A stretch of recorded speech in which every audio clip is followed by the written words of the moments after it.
Hello, hello, hello. Welcome everyone. Namaste. And we are in Pune, India for the fifth leg of the 2025 FIDE Women's Grand Prix.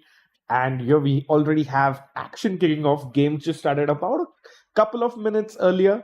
And we already have fire on the board on our featured game here between Nurgul Salimova and Divya Deshmukh. We'll just catch up with the live camera as well, and we see d4 by Nurgul, knight f6, knight f3, e6, bishop f4, the London system, and after c5, e3, takes, we have the aggressive h4 here by Salimova. Very, very attacking player from Bulgaria, and she's playing the Indian star Divya Deshmukh, and plenty of action here. And if we could just show the pairings of round one, and where we can see all of the players here.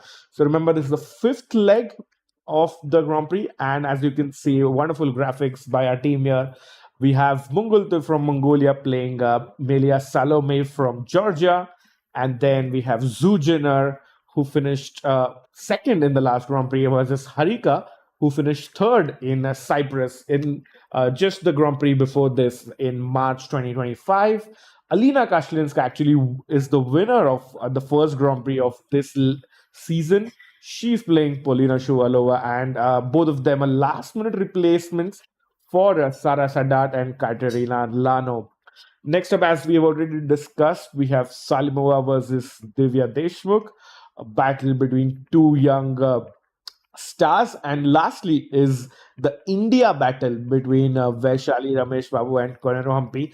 Humpy and Vaishali, both of them eyeing for the spot in the Grand Prix. And viewers, so just to explain a little bit about the Grand Prix, it is like a series of 6 events, and about 20 top women players play 3 of any 6.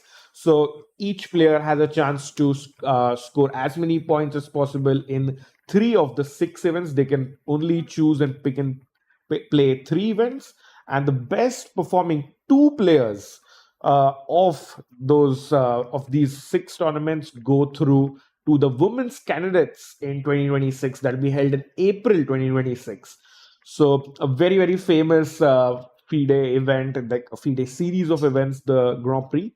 And yeah, we can expect plenty of fireworks, because though Alexandra Goryachkina, who's won 2 legs of the Grand Prix this year, is leading by many, many points, but plenty of players, about I think of 5 out of the 10 players here, are still in contention and would love to grab the second spot. And we have out of them, Koneru Humpy playing here, Kashlinskaya, Munguntuul is playing here, Zujiner and Harika, the 2 medalists from the Cyprus Grand Prix as well.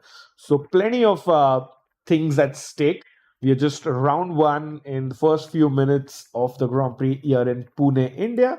And now with that, let's dive into the games. So yeah, as I was just saying earlier, we have Salimova versus Divya. We can see Divya is very well prepared. She's more time now than she started with. And yeah, great position for black, developing her bishop. White, can try to be more aggressive with h5, h6. So that's a possibility. We'll come back to the game once we have a few more moves. And as you can see, the players thinking, yeah, Salimova having a think. Maybe this was a move that she missed in her prep, I feel.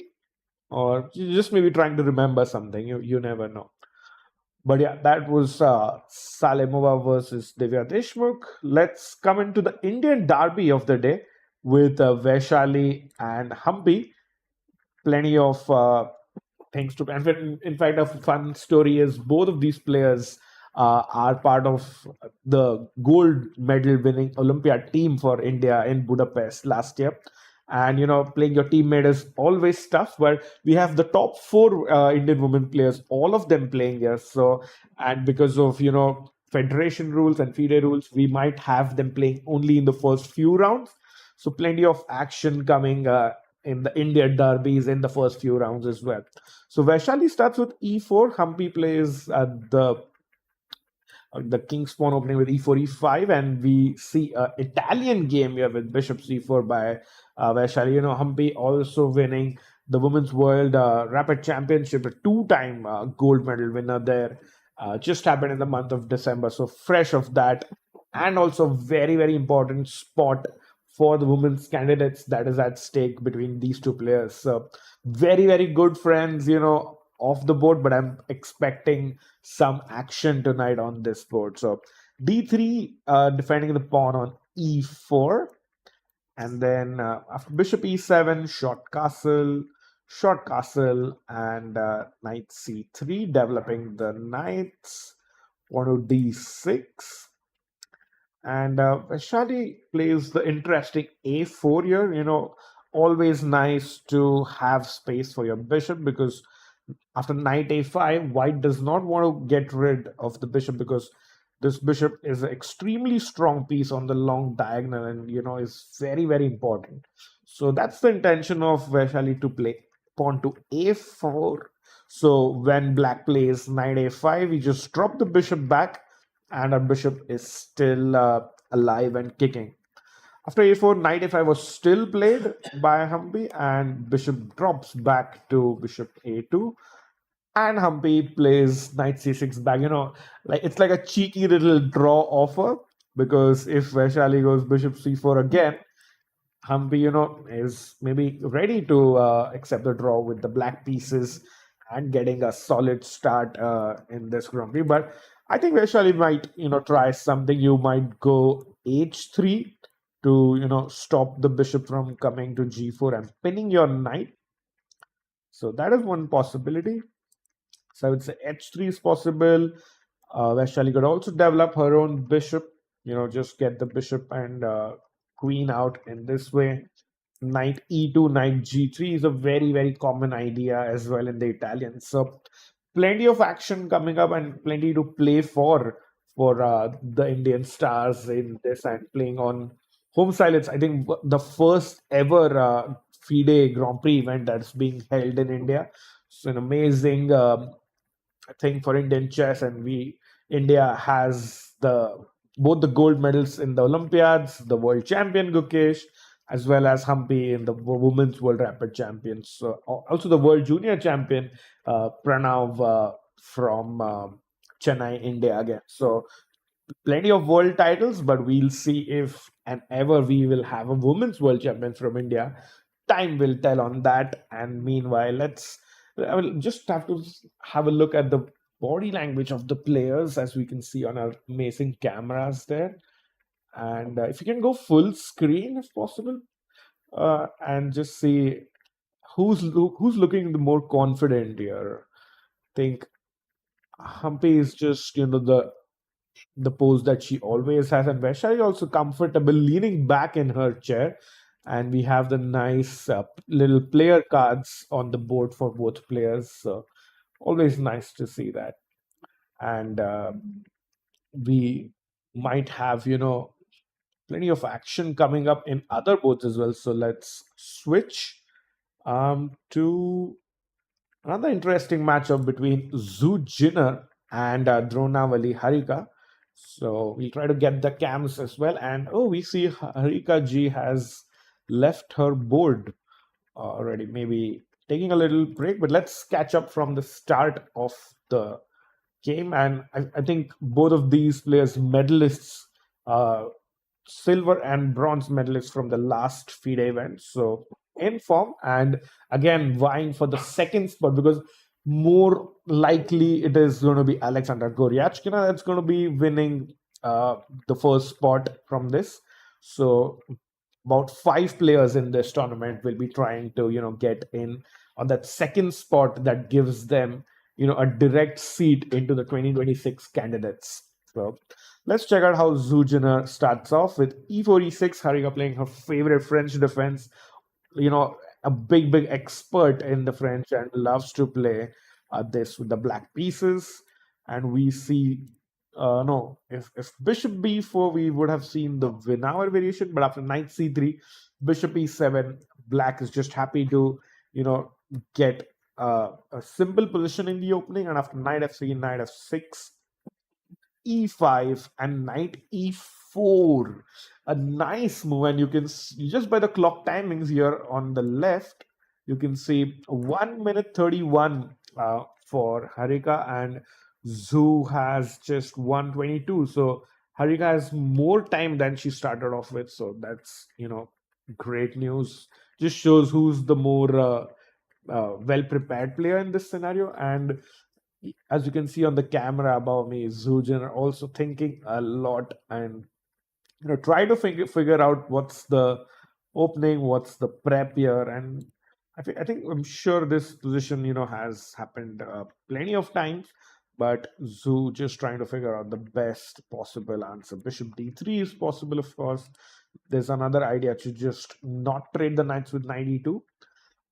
We'll see what she does, and we can, as we can see, Harika not at the board, just taking a little break, and Zujiner is thinking hard on what she can do. The white games are really important. You might get 5 whites or 4 blacks, so very very important to make use of your white games, because with black the players are more often than not happy with a draw. So that's going to be really important. Let's have a look around some of the other games as well, with Kashlinskaya versus Shuvalova. If we can go to that game. Uh, Two very, very strong players from Russia earlier, but now Kashlinskaya playing for Poland. She's also married to Radek Wojtacek, a very strong Polish GM, and Shuvalova was playing for the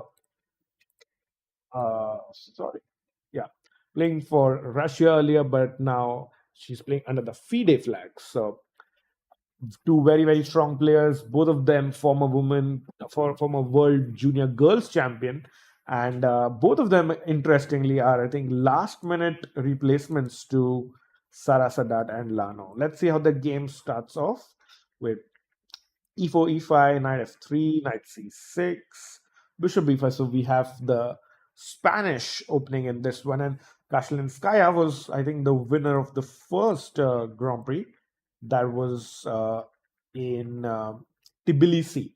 So Kashlinskaya with I think she got about 130 points. Let me check. Yeah, 130 points. That is what you get for first place. So she's definitely looking to put in another strong effort. And currently, if I can just share the standings with you. So Goryachkina is on 308 points. And I don't know if you have the standings for that. Yeah, there we go. Thank you to our producer there. Goryachkina is on 308 points. Then we have Asabayeva with 197, Muzichuk with 189, Solakidu at 174. But it's interesting where we come to the rank 6 and 7 here with Koneru, Humpy, and Kashlinskaya, who have 161 and 130 points respectively. But as we know, a win would a direct win, like you're not sharing first place, that would give you 130 points. And a win for Humpy or Kashlinskaya would catapult them right into second place. And rank 3 doesn't matter, if I'm being very honest, in this event, because just the top two seeds get the seeding into the candidates. There might be a scenario where a player qualifies from two different streams, but then it's again, you don't want to be waiting in on that. So yeah, plenty of important spots here, two spots to play, and Kashlinskaya will be hoping to repeat her success in the first Grand Prix in Tbilisi. So bishop b5, the Spanish on the board. A6, of course, the most common response. Bishop a4, knight f6, short castle, bishop e7, rook e1, yes, b5. Pretty standard stuff so far, nothing very unusual. And short castle a4, bishop b7, pawn to d3, and d6. As I think with the clock situation, I can see Kashlinskaya in very good prep so far, and Polina has thought about for 7 to 8 minutes, And after d6, we had a few more moves in h3 4 from white. And I think our idea is just to get the knight to g3 via knight d2, then get the knight to f1, and finally to, whoops, not that, yeah, to g3. And then the knight can come into the attack with via knight f5. So nice idea there. Bishop knight h5, sorry, bishop a2, very important. Like, I think it was also in the Vaishali versus Humpy game, where this bishop is really important. We do not want to lose that bishop, and that's why White often plays this a4 idea, just to have this bishop some more squares. And like we discussed, bishop drops back. Thus, we do not want to give up that bishop for this knight on the corner. And pawn to c5, white, black is ready to go back with knight c6 at any point. And now Alina plays knight d2, and we might actually get these plans from white. And I think that's what Paulina is thinking now and trying to figure out how can we stop this. It's not really easy from her side, and I think she's about to make a move. No, no, yeah, plenty. I think she was thinking about that, and this was the fourth game. And I feel in all the boards we have some action, and just will check with the viewers if there are any predictions for results today. I feel we might have at least 2 to 3 decisive games, because all these top women players are just playing very good fighting chess, and we might really get some action right from round 1 year in the fifth leg of the 2025 Women's FIDE Grand Prix. I think the last board to have a look is between Munguntuul versus Salome. Let's check it out from the start. As again, I see Melia Salome away from the board, uh, and with good opening prep. If we could just go from the start, the Sicilian in this one. So we got one London, no, one Italian, one Spanish, one Sicilian, and one French. So it's like the complete package here. All five games have different openings. So that's going to be super fun. And the Open Sicilian by Munguntuul, and I think she also was a medalist in one of the events. Let me just quickly confirm. Yeah. So Munguntuul won bronze in Monaco in the February leg. So it was the third leg. So she was also vying for one of those, elusive candidate spots there.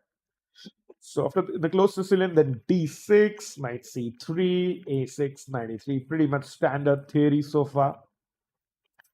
And knight c4, this is an interesting idea. I think the top move is also knight c4, knight d5 is another playable move. But now, after the very standard rook b8, I'm not sure why Munguntuul is thinking so much, because we are pretty much in top level theory with ideas like knight e3, or you can just go with the other knight as well to d5. Both very, very good options. And we have about 230 odd games at a4, as we can see, just being played. And Munguntuul noting down the move, noting down the clock time as well. A very good practice if you are a young chess player, keeping track of how many minutes you thought on every move, just so that once you come back home and you analyze your own games, that's going to be really important there.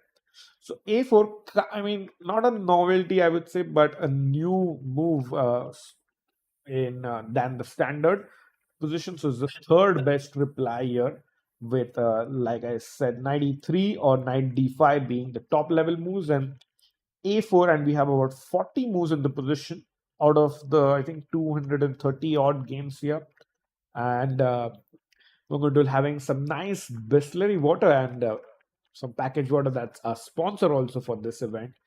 And we see Salome returning to her board, and she's also thinking a bit and leans in.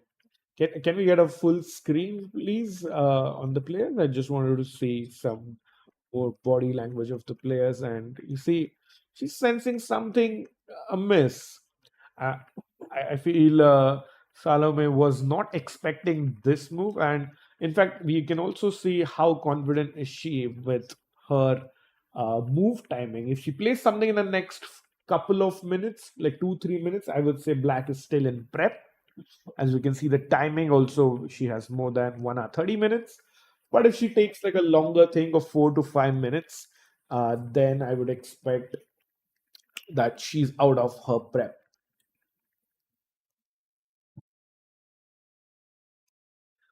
Yeah, just I think figuring it out, taking it in, and yeah, we have a full roundup of all the five games so far.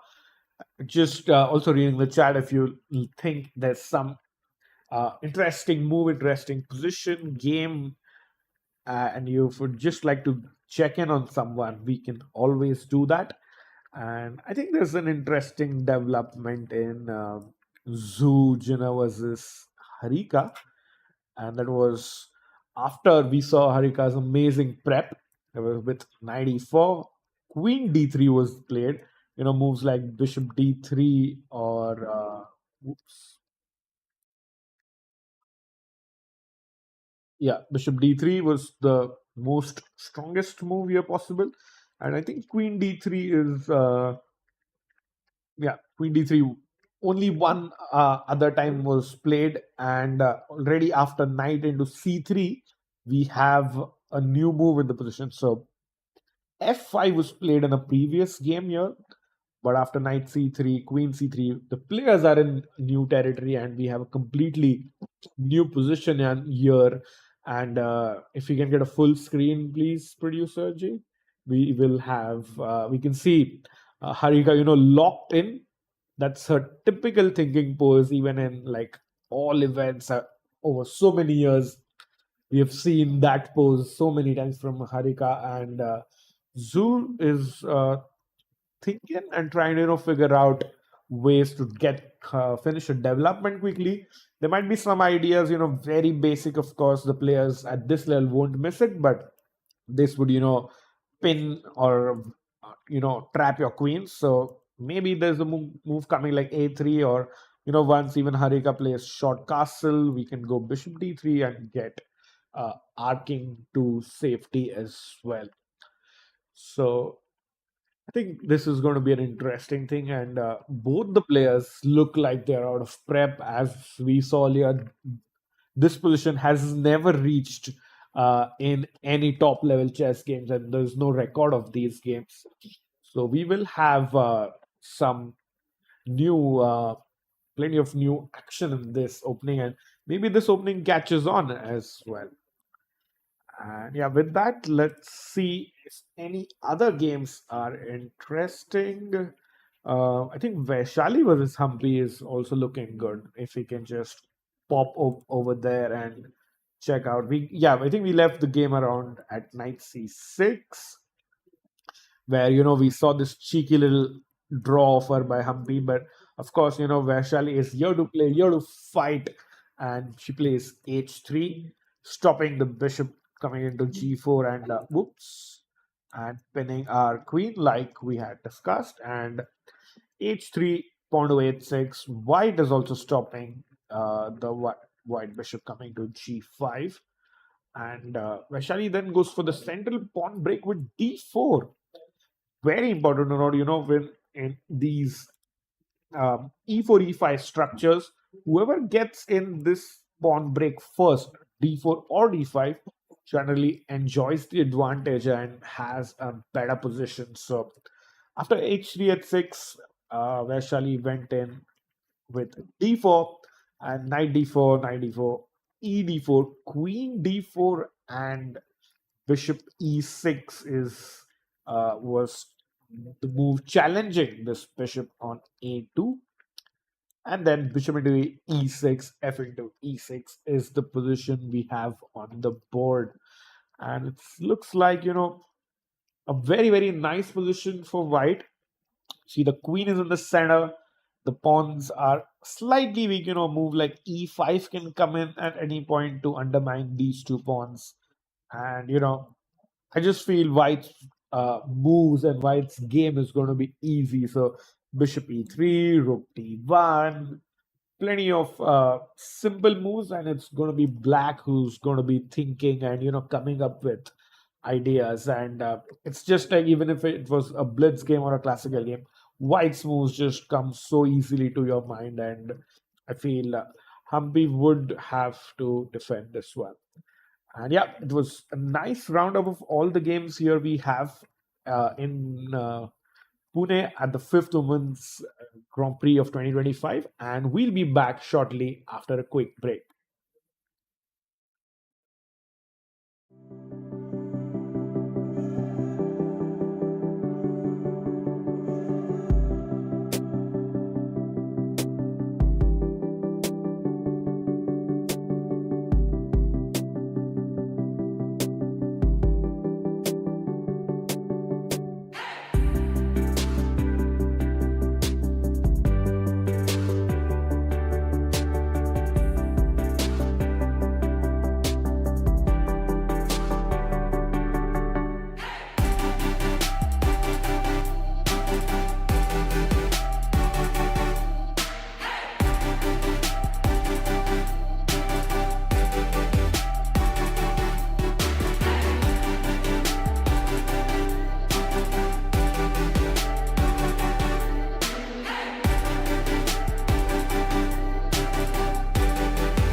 Hello, hello, hello. Welcome back. Namaste. And we are here back in Pune at the fifth leg of the FIDE Women's Grand Prix. And I have a very special guest with us, Mr. Aditya Deshpande, uh, of the director of the City Corporation. Welcome. Thank you. Thank And just want to thank you from the FIDE team and all of us here at MCA for giving us this wonderful playing venue. And the playing hall, the accommodation, the food, everything has been great. And just like to ask you about your involvement and how did you feel having a top FIDE event in Pune? It's actually a privilege, and we are very proud to be able to host this in the city of Pune. We're very thankful to the All India Chess Federation and the Maharashtra Chess Association to be able to do this. And surprisingly, we already from last night seen so many kids coming to yesterday's event to the games today that I think this is going to be a big inspiration for all of us. And I don't think we've had an event of this level in Pune for a very long time. Yeah, yeah. In fact, I would like to also mention that this is the first ever FIDE Grand Prix, men or women, in India. Oh wow, I did not know that. So And yeah, Pune has always been at the forefront of yeah that. So forefront of chess and helping Indian chess grow. And we finally have 4 Indian players also playing. And how does that make you feel in your city, in your hotel? that's a very proud moment, right? 4 out of 8 players from India is a big deal. So all the best to all of them. Hopefully, one of them actually wins. And just because before we go, we have Vaishali versus Humpy playing. Both the Indian derby in today's edition. Yes. I know you said your chess is not that great, but if you just would make a prediction for this game, please. This one most definitely Koneru. Koneru Humpy, and thank you so Thank you. much. And we, would say a big thank you from all of us here for this amazing place and the wonderful playing hall that you see above us as well. So thank you so Thank you. much Thank you for having for me. helping us with everything, and we hope to see you here again. So Our pleasure. Thank you. thank you. And yeah, we see f takes e6 and e5, like I discussed in the game. A move that undermines both the pawns, and yeah, it's quite a really interesting position because after I think yeah, Humpy ma'am took d into e5 and queen takes e5, and we see queen d6, a really nice position for white, because this pawn on e6 is always going to be weak. All end games are going to support the white player, and Vaishali should be very happy with her opening prep. And I feel it's like a two results position. So white is either going to win this game, or at most it's going to be a draw. So a very nice opening by Vaishali, and she's just thinking, how to make best use of it.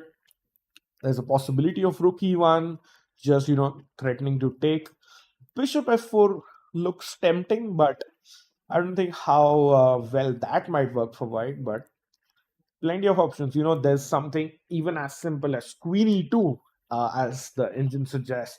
Just drop back the queen, hitting on e6, and then you go rook e1. And I feel, somewhere things went wrong for black here, but it's like not that much, a very slight advantage for white, but I would say only it's a two results position. So 70 to 80% this game should end in a draw, but the other 20-25% chance for Vaishali to get this home and start off with a win. Yeah. Let's have a look at some other game as well if we have some action. Yep, let's go to the game we saw first between Salimova and Divya Deshmukh. And if we can see, we left the game around h4 last time out. And after h4, bishop e7 we saw, and knight c3, bishop b7 from Divya. If white goes in for this very basic motif she always has, knight to a6 protecting that. She also has pawn to d6, which protects everything here. So of course Salimova doesn't go for the aggressive knight b5, but she just uh, develops the bishop with bishop d3. And after a6, we have queen e2. I really like this move by white, because she's keeping the option of castling on either side. So it's actually like a game of chess where, Salimova is waiting for Divya to castle so that she can start attacking on the king's side because her pawn is already there. And Divya pushes b5, threatening to push the pawn to b4, hitting the knight. And actually, to save that, Salimova plays pawn to a3, just stopping this pawn from advancing. And after d6, it's like game of cat and mouse. Nobody's revealing where they are going to put their king. and that is what makes this game very very interesting. I think I would predict a decisive result in this game because the pawns have been flying right from the start. Salimova is down 25 minutes from the start of the game. Divya has just stalled for 2 or 3 minutes. So that just shows she's more comfortable maybe in this position, and we might definitely have a result on this board. And I feel more often than not, it's maybe going to be white because she has good space on both sides of the board. But again, the end games are going to be bad for white in these positions because white is kind of overextended herself, and because of that, there are some weaknesses that are going to be there in the end game. And if I'm just peeking over to Silicon Friend, and there's an idea of G4. Wow, just trying to figure out what would be the threat of G4. Because of course black can capture, but you have something like Rook G1 there. This, I think if Salimova plays that, it's then definitely going to be fire on the board, and I feel white has to find G4. It's in the spirit of the opening. It's in the spirit of what she has chosen her like her start. And I feel Mono G4, there is a strong possibility it might happen. Let's try and dig in a little bit deeper into this. So knight into G4. Does white have rook G1, but then H5? And now this bishop is not hitting our rook, and then we can go something like knight G5. That is one possibility. And the engine actually ignores everything and wants white to castle on the queen side this time. And you see this rook is going to come here, the rook is going to come here. White has such good activity, very good piece development, the king is safe, so it's definitely worth a pawn. And as they say normally in chess, like one pawn equals to three tempos or three developing moves.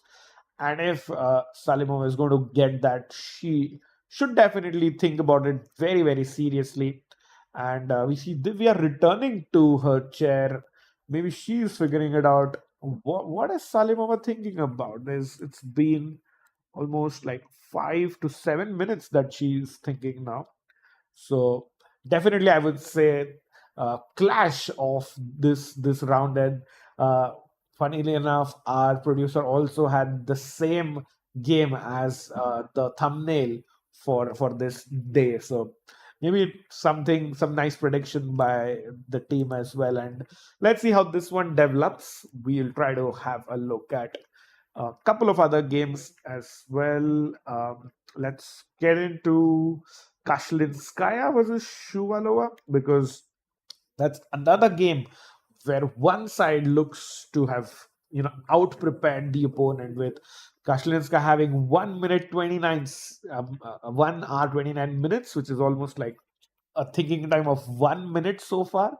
And it's been 15 moves into the position. I'm sure, of course, the players get increment 30 seconds every move, but Shuvalova is down to 1 hour 5 minutes. Very similar time management between Salimova and Shuvalova versus Alina and Divya look like the more better prepared players.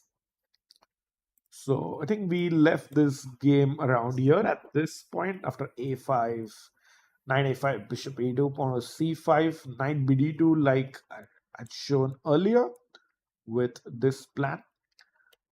Bishop c8 is an interesting turn, trying to maybe challenge the bishop with bishop e6, very similar to what Humpy did against Vaishali in today's game.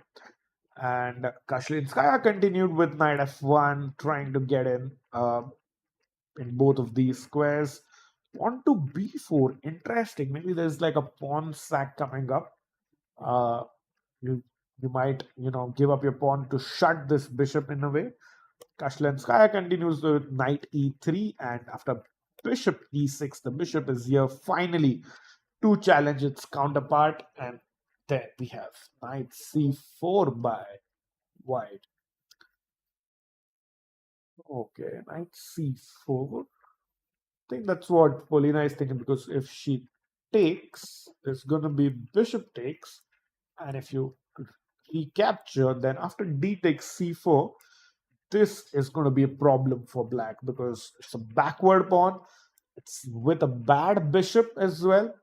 So, that might run into big problems for black. And it's white has, such a nice position. Just get the queen up onto b3, bishop b2, rook d1. Very easy game. In fact, easier than what Vaishali would have against Humpy here. And I think Kashlinskaya is definitely confident about this one. And that's what I think Polina is thinking, because after knight c4, the trades, might reduce the pressure, but it's like going to be a very tough middle game and a tough end game for black.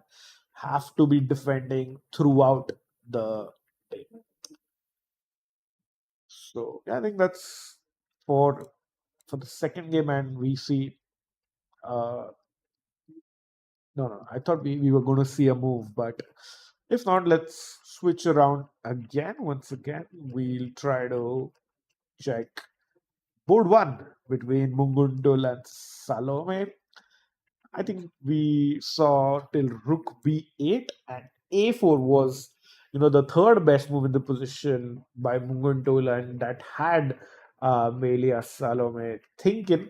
And after knight f6, which she played in about 10 minutes, so 15 minutes was taken by Munguntuul before she played a4, and Salome showed that she's also kind of out of her prep now, a new position for her, but comes up with the best move. That is what you see all of these top women players. They might need something anytime but they know their openings. They know which piece belongs where, and that's what makes them super strong players and very difficult to beat. After knight f6, we saw bishop g5, and then knight to d4. Now, this is a very interesting idea by black, and I think she wants to play rook c8 is another strong move. Also, masking the attack of white pieces here on the d6 pawn. Of course, because bishop is there, but if bishop takes, and then this pawn is weak. So knight e4, interesting option, and the the computer actually likes white, as we can see our bar on the left as well, 0.81. I think it's the highest advantage any player has gotten so far in this Grand Prix, and we we might see some attacking play by Munguntuul, and she's thinking she, of course, has a medal from this series of the FIDE Grand Prix as well. So we'll be looking to add to that in Pune as well. And plenty of options here. Knight d5 is one. Bishop d3, again, a very nice option. Bishop to f6 also. So what we have seen a pattern. White is very well prepared in almost all of the games and is getting an advantage here, and that is why holding, or making a draw with black and striking with the white games has been a strategy of most players at the top level chess and even top level in women's chess. So we can see that pattern continuing, and it will be interesting to see if Divya can actually spring a surprise by winning with the black pieces here. So we're going to still thinking. We are around move 10 so far. 95, I would say. It's we can might see that on the board, but I also see nothing wrong. I mean, of course, we have the advantage of having the engine, but just bishop d3 short castle looks super strong for white. And black's questionable opening choice might come into the picture, and it just feels easier to play from the white side in this one. All right, let's have a look at another game uh, between Zhu Jinner and Harika before we, take another quick break. So let's see how the Chinese player Zhu Jinner is holding up after Queen had come to C3 in the opening, and I would have tried knight c6 myself. I know it's like a simple trap, but just Harika, an expert in the French, so I'll take her word for it. B6 was played. She's trying to get in the c5 break. That's so crucial in this. And if you're a big expert in an opening, you know the subtleties that Harika knows here. Maybe she's just threatening to castle, and then the bishop is going to come out to a6. So if we can have a sample line, so bishop e3, short castle, bishop e2, and black gets in bishop a6, because Harika knows, and all French players know, that this is the bad bishop for white, for black, sorry, and this is the good bishop for white, and it's always nice to trade that. Uh, Otherwise, you're because here you can see this bishop is stuck behind those two pawns, and that is why it's the bad bishop. So bishop e3 was played, and pawn to a5 by Harika. Okay, finally, not again a cheeky threat with bishop b4, pinning and winning the queen, and of course you wouldn't expect Zhu Jinner to fall for it. Queen d2 steps back, because after bishop b4, white has simple c3. And after queen d2, we see c5 played very rather quickly by Harika, and just showing that she knows a bit more than her opponent so far. And pawn to c3 was Zhu's reply, and we see she is looking a little bit more confident than we saw earlier, and Harika locked in with her usual pose and trying to figure out, do I get the bishop out from here, do I play knight c6, and knight c6 is on the board. So good move, because bishop b5 doesn't really matter, because we have enough protection for the knight, and just trying to hit the pawn structure here for black, because castle f6, another very common motif in the French defense, and we might just see another game featuring that. But after knight c6, I think Zhu Jinner also just bending more into the position and thinking about ideas like bishop b5, queen d1, queen a4 is an interesting option, or also just pawn to a3, because you want to go b4. Not now, once your king is castled, pieces are developed, and the rooks are connected, and then you could try with ideas of locking on your queen side. So I think, yeah, it's the second round up done. We're almost about an hour into the game, and we'll have a quick break, and maybe a very, very interesting guest on the other side of this short break.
Hello, namaste, everyone. We have a very, very special guest with us, Ashwin Rimalji. Welcome.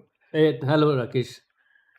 And a very, very warm welcome Oh, thank you.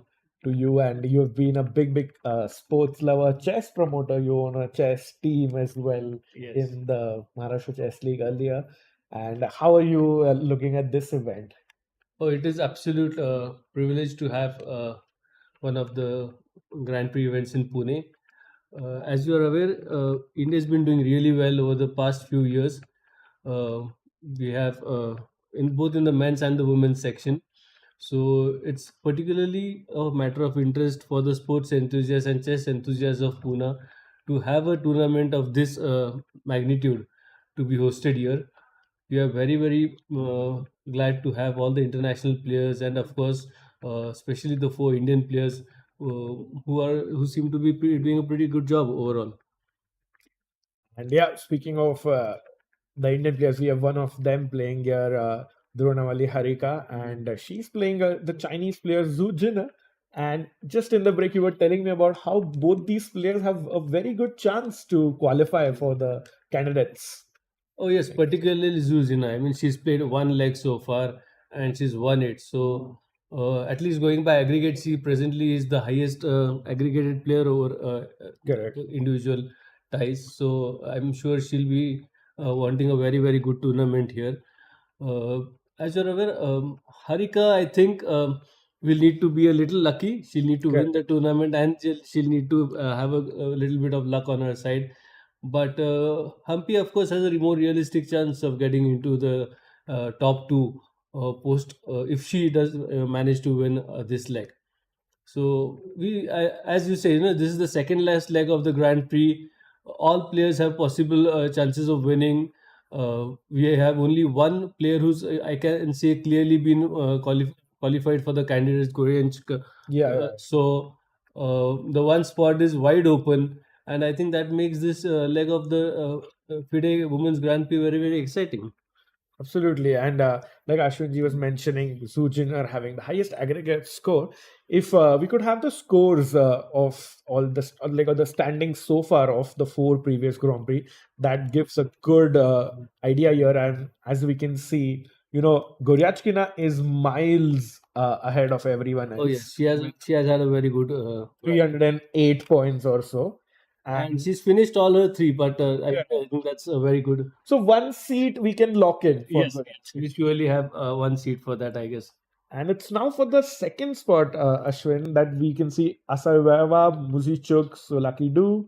Tanzongi might come in from as we know, the Women's World Championship is also going on. Yes. So she might get that seat. But then we come into this interesting bracket of Koneru Humpy, Kashlinskaya, and Zhu Jinner. So plenty of chances here, and all of them around that 130, 160 mark.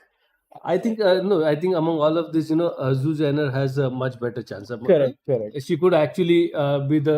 She could actually end up top of the table, going by the performance of her previous leg, and she's had apart from this one, and she's one more leg to go. So she's actually one player who could get 390 points, and she go all out. So she really has a very good chance, honestly. And yeah, of course, I mean. The other ones, Anna Muzichuk has a very good chance. She's got one leg remaining. So the top 5, 6 contenders, I guess, have very good chances. They need the one Grand Prix that they play to pan out well for them. Incidentally, I guess, except Zuzana, this would be the last for the ones playing here, the last leg for the players playing this particular event. And then there'll be others who'll have to play one more event. So except for Zainab, almost all participants would have only one event after this. So yeah, I mean the last leg would be. I think by the end of this leg, we would have a more clear picture as to who the possible candidates are. So this makes it very, very exciting, I think. For sure, for sure. The next leg is in Austria in May, but as Ashwinji is pointing out, we might have a decider in this leg as well, and that is what makes this game that much more important, because it's like Harika, of course, playing for herself, but she could also Yeah. make a huge favor to Humpy by beating Zhu Jin. True. I mean, and the cards seem evenly placed as of now. Yeah, Uh, the timings are also the even. computer shows a slight advantage to Zuzina, but I think that's a very marginal increment as of now. Uh, we have a lot of moves to be played. I think 11 moves so far, so a pretty long way to go, and the game could pan out every ways. As you said, Humpy could do a big favor to Harika could do a big favor to Humpy, but Zuzina would like to start on a very interesting winning note. So she's gonna be very aggressive, as you can see already. And let's see, it's for Humpy to. It looks like it is more for Harika to defend than to go for a win. Correct, correct. What are your expert thoughts on that? Yeah, I think I would fully agree. And she is a big expert in the French defense. So definitely it's her opening. And if you could get a full screen, please, producer ji. And, because I know, Ashwin, you are a very big sports fan. You've traveled around the world, seen Olympics, and you see all sides of sport. So, looking at the body language, what do you think? Who's looking more confident here?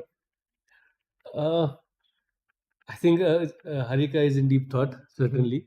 So she's. Uh, I think it's very early time still. Both at this level, I think by the time the players play the first 15-20 moves, unless something's gone really wrong, they wouldn't lose their composure. I mean, they wouldn't lose their composure even if they're losing Yeah. at any time, even if they blundered.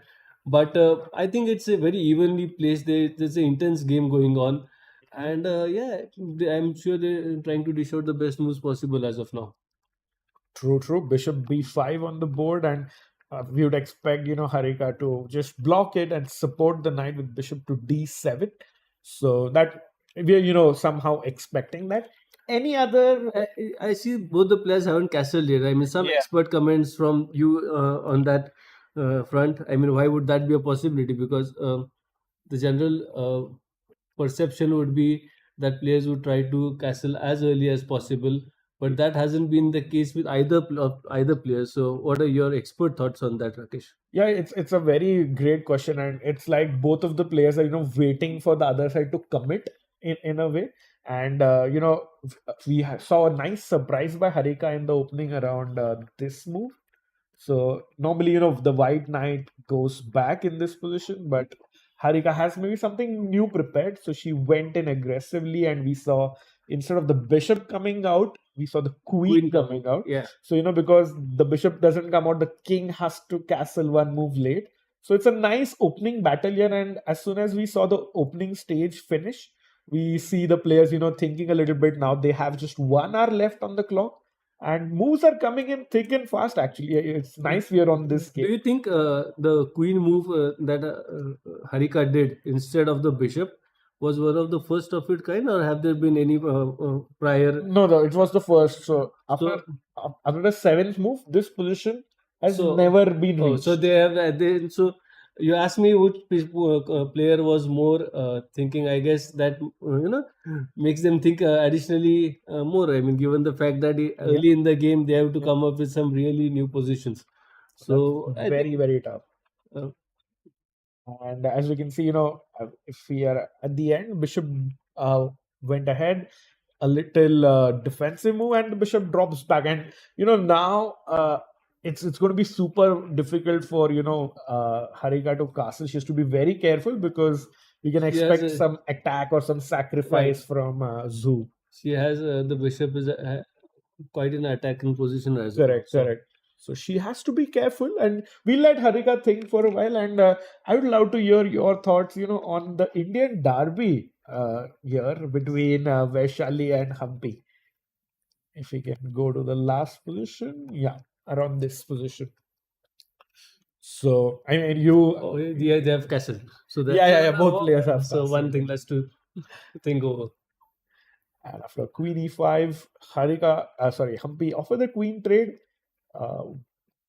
The rook comes in, protects the queen, and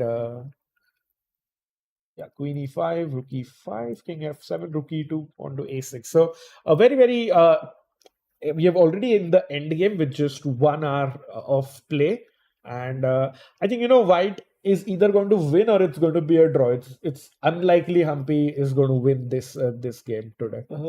See, Rakesh, Vaishali has not had a greatest of the first leg. The first leg Correct. that she played, she's Yeah.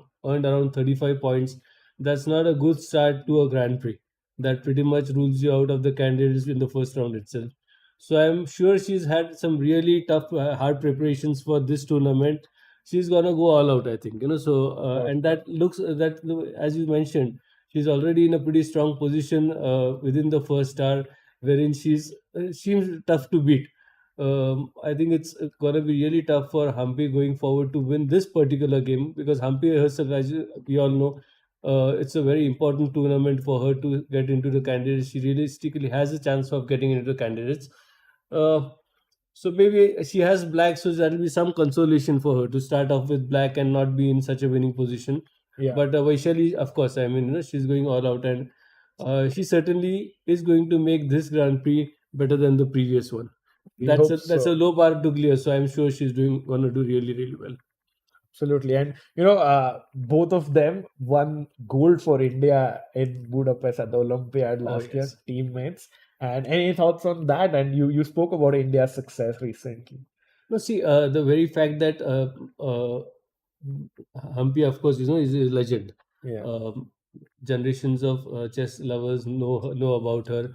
Harika, of course, is one of the Humpy and Harika were the only two grandmasters until recently. So they have done big service to the country already.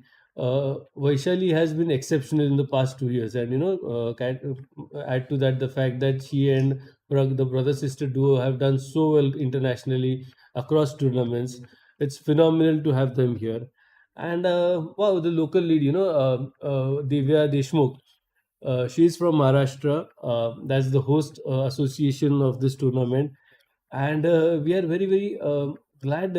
She's one of our brightest prospects of our state, of our country, and she has been wonderful. I mean, right, she won a gold medal at the Olympiad also, so she's done very very well.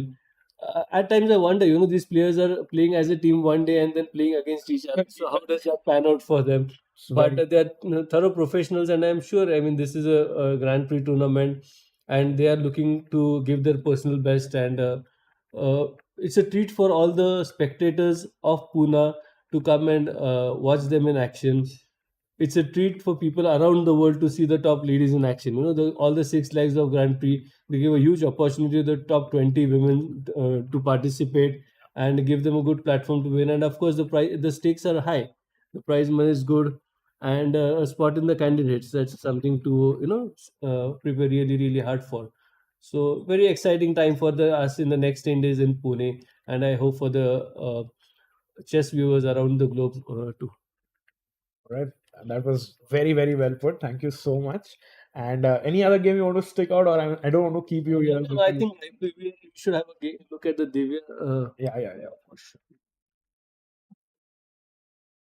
So yeah, just switching to Salimova versus Divya, and good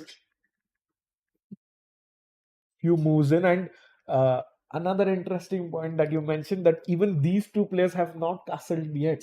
Oh yes, So fighting chess overall, everyone. true, true.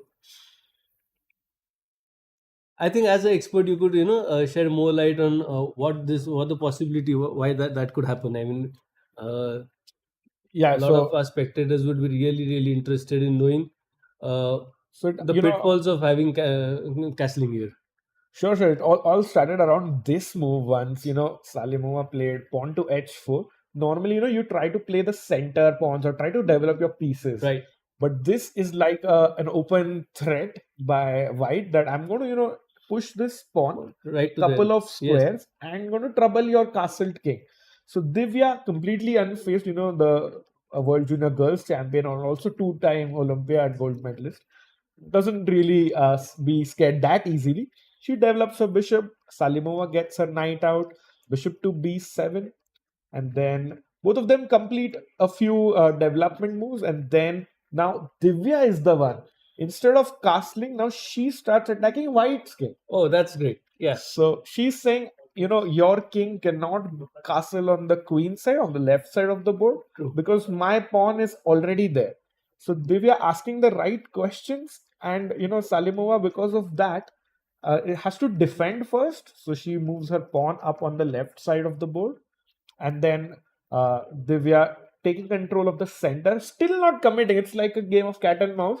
Both the players are waiting. Ki, first you castle. No, no, first you castle. True. So it's just trying to gauge out, also some people might, call it a bluff. That is Salimova actually going to attack or no? So players are still figuring it out. And now she plays rook to h3. So because the rook has moved, white cannot castle on the right side of the board. Yeah. But already saying, I don't need the king to be safe. I can just swing the rook over and start collecting these pawns or start attacking. Now, Divya had a really important decision to make, whether she continues development or she, starts defending.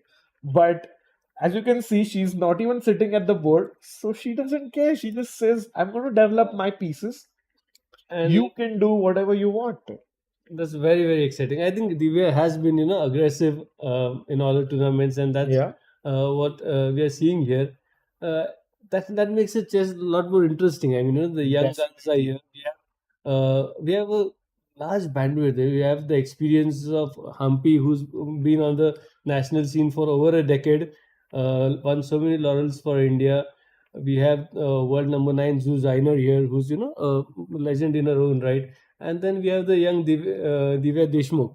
So I think we are lucky to have a very wide range of excellent players in this particular Grand Prix. That makes this leg very interesting.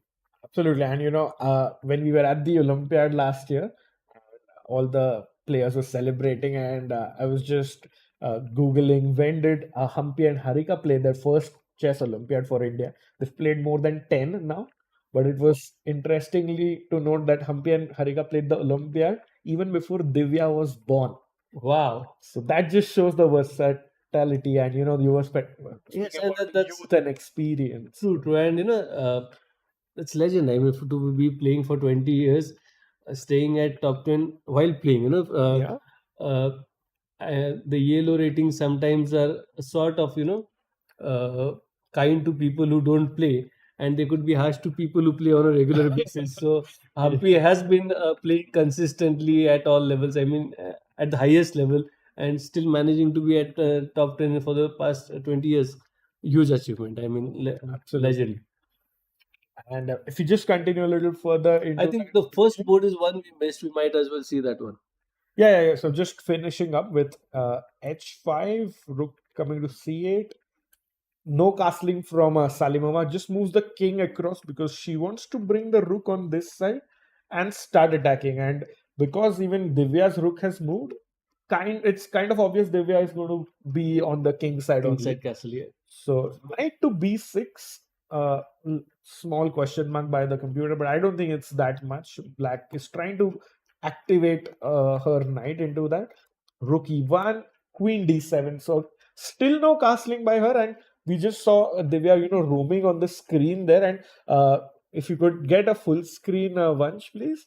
And she's now back at her seat and still waiting for her opponent's move, and she's almost half an hour ahead. Would you say that's a big tell in terms of who's feeling more confident here? Oh, certainly. I mean, at 5 minutes, maybe I wouldn't, 10 minutes, I wouldn't, 20 minutes, I would still think. At half an hour, it almost looks like she's studied these lines today morning, and it's panned out the way she has studied for her. She seems, of course, very confident. A half an hour time playing just 14 moves with over 75 minutes to spare.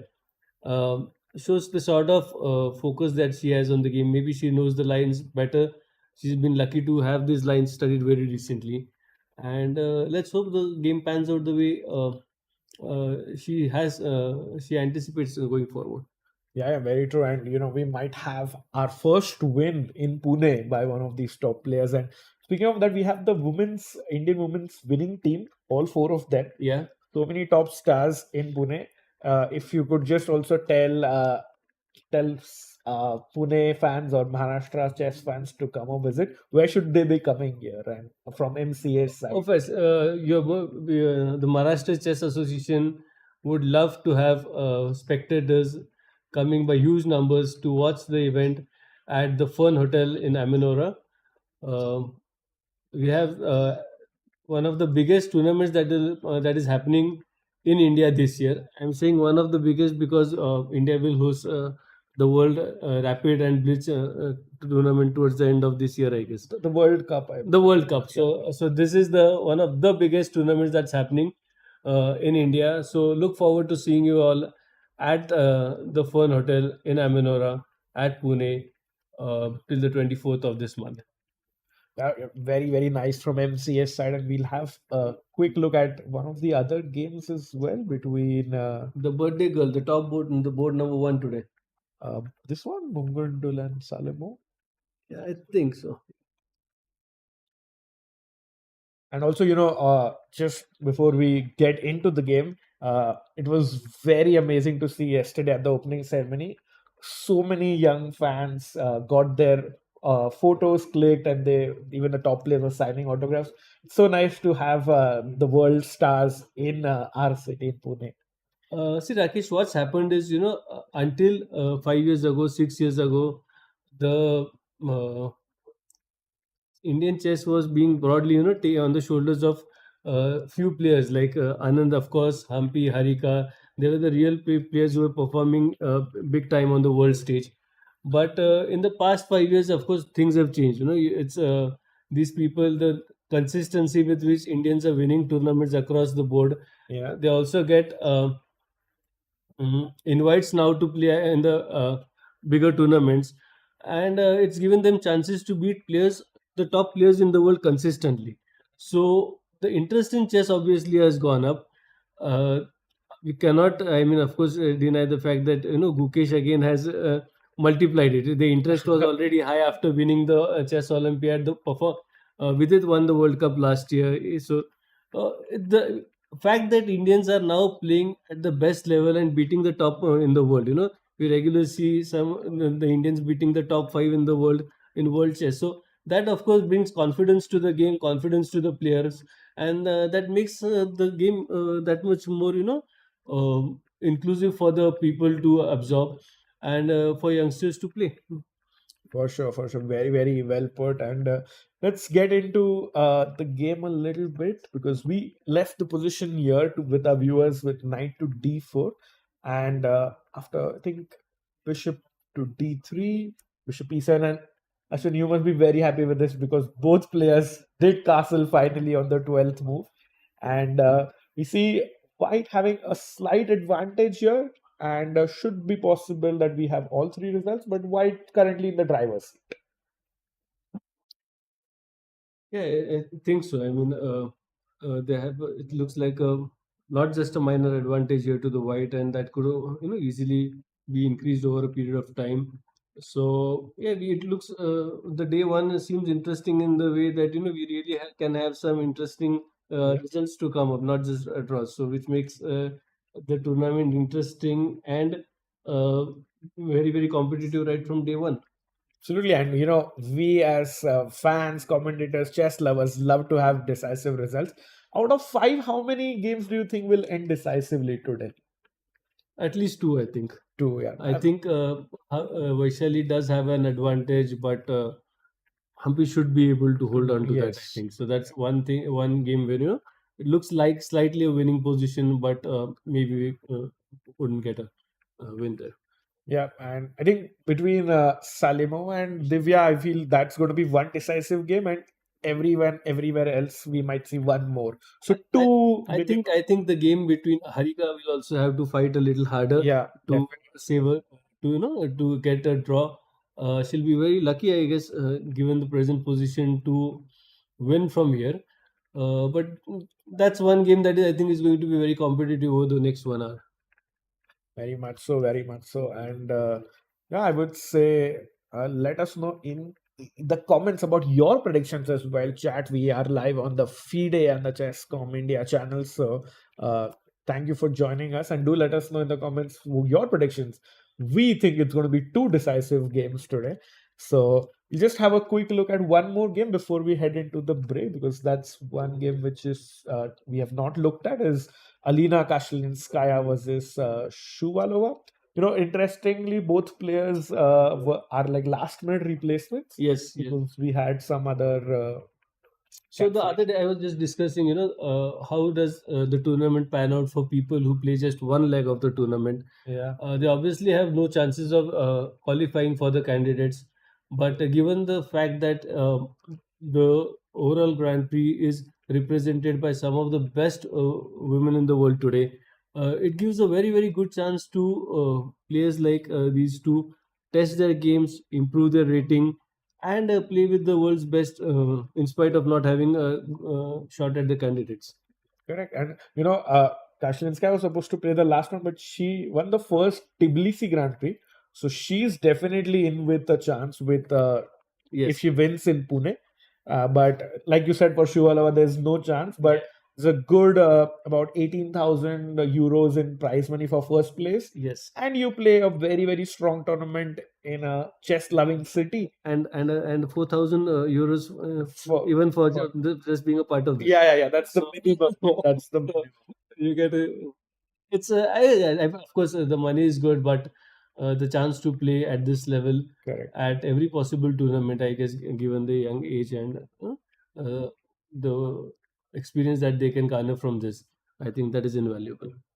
Yeah, and the highest level, and 2,500 already. Shuvalova has a great rating. Both of these girls and former world junior girls champions. Divya is also on that list. So it's like so many achievements these players have. And again, I would also give a shout out to all people in and around. Do try to visit the place, and we have players giving autographs, selfies to anyone. They're very very kind. They're happy to be in Pune actually. Yeah, they are happy to be, and I've been to a lot of chess tournaments, and at times chess players, um, when during the time of tournament they are in their zone. Correct. So they may not be very very outgoing at times with but to see the players in action, to see them while they are playing, I think it's a treat of a lifetime. Pune has been lucky over the past couple of years to have hosted world the big players, but every time is a treat, and I think a chess lover should make the most out of it. All right, and as we left the position here, chat with knight c4 coming in. Knight c4 was taken, and like I had mentioned, if black takes this, then black is going to have a very long-term weakness with the bad bishop on e7. So Shuvalova smartly plays pawn to h6. Maybe she wants to get her knight around. And after pawn to a5, gaining space on the queen side, alpha 0 style by Kashlinskaya, hitting the pawn on a6. Now the rook can't move from here. So she gains space on the queen side, the left side of the board. And after knight h7, it is Shuvalova has played knight h7. It's Kashlinskaya is thinking clocks. Timings are level. Both players have about 55 minutes on the clock. And I think she's figuring it out. Do I take the bishop here, or do I develop my pieces here? We'll, I think, let her think and let her decide. And while we take a short break, but I would say a big, big thank you. You are a very big sports lover, chess promoter all across India. So big, big thank you, and thank you for coming here in the commentary booth. Thank you so much, Rakesh. Great to be here. Guys, with that, we'll be back with a very, very short break, and we have somebody from the FIDE team as well joining us.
Hello, hello, hello. Welcome. Namaste. Welcome back, everyone. We have a very special guest, uh, Puke ma'am, with us, chairperson of the organizing committee here.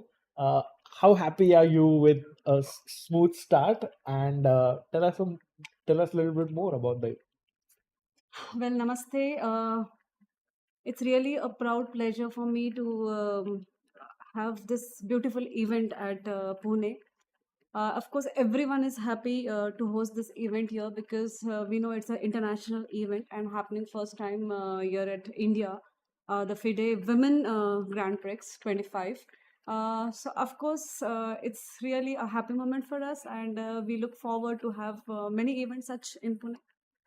Awesome, awesome. And we have the Indian women winning team, gold medal team, all four of the stars playing Humpy ma'am, Harika, Vaishali, and Maharashtra's own Divya. Divya. So, how proud it is to have a tournament with them here. Yes, being a Nagpurkar means I belong to Nagpur, and Divya is also from Nagpur. Yes, So of yeah. course, it's a proud moment to see Divya here at this FIDE. And basically, we all know that wherever the host country we have for the FIDE, that we get a chance to have one wild card entry, Yeah. and that's a great thing for us because since long Divya was trying to play this event, and so we are happy for her that we got this opportunity to feed her for this event. So I wish that she goes a long way. All our Indian players, they are doing very good, and I hope the best for them. Yeah. All right. Very, very nice. Thank Yeah. you. And there were a few challenges. A couple of people dropped out. And as the chairperson, how did you manage to, have the Um, replacements and everything logistically so very well done here? Yeah, of course, it was a big challenge for us because hosting an international event from different countries, everybody has their own priority or some limitations.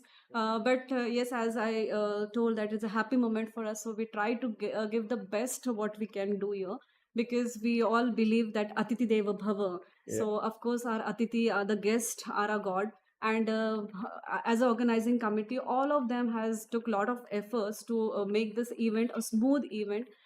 We know many of them, the pickup and the drop facilities and all are provided by us, and some players have come to Mumbai, some have reached Pune. So we try to manage them with all our coordinators so that they can have a good warm receive.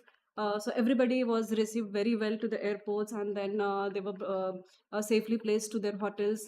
And the venue also at Pune, where we are right now, it's a beautiful venue. Whoever has come here, I hope they'll enjoy the place, and they'll have this memory loss long lasting in their minds. Yeah. Sure. Thank you. Thank you so much for the insights from the organizer's side. Just before you go, I would want you to make a prediction between Vaishali and Humpy ma'am. What do you think will be the result? We have the position on the board. Uh, Or you are rooting for someone, or you think ki draw hoga. Like, what are the chances? I kept on saying one thing that this is a game, someone will, someone lose, but we believe that there's nothing like losing a game. As it's rightly said, that either you win the game or you learn something from the game. So you have a lessons from the game. So I wish everybody is playing wonderful. May the best one win. And of course, India is doing very well. So one of the Indian player will definitely go through. That's my best wishes to all the players. Thank you so much. And there we have Fuke ma'am, chairperson of the organizing committee here. And we'll be back with a very, very short break. And thank you so much for everything. Thank you so much.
Hello and welcome back everyone to the fifth leg of the 2025 FIDE Women's Grand Prix. I have a very special guest with me, International Master Michael Rahal. Namaste and bienvenidos. Bienvenidos. Namaste. Thank you, Rajesh, for inviting me to the studio. And just first in, what are your thoughts about Pune and India? I know you attended the Olympiad in Chennai, but what are your thoughts about Pune so far? Chaos would be my name. We're very lucky to be in this hotel, in the Amadora Hotel. I think it's one of at least the nicest places I've seen here in India. I was in Chennai, so I know that it's a chaotic place with a lot of people, lots of traffic. Yeah. Especially the traffic is amazing here. I mean, the way the cars negotiate klaxon every time as a warning, it's unbelievable. There's not more accidents than there probably are. No? That's something that always amazed me. And I love Indian food, so that's always important. And I also, in my personal experience, I've been very grateful for the friendships I've made with Indian players and people around chess.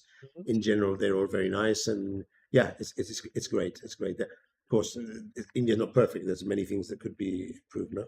But it's good. And this is actually a very nice hotel, and we're very lucky to be playing here. Yeah. And you talked about Indian food. Any favorite dishes that you have? I'm every day I try to eat something different upstairs in the restaurant. Uh-huh. I always go for low spice or medium spice. I never go for high spice. I mean, it's not good for me. And even medium spice sometimes is just slightly above average. And I especially like in Barcelona, we have nearly 40 Indian restaurants. Okay. There's a lot. And I've been to most of them because I enjoy. And I normally go for different types of curries. Tikka masala, I like a lot. I used to eat only korma, but I'm upgrading. And I also like samosas.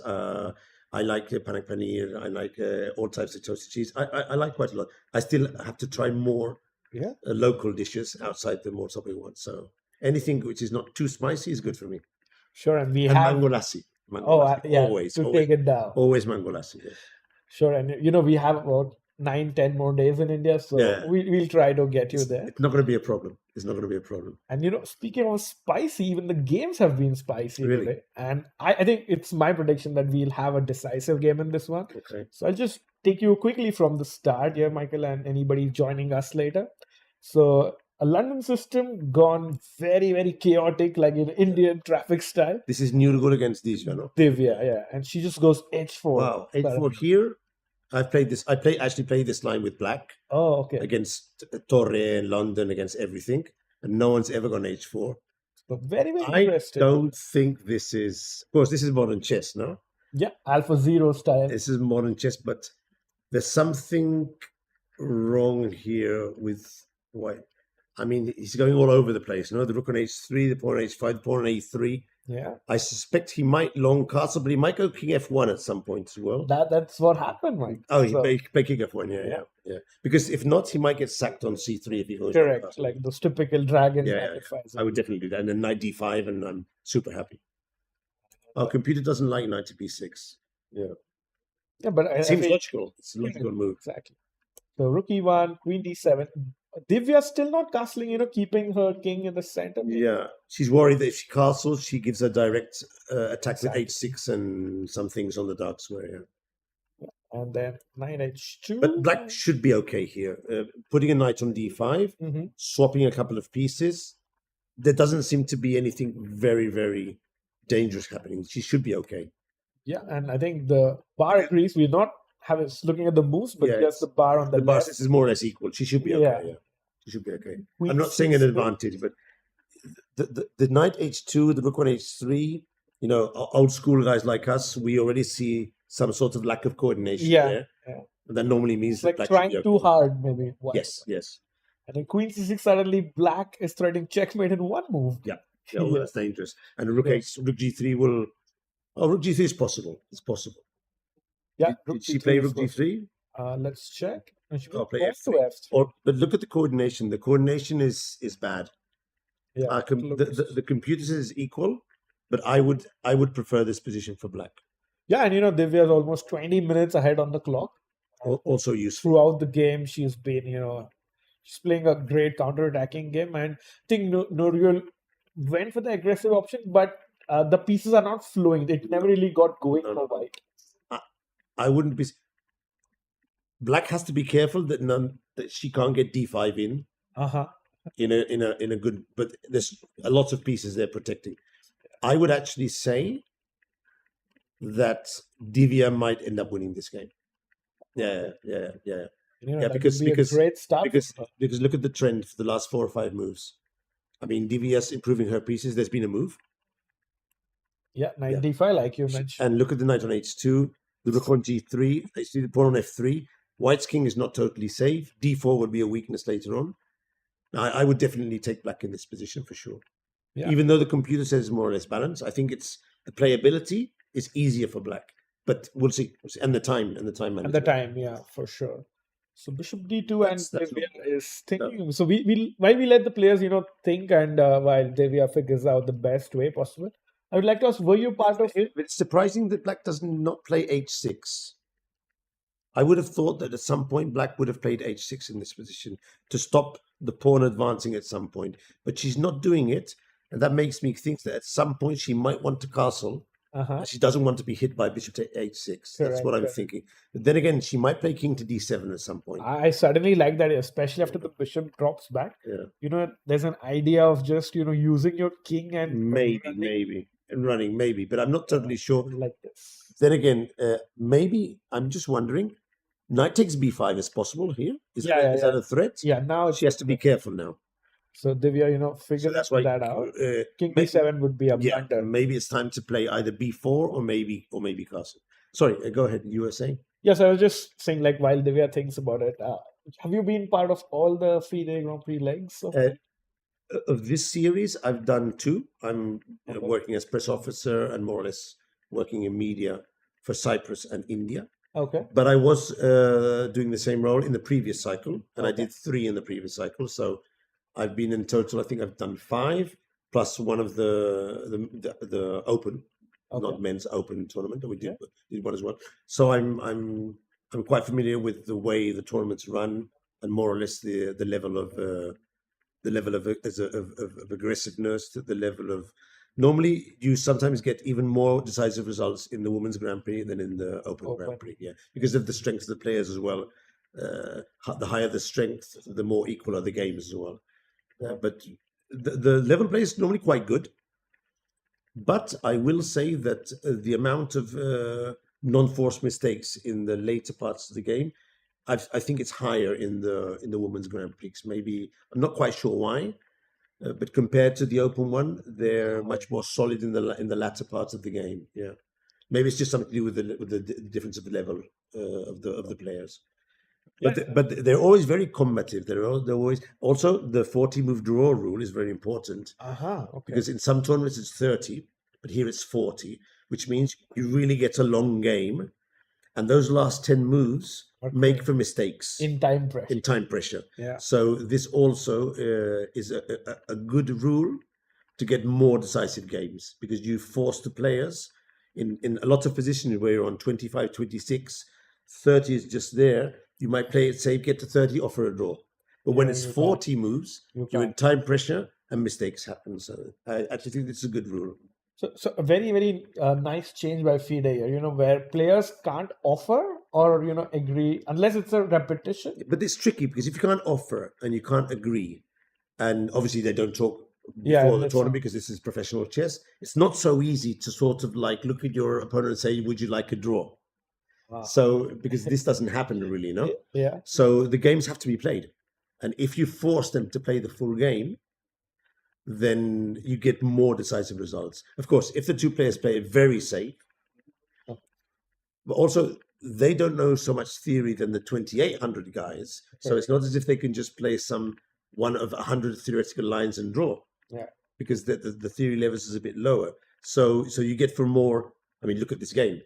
Crazy. It's going for a win from the first move. No, so it's amazing. I think it's a good rule. The 40 move rule, I think, is a good rule. To get more decisive results. No?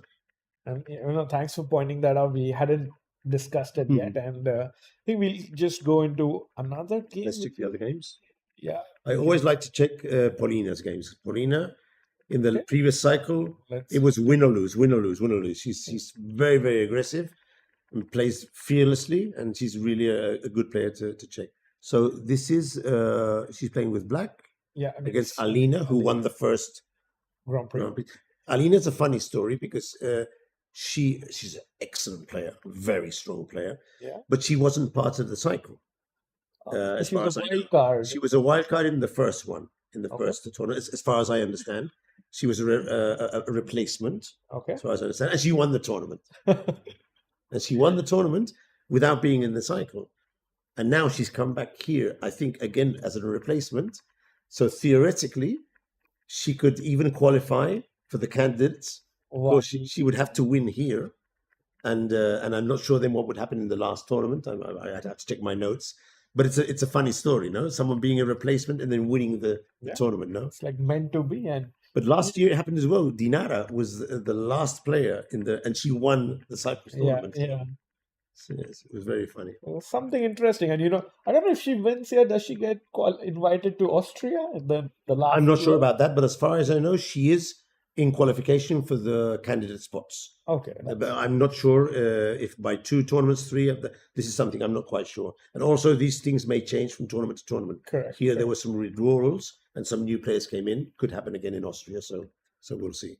Yeah. And So what's happening here then? yeah, so it was, I think, started off with as a nice Some Spanish Italian, yeah, by the structures. and then we really saw a similar idea like this a4 and bishop a2 ideas in Humpy's game and Yeah. in this game as well.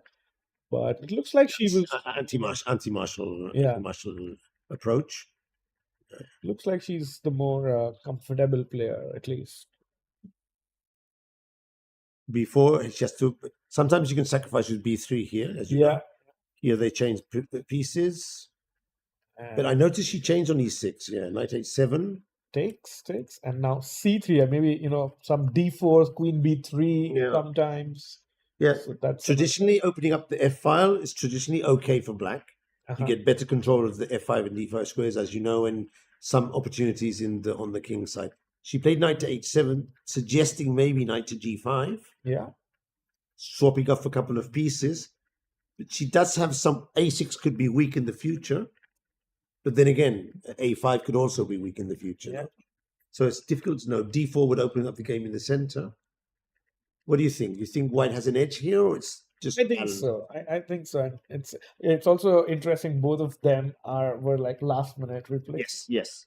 So maybe did not get that much time to prepare or something. But it's They're very strong players. yeah, of course. These 2,500 players, they're on the circuit normally. Alina also, it's a public. She's married to Wojtaszek, who's a 2,700 player. I'm sure she gets Very big opening expert. excellent training there. So that's something that she's definitely prepared with.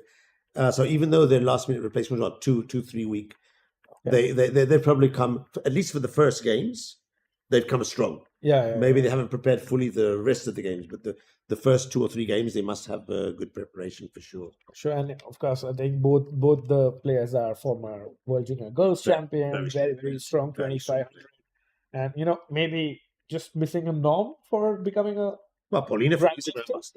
Oh, okay. For me, both of them are grandmasters. Grandmaster. So I'm a weak IM. We are weak. We are weak IMs. of course. I mean, 24.96 Alina, wow. 25 Paulina, and she's been 25.10, 25.15. Yeah. The fact that she's not grandmaster is anecdotal. I mean, she has the rating. Both of them have the rating, Just and they're just missing a norm or some. But for me, their strength is. For me, 2,500 is grandmaster strength, yeah. and 2,400 is IM strength. And between, you get the players who just go down like us. We got to IM and then we just went down, or the players that continue upwards, and they would become grandmasters for sure. I mean, and for example, Munguntuul, she's 23.61. Okay. Very strong IM, Yeah. but for me, not at the same level as Paulina and Alina.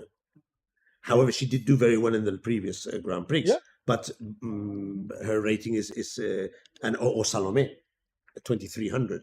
The difference between the 2,500 and 300 is, for me, it's quite substantial. Yeah. Paulina is a fantastic player, and she'll get her norm. and she also plays a lot of tournaments. Yeah, a lot. So for sure, in one of them, she'll get the norm. I think maybe in one of the maybe in this tournament as well. Because Maybe in this tournament, there's She 4 has- grandmasters. She had. it's enough. I'm not sure if the rating floor has to be 2380. Yeah, We'd have to check that to make sure the medium of the 10 players is minimum 2380 to qualify for a grandmaster tournament. There has to be 4 grandmasters, which there are. and The flags, but Flags. the rating floor has to be 2380. If it isn't, already you don't qualify to get the norm, even if you win all the games. Because if not, you could do a grandmaster tournament with, 2,000 players and 3 yeah, grandmasters. yeah. So the rating floor must be 2380, which I think it is, but I'd have to check to make sure. I think it should be. But overall, I think good start for white. I think I would just say it's so much like more space. The back bishop on e7. Yeah. I feel it's going to be like a 2 results position for Alina. I feel. I still think there could be. I think that anything can still happen here. It's my point of view, of course, and Rajesh, you might be totally right, but I think there's enough imbalances here Yeah. in the pawn structure and files, and that a small mistake by white could still mean that anything could happen. Yeah, like I mean, some rook f3. imagine if she plays queen a4, queen b3, Yeah, and maybe rook to f3 now suddenly works. yeah, Probably not, but who knows? And when you go d4, we start swapping pawns, probably heading towards a draw. But there's still, I think, enough position so that anything could happen here. I would take white, yeah. but not by much. Not by Not that much. And I think let's also switch over quickly to the Indian Derby. Yeah, let's see what's happening there. And it looks like Humpy is maybe struggling a little bit for the equality here, and Because of the e6 weak pawn, e6 yeah. pawn. Yeah, that's just one weakness. Yeah. There are now there's a line. I'm not sure if it came from this position. I don't think so, but there's a line of the Tarash, the semi-Tarash, the Uh-huh. ED5, CD4, Yeah. which forces mass exchanges, and black ends up with a E6 weak pawn, and it's just a draw. It's just a draw, even though you have one weak pawn. Because they say you need 2 weaknesses Yeah, to with win. one weakness. So just imagine a one rook ending here, with only the E6 pawn, Yeah, and you, black's king more or less in the center. It's hard to imagine white forcing a win. you can't attack 2 things. There's not much to attack. Yeah. And also, normally you get in e5 and king e6, and then you'll end up swapping f4 e. So it's just so difficult. So this is a 2 results game. This one would This be, one, yeah. yeah. I can't imagine Vaishali losing this position Yeah. unless she overpresses massively. But then again, I don't think this will be a win. This 0.3 0 point advantage, this normally will go towards a draw. Yeah. If you want to win this, at least what I would do, I would go very fast for g3, king g2, and h4, Uh-huh. and try and get my pawn to h5. If I could get a pawn to h5, black shouldn't allow this, by the way. Uh-huh. But if I could get a pawn to h5, the king on g2, then pawn to f4, then I go about maybe trying to pressure the e6 pawn, then bishop to d4, c3, start hitting g7, and then you start getting this light square pressure, and black starts getting reduced in space, and that's where at some point there could be a tactic. But you really need to get in the pawn on h5. Gain space. If you get the pawn on h5, anytime black has to play g6, g5, you capture, and now you have a target on h6. That's why it's so important. Yeah. That's really nice. This has been known for many years. When I started, I'm sure Humpy would know it. of course, and Vaishali will know what to do. Yeah. But Humpy will probably either start trading or maybe against h4 play some h5 and put her pawns on the light squares, and this try to change bishops. It shouldn't be a problem. But this is what a strong positional player would normally try to do. You can actually check with the computer and see if in the lines. I normally like to do this with my students. I give them the positional plan, and then we check with the computer to see if the moves are in the variations. Uh-huh. Not necessarily the first variation, Exactly. but you can just Down notice the line. if down the line they start doing h4, h5, or king on g2, you know you're getting in the right direction. Yeah, that's a great, I mean, even for our viewers here, if they could, But she just played rook e1. yeah, So, and I expect that, of course, she's trying to force black to play e5 In that case, she won't go g3 or h4. She'll play bishop d2 and bishop c3, or bishop c1, b3 and bishop to b2. And then she'll hit e5 super strong, and then force f4 at some point. That will be the plan. Yeah, that's Also, another idea of putting the pawn on h5, that if you get to h5 and black plays e5, your king can go through g2, h3, g4, stay on the white squares, but prepared to penetrate as soon as the rook is exchanged, and then she gets into f5 or sort of invades the position. No? And that's when white starts getting winning chances. For the moment, I think it's not dangerous, but Humpy should defend with precision here. Yeah, for sure. I would lose this position against Vaishali, knowing exactly what I'm supposed to be facing, but I still lose. But also it's a very interesting position Yeah. situation in terms of standings, where Humpy really needs that first place because it's a last event. Humpy needs to try and win this tournament, or at least Outright. to keep some chances. Yes, Yeah. yeah. Whereas Vaishali is not having the best of a circuit this year, Yeah. but she's very strong, very strong. And also, this is a sort of warm up for her for Norway chess, which is in May, which is a really strong tournament as well. We have the world's best players. But Yeah. but also just sticking to the FIDE Women's Grand Prix here, I had a question. So does FIDE allocate the 3 out of 6 events to the players, or how does it actually work? As far as I know, this is also contemplated in the rules. As far as I know, each player, when the places have been designated, they are informed of the places and the dates, and they get to choose their 3 preferred events. Okay. Because every player will choose according to her schedule or to the places where she would like to play, location. Yeah. Normally scheduled, because these are professionals and they fly all over the world. So it's more a thing of a schedule. So, for example, if you have a tournament colliding with India, well, they will choose the other 3. And then based on all this information, then the committee starts to, of course, they try to keep the preference of the players. Yeah. At some point, I'm sure there has to be certain players or certain situations where they'll have to change. That I don't know how it's dealt with. It's above our play level, as you say, no? But yeah, the players basically choose their locations. It's nice. And, of course, It's logical. 4 players want to play in India. Of course, but that's a standard. That's very normal. Okay. And it's probably the tournament which is easiest to confirm, because they will want to play in India. They will choose India, and mostly European players will not choose India and probably choose Cyprus, Austria, Monaco. So it makes a lot of sense. Committee is also happy to allocate. But it's logical, no? Yeah, it's logical. By location, you don't want to go So far. 5,000 kilometers away when you can choose a tournament that is next door, no? Yeah. So that's also, not everyone likes spicy food. That's another. No, of course. It's also interesting because now, speaking of the standings, Goryachkina is pretty much there. I think I checked this before I came. If you could have the standings, please. We also have the standings here. I checked that before I came, and it's not mathematically 100%. Okay. I think there is a chance that, for example, Muzichuk has 2 excellent scores. So if Muzichuk wins in Austria, she'll probably get the spot. And Asabayeva is currently second, but she quite easily could be overtaken. And the player who has very good chances is Zuzina. Yes, because she won the only event.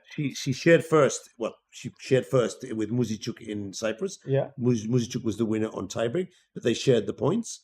And she's only played 1 event. So if she wins the 3 events, she's in. Easy. She's in. Yeah, you win 3 events, you're in.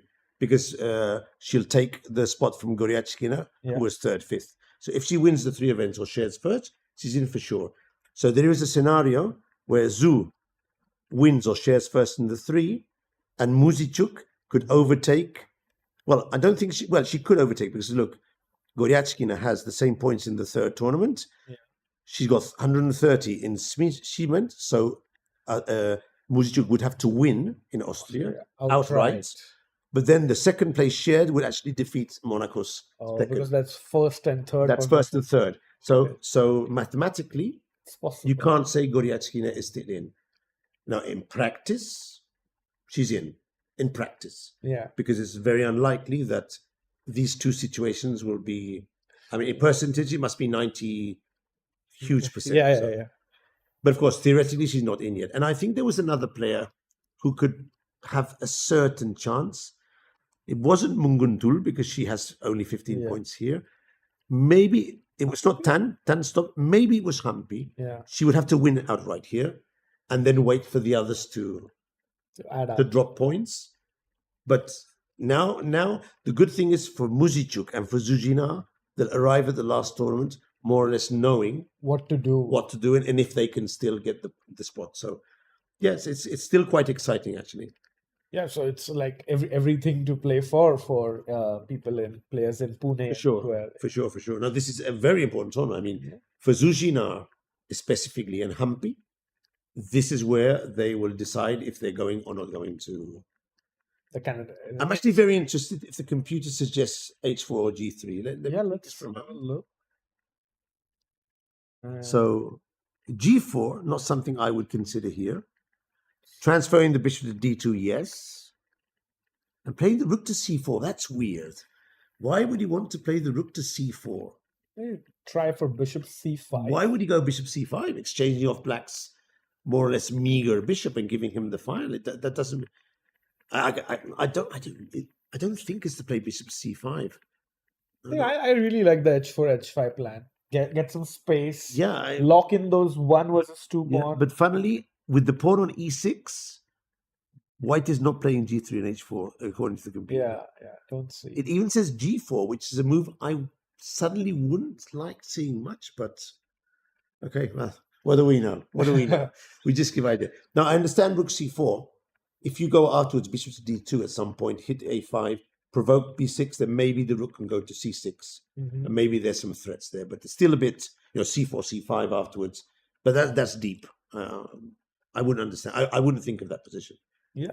But overall, looks like Humpy knows what she's doing. I think so. Yeah, I think so. I still think this should end in a draw. Yeah. Slightly better for Vaishali. Speaking of, the one who has the highest chances is Zuzina. And let's. Oh, nice French. A nice French. Yeah. I think we left the audience around here. H4, H5 is very standard. Yeah. So I play this line with White actually, with White and Black. Okay. Especially with White. And Harika, we know, like a big expert in the French, but has her task cut out because I normally don't play H6 until I get H5. Okay. So unless White plays H5, I don't play normally H6.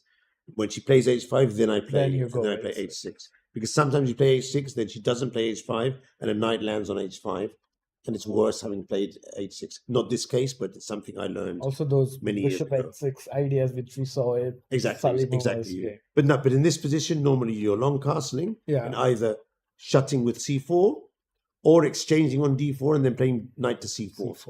And it can never be ejected because of the pawn on A4. So that's another idea. Castle, king B7, rook C8, and C takes D4. Yeah. And knight C4. Somewhat, I'm not sure, but I saw the king on A8.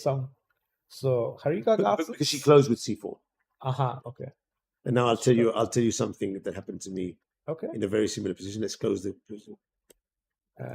This is the rook G8. Okay. So this is okay. I had this position very similar to this against Kevin Spraggett from Canada. A candidate player, and he was 2600 when I played against him.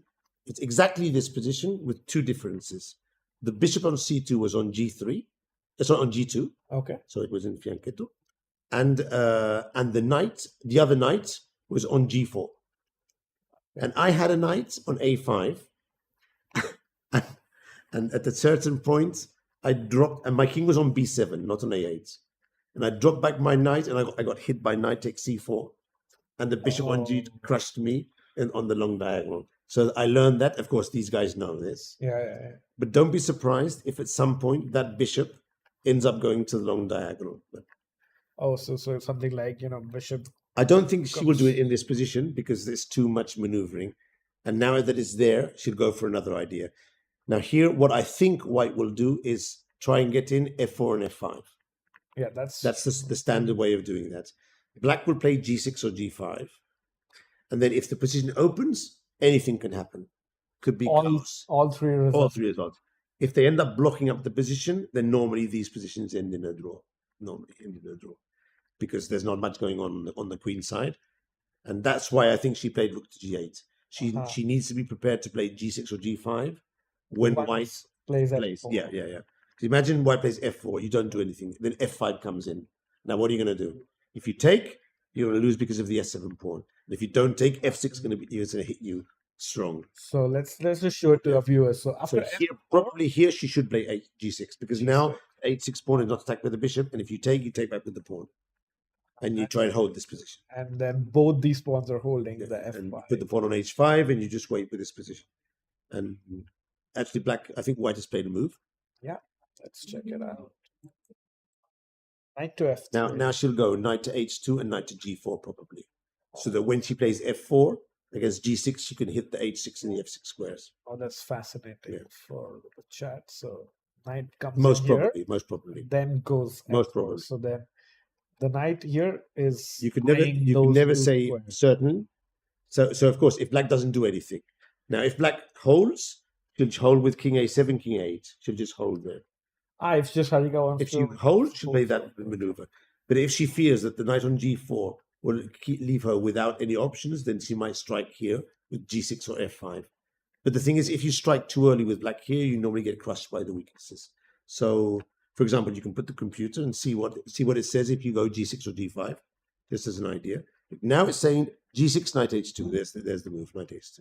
So maybe black is just in time. I think she's holding here, but still, all the positions slightly favor white. Yeah. And if you make another mistake, that will jump to +1. So you have to be careful with black here.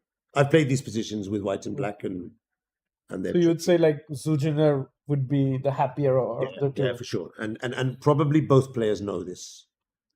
They haven't more than enough understanding to know. I mean, they're grandmasters. If I understand this, I mean, they understand it better and deeper. So I think she will play g6 here. I'm pretty sure she'll. The other idea is bishop to e8, and there you can see there's some g3, some knight h4 if the bishop moves away. So there are different plans here. Look, queen d8, a normal move. Knight h2. Knight h2. Knight h2 to try and get to g4 and then f4. So slightly better white here, but still all the pieces on the board. Anything could happen here still. Yeah, and I think both the players were also medalists in Cyprus Grand Prix. Zhu was second, and Harika, I think she ended up third. Yeah. Very strong players. Harika is very, very strong player. Very strong. Very solid as well. Very strong. Very pleasant as well. Her personality is. Zhu as well, although her English is not so good, but she's also very, very strong. Deep calculations. Notice the knight on a5. Even if it jumps to b3, it doesn't hit anything.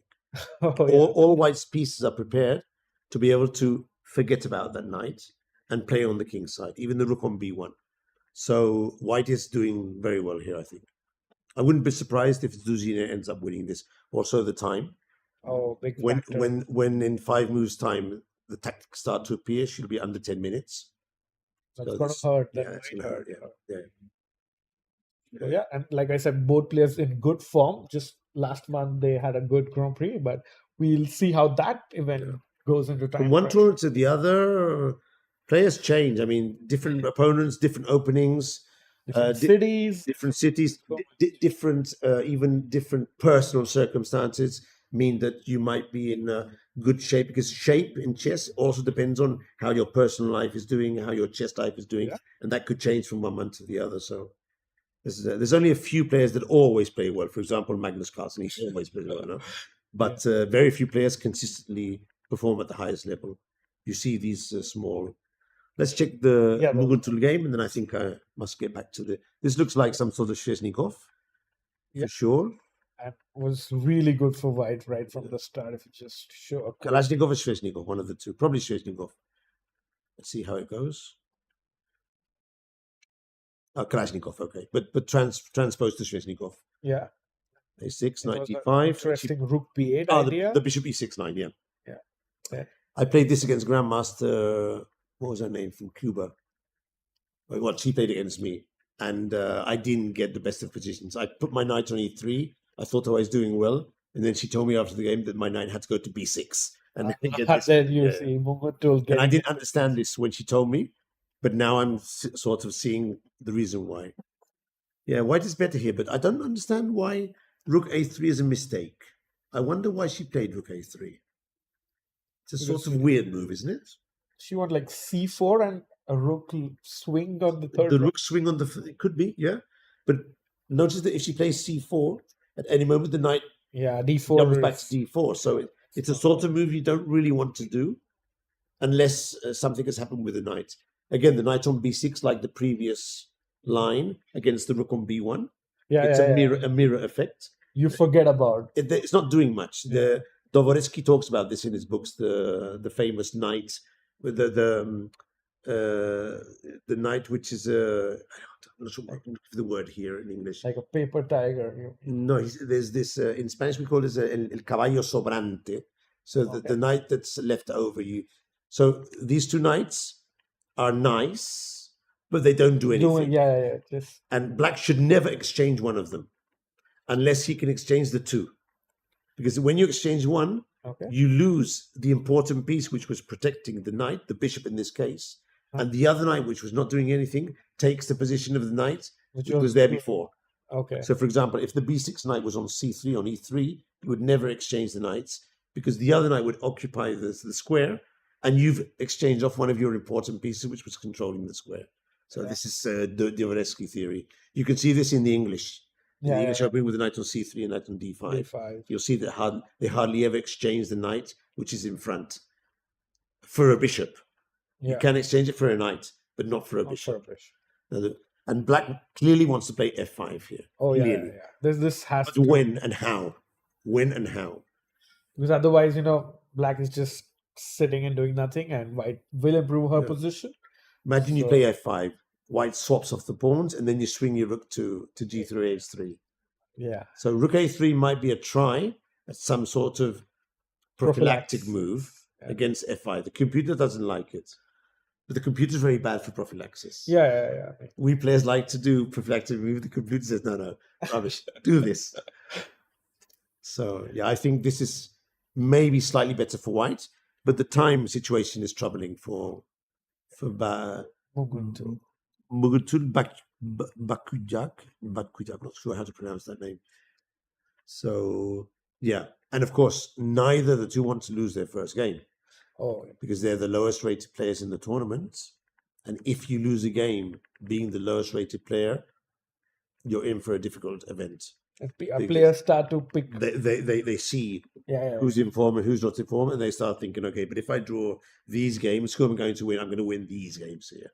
And then they play until the end against you. They really, Pressure. there's no easy draws. There's no, until the end.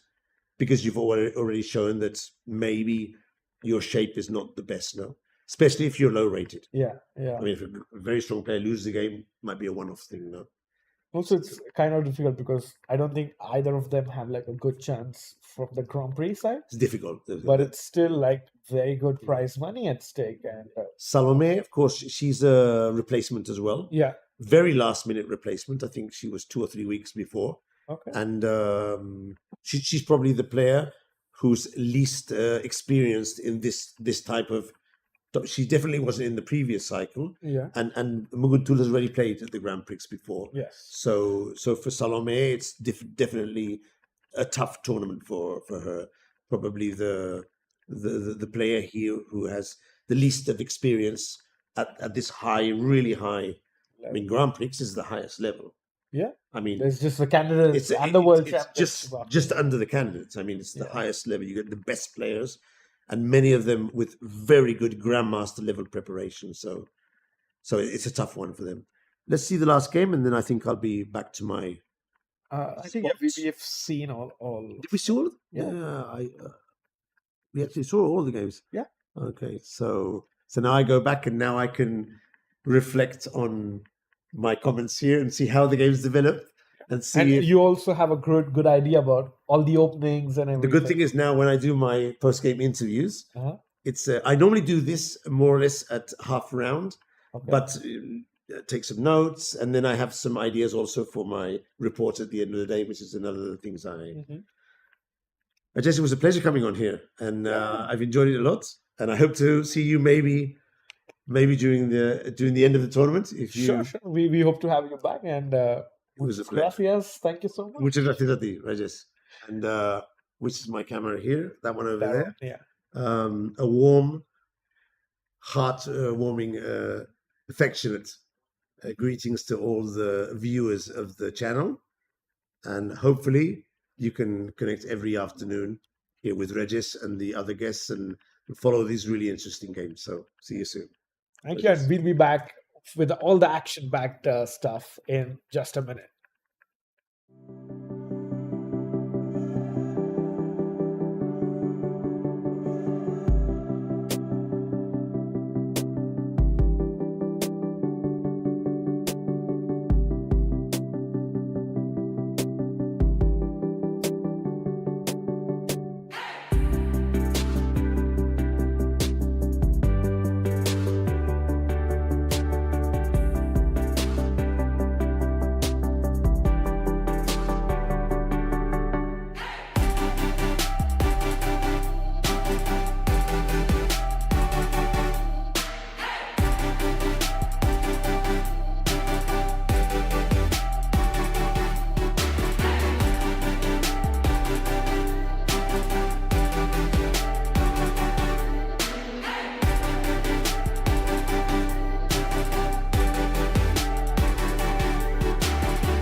Welcome back to the fifth leg of the Women's Grand Prix 2025. And we have all action packed games. All the five games are heading into the third hour of play now. And we have the games into, players are getting into the time pressure situation. About 20 minutes left on the clock. Move 2025, and as Michael previously mentioned, no draw offers allowed before move 40. So it's gonna get really complicated. And I was discussing with the production team here that very similar situation always happens where all the games might end at the same time. So let's be on the lookout to see if we have any particular game that's close. And overall, this game looks really interesting because Kashlinskaya has 20 minutes left, and we left the game at c3 before this. Rook b8, d4 takes. A lot of exchanges in the center usually favor the side with the more space. So Alina would be really happy with this. And then after rook b5, takes, queen goes to the corner on the left side of the board, and bishop to f6, a mistake by Polina Shuvalova. Let's try and figure, what might actually be the reason, because, white, of course, has the move e5, which looks really bad because the bishop has to move again. And there you have it. As I said, Alina played it, and she is into her, her usual thinking pose. Polina, relaxing back in her chair, swinging her chair, but does she realize the gravity of the situation? Bishop, if it drops back, that's bad news for black because the queen swings over on the king's side, and queen g4, hitting the pawn on e6. The bishop comes into the play, hitting the pawn on h6. It's like X here, and this is bad news for Polina. So remember, after bishop f6, e5, which is on the board, bishop to g5 is the only move that keeps black alive in the game. It's still looking great for the Polish player Alina from the white pieces, but bishop to g5 has to be played, or else Polina might start this event with a loss. And you see now, Alina, if you could have the full screen, please, rocking back in her chair. She looks confident, has a sip of water, and she looks the happier out of the two. And maybe now is the time where Shuvalova is figuring it out. Where did it go wrong? Because queen a4, you could play any move. The knight could come into g5 with, threatening a trade, but it was maybe just like a hand move, as they say. It's like a move that you just play in blitz with bishop g5, and after that pawn to e5, and it is gonna be big trouble for Polina here. And I think while she thinks, I'll try to figure out if there's some other game that's heating up. And I think it's one game which I feel would be decisive right from the get-go here, which is Salimova versus Divya Deshmukh, if we could switch to that, because that's another game where we haven't seen any player castle, and both kings are out in the open. And 18 minutes for white versus 26 minutes for black. Decisive result loading here for sure. And I think we left the action around here when we were discussing it with I am Michael. And queen f2, knight c3, bishop c3, king to d7, queen to d2. Still trying to get some attack going, and bishop to c6. Of course, black does not blunder with king c7, as bishop a5 pins the queen, and you collect the queen here. So bishop c6 by Divya, pawn to b3, keeping the options open for white here. And after g6, bishop to a1. That's an amazing move. I'm really curious to see what's the idea of that. But bishop to a1, it wants to play c4 and just get a nice strong center here with both the pawns, and bishop a1, g into h5, and pawn to c4 has been played. And now it's suddenly, first we thought, Divya's king is unsafe. Then it was Salimova's king on f1, which looked a little dodgy. But now again, I feel the tide is turning. Feels like Divya is really contemplating about the king on d7, and both the pawns could open up. The king is in the center of the board, the rook is on the side. It's not looking great, but look at these rooks, look at this rook, look at this queen, look at these two pawns, look at these two bishops. I feel the tide is slightly turning, everything looking rosy for Salimova, except her time situation. She's about 7 minutes down on the clock, which might, hurt her. But if you could just go on the full screen angle and see the players with our beautiful cameras here to see about if we have any uh, tells in terms of posture and body language, and it looks like Divya. No, Divya also looks very focused, not looking under any pressure, just figuring it out. The idea of the c4 move. She's picked up a pawn on the king side, but the real action lies on the central file. The C, the D, and the E file is where all the action is going to happen. And does Divya, bring her rook into the game, the ones that lying in the corner, or not? But Salimova has also played her move, but she's not gotten up. She's not taking a break. She's locked in, focusing on the biggest problems that she can pose to Divya. And if you just show the board again, I've just highlighted, the three important files for the black king. The action or the game is going to be decided on these three files. Sure, black has a pawn on the side, the h5 pawn, which I just highlighted, but it's this rook in the corner. If this rook can come in, that would be really, really good.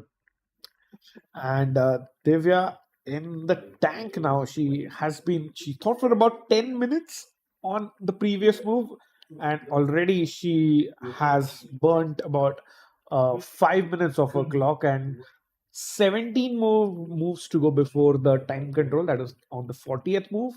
And no draw offers are possible, so it's really, really crucial that you play it out. And you're not allowed to communicate to your opponent, so no draw agreements or offers possible. Of course, if there's a repetition, then that's fine. So action is heating up here as well. Let's check another board which I and Michael were thinking, that is the one between Zhu Jinner and Harika, because that is one game where again kings have been on the opposite side of the board. We left the position here for our dear viewers, and bishop e8 was what we saw with Michael, and then knight h2. Idea was of this f4, which we had shown you guys. f5 by Harika. She's a fighter. She doesn't want things to happen. She doesn't want just to sit and wait. She wants things to happen. That's why she's trying this f5 move. Of course, ef6, bishop f6 follows. Whoops, yeah. And she's going to be happy with that. And she's just telling Zhu Jinner to kind of make a decision. It's not going to happen that the position stays. But Zhu Jinner thinks for about 4 minutes and plays a really, really strong move with pawn on g4. And that is crucial, because opening up a file against your own king, I mean, this king is super happy if white is playing g4, but that is something the Chinese player has calculated.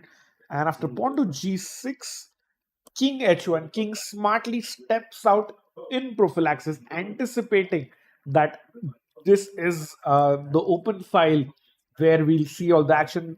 The rook is going to slide over, then the rook might go up, then the other rook might also come in and join the party. So both these rooks can be, you can see them on the g file pretty soon. And after king h1, rook f8 by Harika, then Zujina plays pawn to f4. Remember, the the stronger player always keeps the tension, and the weaker player concedes and takes the pawns.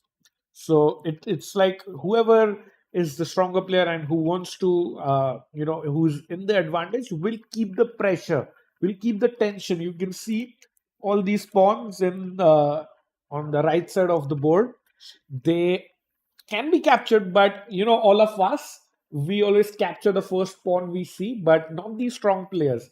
They want to keep the option of taking whenever they want. And after f4, bishop b8 followed, and then again we see both sides not budging. Rook g1 played by Zujina, and she is just supremely confident of this. Look at her posture, her body position, and she looks on it. She wants to attack Harika. Harika, in her usual thinking pose, figuring it out if there is a way to stop this onslaught. Because I feel White's gonna bring another rook on the right side, and these pawns, something is gonna go. Something is gonna give in on the right side of the board. 19 minutes and for Harika, and 21 and a half minutes for Zujina. Very important, crucial round. Zujina, remember, we have been saying this throughout the day. It's the first day of her second Grand Prix. She's already won the first Grand Prix that she played last month. So she definitely wants to get off to a good start, and I feel she might be able to do exactly so, because the position looks great. The engine still says, Queen D7 is a nice move, and that could really, keep black in the balance. But it's difficult right now for Harika and us as well. And we'll be back with a very, very short break, and just get into the action very soon.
And we are back.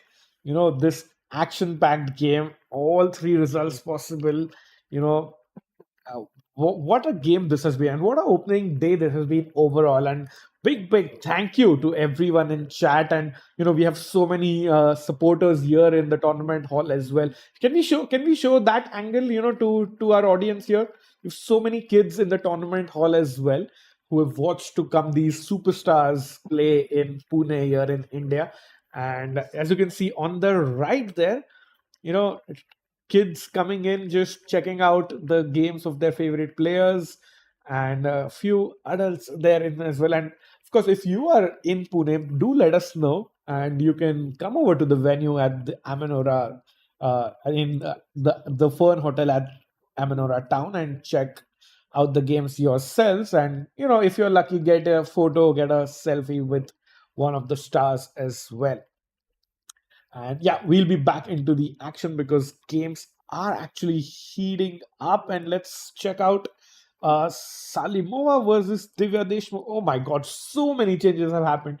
It was just 3 minutes ago where we were discussing this position, where I said the action is going to happen on these three files. And very much so, Divya puts in the pawn on d5 because she's kind of forcing Nurgul to make a decision and either allow her knight into d5 or to close the position. So after some thought, Nurgul closes the position with c5, forces the queen out, and then the bishop comes back into the game. Remember, this bishop had dropped back because we wanted the pawn to go ahead. Now that the pawn has gone ahead, the bishop comes back, and now the bishop wants to go to the side of the board to attack the queen again, get some tickle there. And Divya swipes over the rook on the king's side and to the right side of the board now, hitting this pawn. Maybe the black queen wants to enter somewhere. Maybe the rook is going to go in on those square, attacking this rook. All things possible. And now we don't have a move so far. Yeah, it's at this position now. Nurgul Salimova, the Bulgarian star, is thinking with about roughly 15 minutes on her clock, whereas Divya Deshmukh has 19 minutes. So again, I feel this is a game with all three results possible. So exciting times ahead. I think in the next half an hour or so, we should be getting in our first result, and maybe two results as well, as we get into the business end of day one of this Grand Prix. And I think one game which actually might end even sooner is the game between Vaishali and Humpy, because it looks like Vaishali is trying to push, but not really getting anywhere. And we discussed a lot of ideas here with this g4 idea. Vaishali finding the best engine move, that is with g4 after bishop to e7, pawn to c3, bishop turning to f6. So Humpy improving the bishop's diagonal.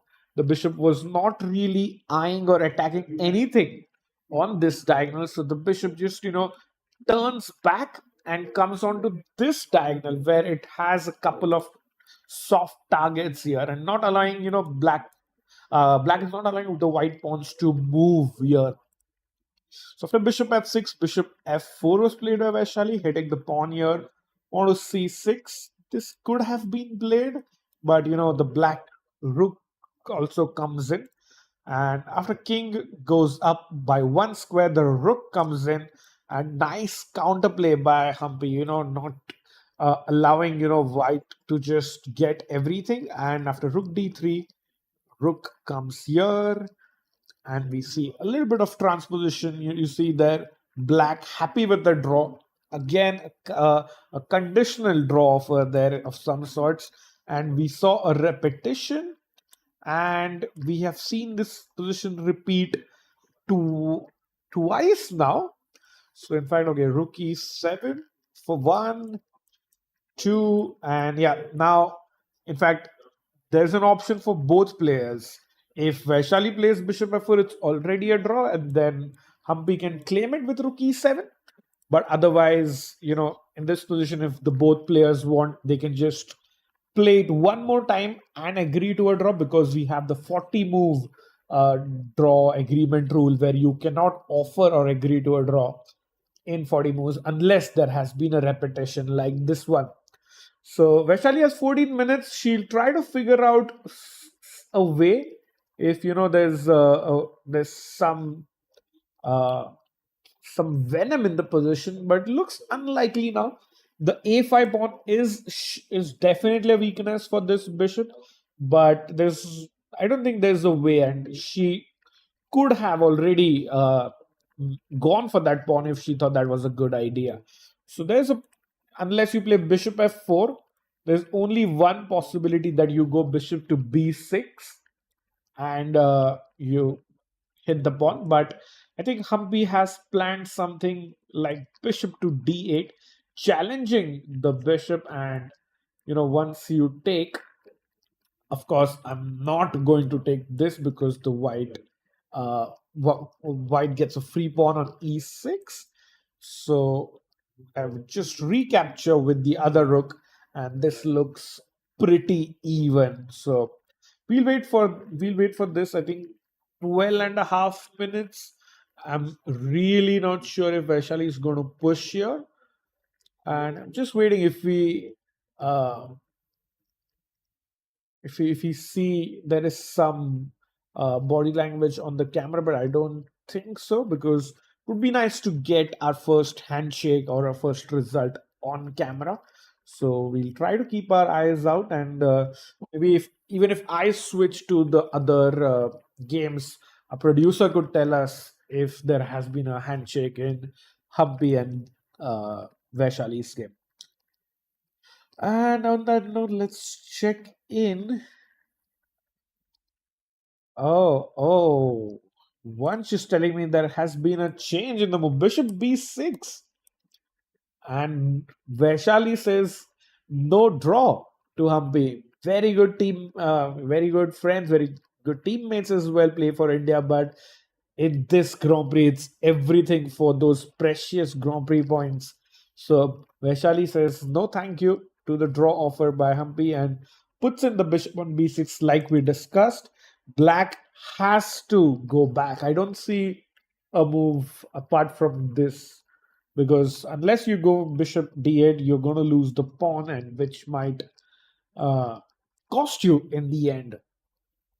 So Humpy has got a lot of time, 22 minutes, so we let her figure it out. Bishop d8 is a defense, rook d5 is another defense, but yeah, both looking good. But it's still, even though Vaishali gets some brownie points for rejecting the draw offer, the position still looks very much equal, and we should expect a peaceful result in this Indian derby.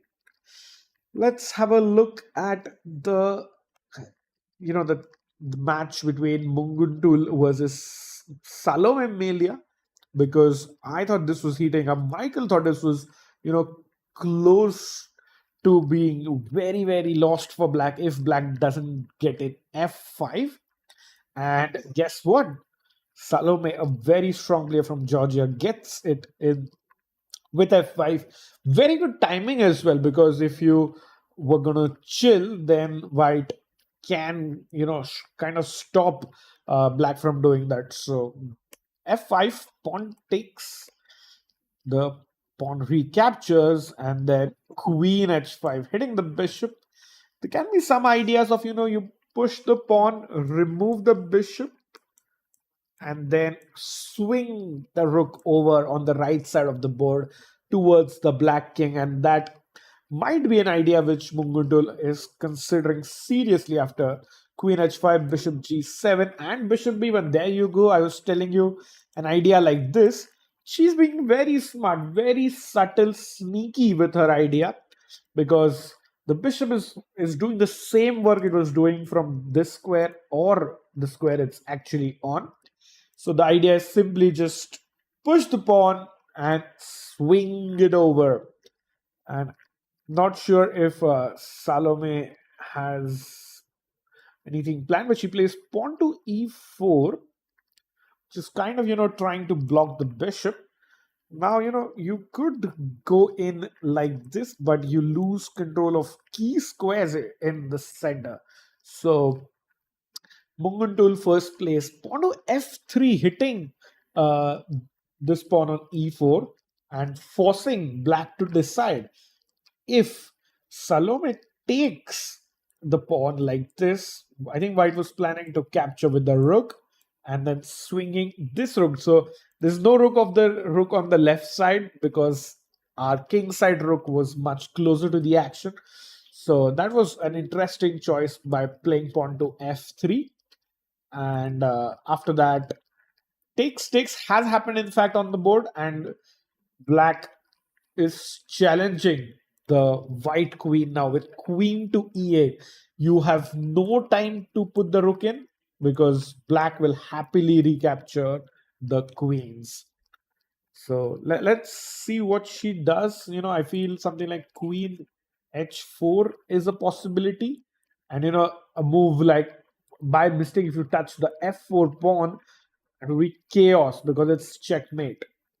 So black does not, of course, will not do that. So queen h4 is what I'm expecting, but queen h3 played by Munguntuul. Oh, she's in fact actually inviting the move f4. Come attack my queen, but she's then gonna capture on h7. That's a checkmate. Of course, Salome, very strong player, but has only 9 minutes and looks like she's reaching out on the board. And she does play 95. Oh, I think Chad action is heating up. Look at the amount of moves they're playing. Rook f1 played in a flash. I think Batkuyag Munguntuul is being very smart about it. She's playing strong, crisp, clear moves, putting the pressure on black in terms of time and making sure that she has to play in her stipulated time. 14 minutes to go until a time control. You cannot offer a draw and you only get extra time at the end of the 14th move. So we've got this game at a very crucial juncture. Point ideas like c4, rook coming in really look good for the white side, and I feel if something's gonna happen quickest in all the other games, I feel this game we should see a result in the next 15 minutes is what my prediction. And knight g4, the best move played. Kudos to Salome Melia for this. I mean, she's locked in. She's playing all the best moves in such little time, and she really, has her back to the wall, but she's not giving up and playing all the correct moves at the correct time. So, knight f4 is a strong move. If the knight comes back, it's going to be really good for Munguntuul. Let's see if she finds it. The bar thinks the position is dead equal, by the way. 0.00 is the evaluation. And if you ask me or if you ask both the players, I'm sure they'll beg to differ because this does not look like a 0.00. Plenty of action, so many flying pieces. The kings are exposed of both the players. Anything can happen. And we'll see if there is a big update in Zhu Jinan versus Harika. I see the bar has gone flying there. Oh my god, what's happening? What's gone wrong for the Indian star Harika? It shows that Zhu Jinan is completely winning. We left this board, around this moment, rook g1, and like I had mentioned, whoever makes the first trade is going to lose, and that is what is happening. You have to keep the pressure. I know it's difficult for Harika because white is just going to double and bring both the rooks, all the heavy pieces on the right side of the board, but she caves in. Harika makes the huge mistake of pawn takes pawn, and this just opens up stuff. Zhu Jinan smartly does not recapture, which maybe Harika missed, because she captures on this side, and that allows so many weaknesses. Now this bishop is getting into the play, and this queen are going to create havoc. Bishop f2, a very very simple move, clearing the line for this as well. Pawn to h4, knight to f1. You see white is not hurrying at all.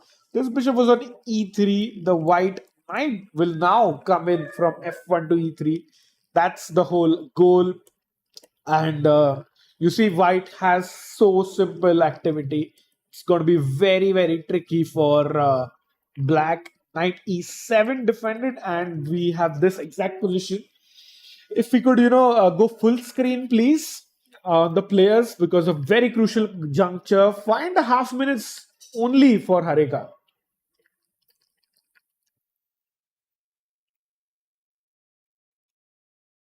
And I'm just getting word from our production team. There are some audio issues, some ambient sound issues. So, in case you have, you're getting some sound or audio issues, do let us know in the chat, and we are working on resolving that. So, just an FYI there for our lovely viewers at home. But yeah, 97. There's one more annoying sound in that is in black's position. I don't see a way that Harika is going to, survive this. And Zujiner has made a move. His bishop into h4. Goes the dynamite. There it is. I know audio issues outside, even in the commentary box. Bishop h4. Things are looking bad to worse now, because bishop takes e7, knight takes f5, rook coming to g7. This is just absolutely game over, and it's a dream start for the Chinese player, but a very very difficult tough to loss to swallow for Harika, and she's still thinking, she's not giving up, she's a fighter. And let's see what Harika does, because she has only 5 minutes to figure out the defense for this. And I'm not sure. I mean, even if I look at the engine, I don't see any simple defense, and white is gonna crash through sooner rather than later over here. So yeah, this actually might be our first result. All other games still in the balance. The bar is at the middle, but in this game it's gone up to 2.6 now almost for white, and looks very very tough. In fact, knight g6 or knight c6 are the only moves which keep the evaluation under 2.6. Everything else and black is simply winning. And I don't know, it's so difficult from a player's perspective, because you do not want to move this knight, which is like the knight in shining armor, defending both the pawns, keeping the position under control. But what's gonna follow, I'm very very afraid for this. But if Zujiner goes on and wins this, what a dream start. She won the previous Grand Prix. She again might get off to a winning start, and that's just going to ensure, she might get onto that second spot of the women's candidates in 2026, which is why we are all here and we are watching this, and the players are playing for those two candidate spots, which one of them likely should go to Goryachkina, but the other spot is very much up for debate. If you can go full screen once, please, and we see Harika locked in 3 minutes 10 seconds. Can we get a zoom in, producer G? Just to show the clock timing, and I don't know if you can add a board as well at the top, but it was just to focus, just nice to focus on the players, especially if they are under 2 minutes. Yeah, that's nice. And plus, if you could zoom in on the players as well, because we saw, Harika just lifted her hand, almost about to move. And oh, Zujiner also is looking super confident. She knows she's in the driver's seat. She can smell the victory. And Harika, she moved the pawn, or the pawn to b5 or king to a7, I think. Move has not come in. I'm pretty sure she made a move. Queen to c6. There it is. There it is. And guys, I had told you, Chad, I was telling you, knight had to be moved to one of these places. Queen c6 is a mistake, and Harika is in very very deep trouble because we see the bar rising on the left, and it's almost 3.5 plus for white, because like the arrow I pointed, rook to g7 looks like a killer blow. Rook to g7, bishop into e7 is also possible. Plenty of things possible, and Zujiner nicely has 18 and a half minutes to figure this out. So doesn't look promising at all for Harika here, but we will just continue and see if Zujiner is able to, find this finishing touch, or does she allow Harika to get a chance? She's thinking, no moves yet that I can see. With a lovely shot of the playing hall, thanks to a production team here. It's also nice to see the board on the right. I'm just wondering if there is a way for white to even slip up, because what else do you go? You either capture the knight or you just put the rook in. In fact, white is not using this rook at all on the left side of just the one that I've highlighted right now. White is not even interested in using that rook. I mean, given a choice, I would love to get my first rook in on the 7th rank. As they say, rooks feel like they are on heaven on the 7th rank, and then get the other rook, swing the other rook across. So things looking really, really tough for Harika, and Zujiner, deep in thought, might spring us a surprise with her calculation. She's a supremely amazing calculator. Always, has fun tactical ideas and is very strong in with a calculation. I think she's pretty much calculating till the end of the game because she feels it, she can sense it. It's pretty close for from a win for her. And while Zujiner thinks, I'll just see if there are any other games which look like they're about to end. Yeah, this looks like the most interesting position for me as well. Just trying to figure out. And in fact, this is also the game where one of the players has the least amount of time. And there we go. Bishop takes e7, like we said on the board. Harika quickly recaptures with the bishop. 8 moves to go until time control, and now white can pick up the pawn very simply. In fact, I'm curious to see what happens if white recaptures with the pawn. Now, okay, it's a very tough, it's a very difficult engine move to find this. So, yeah, and there you go. She recaptures. Bishop takes f5 on the board, and it's like Harika is thinking a way to just try and do some counterplay. But at this stage, white is just one pawn up, actually, if you think about it. It's not much, but the bigger problem is the play. Given a chance, white would just simply bring this rook across. Oops. Here, remove the bishop and just push the pawn. Push both these pawns, and there is literally nothing black could do without this. So Harika is just trying to figure out, can there be some counterplay? Can they include some can they include this in some way to save her position? But looks highly unlikely. In fact, one of the one tactic which also you should be looking out for is knight takes d5, queen takes d5, and bishop e4. Pin and win.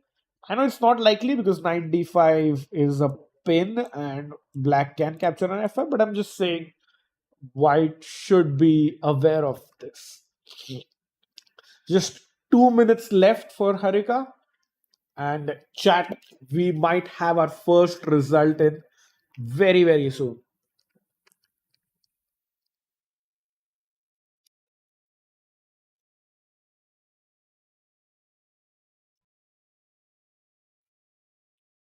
There we go.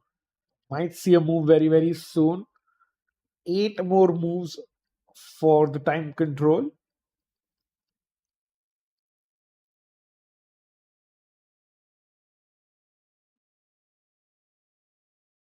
It's in the air. She go for it. She almost made a move and she plays bishop d8 back. I don't see the idea of it actually. It's just, prophylaxis against the rook coming in. But I feel if just Zujina just continues uh, with the same simple idea, it's gonna be pretty difficult for her. Harika just checks out the score sheet, just sees how many moves she has to make. So it's 7 more moves. Remember, it's move number 33, and on the 40th move, you get some extra time. But actually, at this point, the time is also not a big worry. The bigger worry is the situation on the board. It looks very, very difficult. 2 connected pass pawns there for white. Though, black has this pawn on the right side of the board on h6, but not looking super strong. And there you go, the same idea which I had mentioned, rook to f1 there by Zujiner, and just gonna get the bishop out of the way, start marching those pawns. And I think while we hope to get the handshake moment of this game, our producer team is on the lookout. We also have some nice updates in Divya versus Nurgul Salimova. So let's have a quick switch at that game. And oh my god, what a turnaround this has been. So it was around this point which we left the game. Rook g8, king g1, and I was telling maybe black has some ideas on the g file. And it's like again a game of cat and mouse. Whose king is more exposed? It was white's king first, then black's, then white's, and now again it looks like Divya has managed to turn it around and get some counterplay. Rook g8 coming in, attacking the pawn on g2. Nurgul plays rook e2, protecting it, but Divya now tries to get a king out of the way. I don't know why they're saying it's a mistake. Maybe she could have done something faster in a way, but a4 is the move which the computer really hits. White was in a good position up until now, but pawn to a4 completely throws it away according to the silicon monster.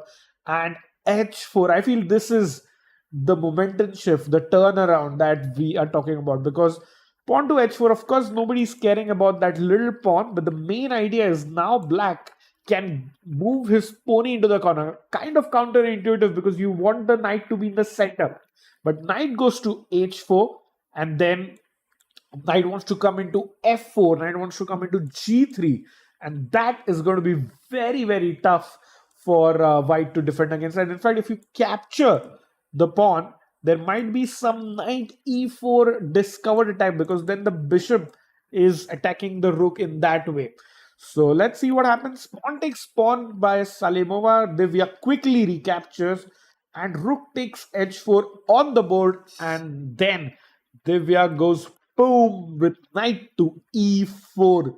Bam, what a move, because if you capture the knight, black is gonna just simply take here, and Divya is almost close to winning in this position.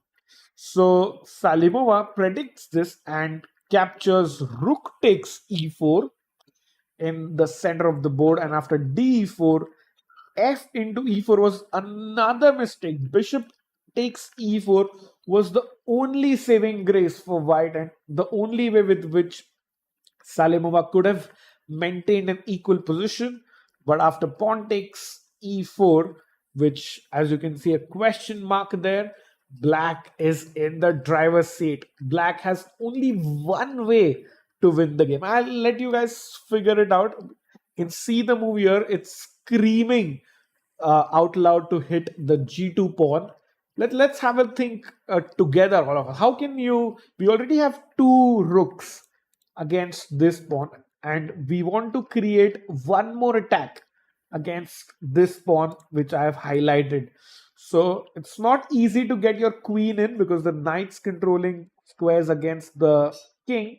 But the only way to hit the pawn on g2 with extra force is by pawn to f5, so that white cannot take this because the bishop opens up.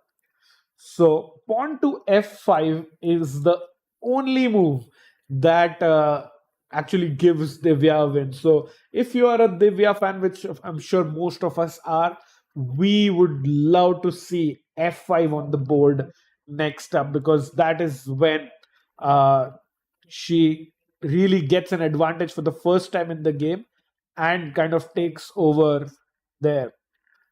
And yeah, no moves yet. And also keeping an eye out on the Harika game. Not much happening. Couple of moves in, but still a few moves away from hand checks, I feel. We'll stick with this game. If you can go full screen. Did she go f5, chat? Did she? Yes, she does. That's great news. f5 on the board, and looks like she is gonna score the first win with the black pieces in this event, because remember, Zujiner was completely winning with the white pieces.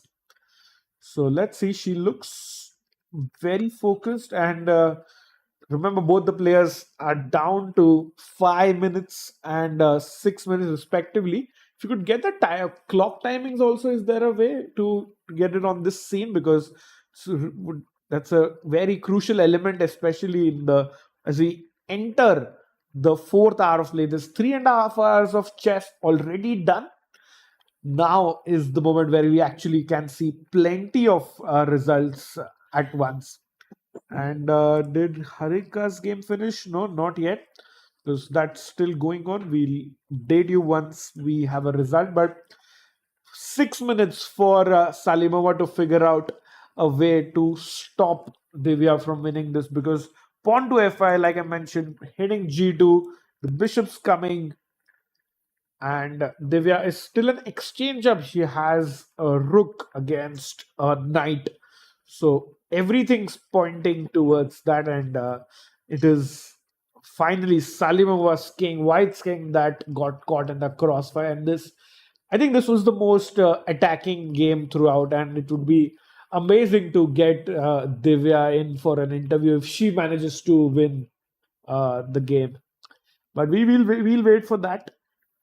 We'll see how this game finishes. Any other game? No. Harika is still winning. Can we quickly switch to Harika? And wow, we have the clock time. Big shout out. I mean, amazing team at work here. Feel like a genie. Whatever I want, it's quickly done by the team. So that's amazing. And I have to switch the game as well, because yeah, there you see 33 seconds.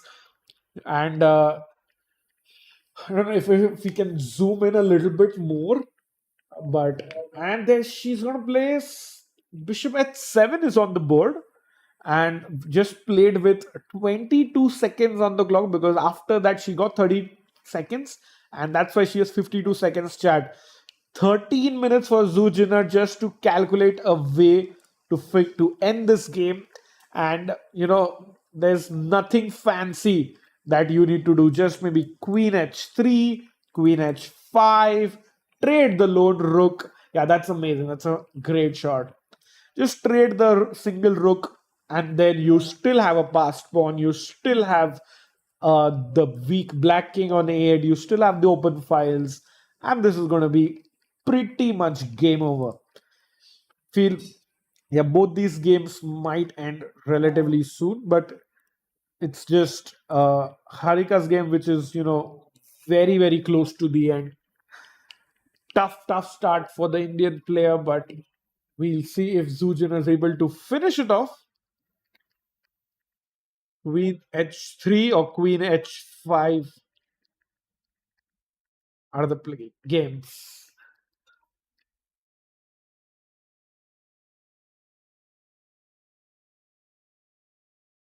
Let's see what's possible. And oh no, Harika looks disturbed by the noises. And there's some chat. Yeah, there are some ambient sound issues already. Oh, we might not have them, but the players might be experiencing something. And we'll just keep you updated about that. Let us give us a thumbs up if you think our audio is fantastic. And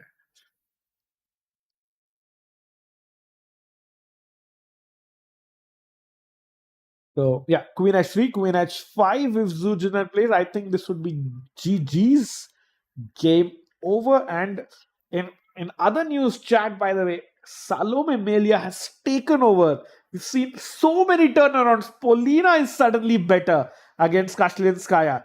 Queen h3 played and Humpy is still holding against Vaishali. So no turnaround in that game. Zujiner plays queen h3. 45 seconds for Harika. What can she do? Any suggestions? Queen h6 is a huge threat. She has to save that pawn or trade the rooks. There is absolutely nothing otherwise. Does she trade? Bishop takes f5. I don't know. Rook f8 is a nice move. And then she played the best move in the position. But I think still queen into h6 is such a nice move because there is no time to capture. I'll just show you. Queen takes h6. There's no time to recapture on f5 with either the rook or the bishop because queen takes c6. This queen is hanging and it's also a check. So queen takes h6 by Zujiner. If she plays queen takes, knight takes, and there's absolutely no threat from black that you should be afraid of. And these two pawns will still queen no matter what. So I think queen at 6 would be just very, very strong. And we are at around move 38 now. 2 moves to the time control, but at this point, I think it doesn't really matter. Harika just checking it on her score sheet, making some notes. She's just making sure she's on the correct move number, but sadly, at this point, it's not even about the time, it's just about the position, which is very tough.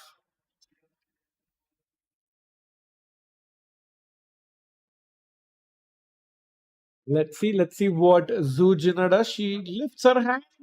No, places it down. Double checking, triple checking, making sure Harika does not get even a sniff of counterplay. And she just wants to make a smooth win because I think this has been one of the best games that I have seen being played against the French, against Harika especially, because Harika rarely loses. She's a super strong, solid grandmaster who rarely loses. But what a game by Zujina. Absolutely, leading from start to finish, putting the pressure, found the counterplay, and then finally struck with G takes F5 when it was needed. She's 9 minutes, almost second time about to play.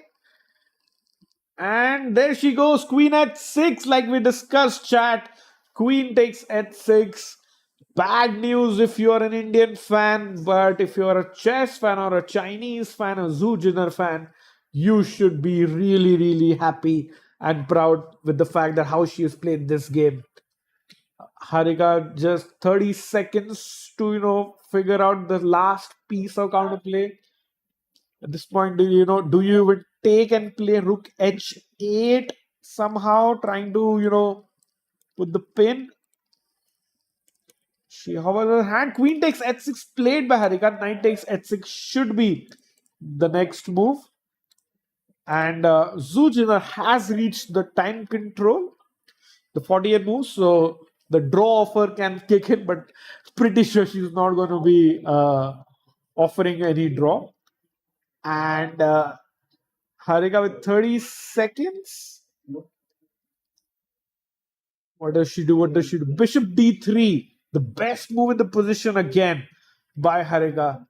And our arbiter is just taking notes, making sure of the time. And yeah, there's sudden finish, no added time. So rook is attacked. And rook h8 might be possible, pinning the knight.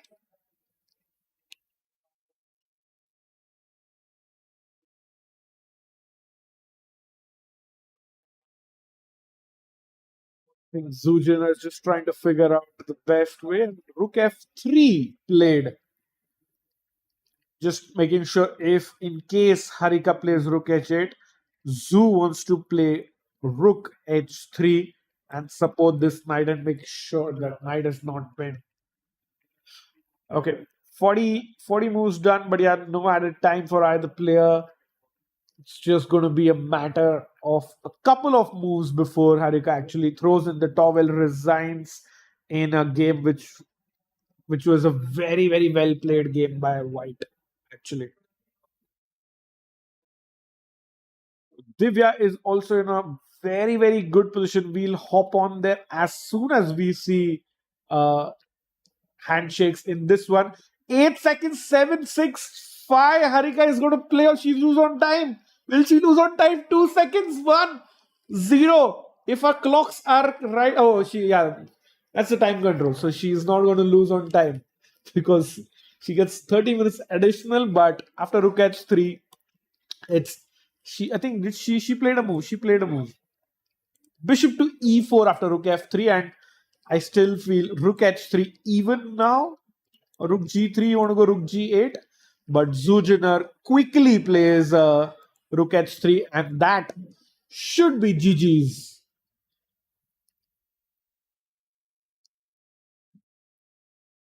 This looks pretty much over, because even if you play rook takes f4, I'm going to go in rook g8 and capture that bishop on d8. So it's just looking no chance for black, sadly.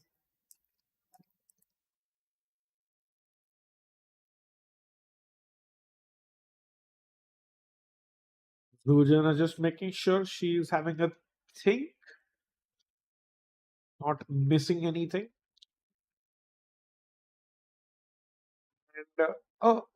And do we have moves?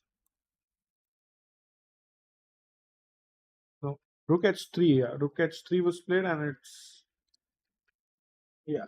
Harika's turn actually to try and figure out if there's any counterplay.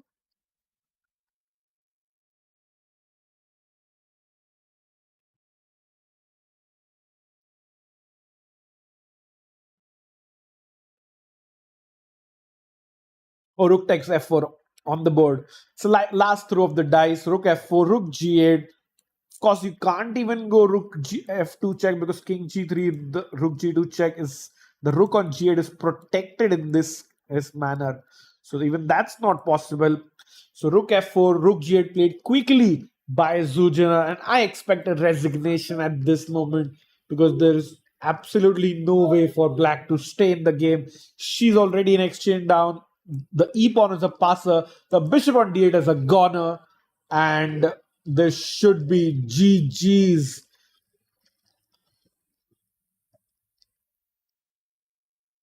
Harika looking over to the side, a little bit annoyed with something around the tournament hall, or just also unhappy with her own play, maybe because she, of course, plays to the highest standard. Rook f2 check. I think the king is going to even just go on g1. There's no way, no counterplay. King g1 played, and now rook takes b2, rook takes d8 check, and a resignation incoming, chat. Will we see a resignation on this one? Because there's absolutely game over. There's no counterplay. Harika fighting on. What a champion. She plays king to a7, not giving up. She still feels there is a glimmer of hope for Harika. Is there a glimmer of? I don't see any way whatsoever. This pawn is just going to go up the board, up the board, up the board. There's no way for black to stop it. Rook g2 is of course a check, but if you give a check, I just come to the side. So I don't see any reason why Zujiner, doesn't win this game. There's just too few pieces for black to also threaten a counterplay. So it looks absolutely over.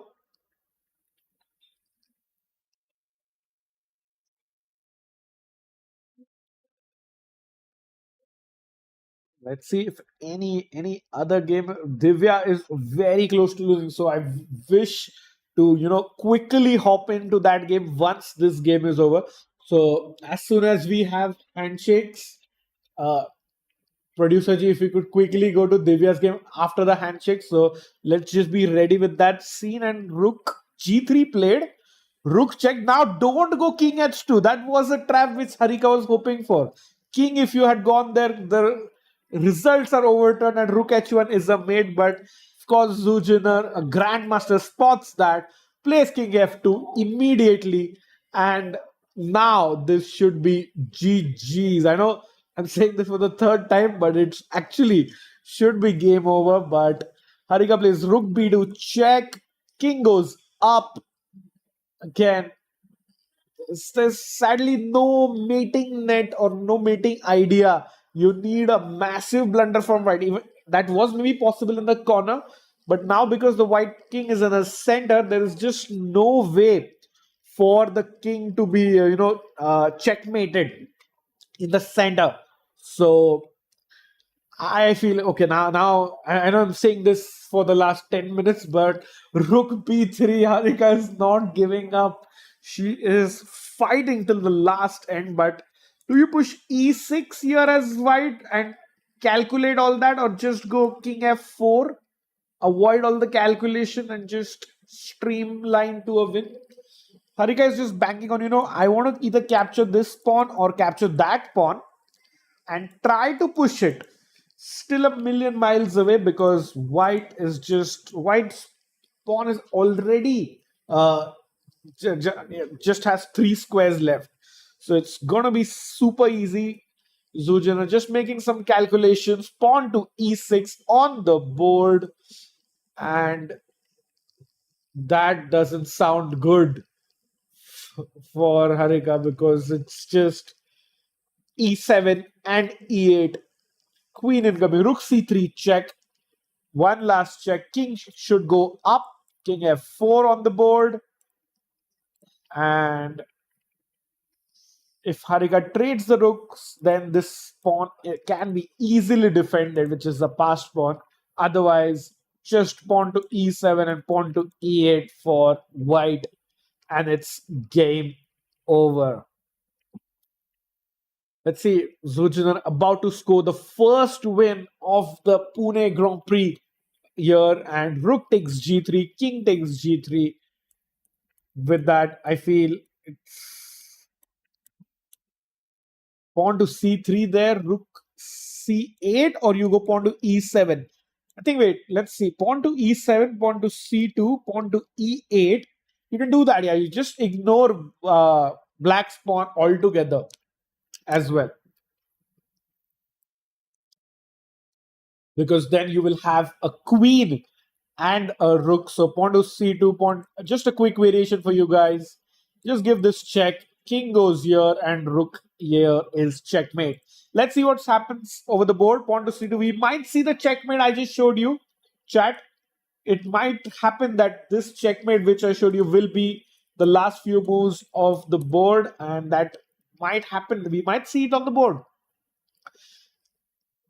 Zujiner reaches out, makes a new queen, and Harika resigns. Zujiner scores the first win of the Pune Grand Prix in 2025. Harika looks quite disappointed because it was in her favorite opening, the French defense. Zujiner won the last Grand Prix and is off to a flying start. trying to score that all important candidates qualification, but commiserations and tough luck to the Indian. But Zhu Jinner has a dream start here. Let's quickly head into Divya's game, because that is where we might see another result. We left it around this point and wait. Let's quickly get into the action, because she's just 10 seconds left. But okay, now because of the 40th move, she will get 30 minutes added. She played it on 1 second, but yeah, she should be getting more time. It was why is Divya played a move fast on the last move, but I think now both players have reached the time control, and we should not see any more big blunders. But if just we could go back and see, f5 was the point where we had last left, and after queen e3, rook g4, bishop e1 takes, and then you can see, Divya playing all the strong moves. You can't take this one because bishop e3 is a double checkmate.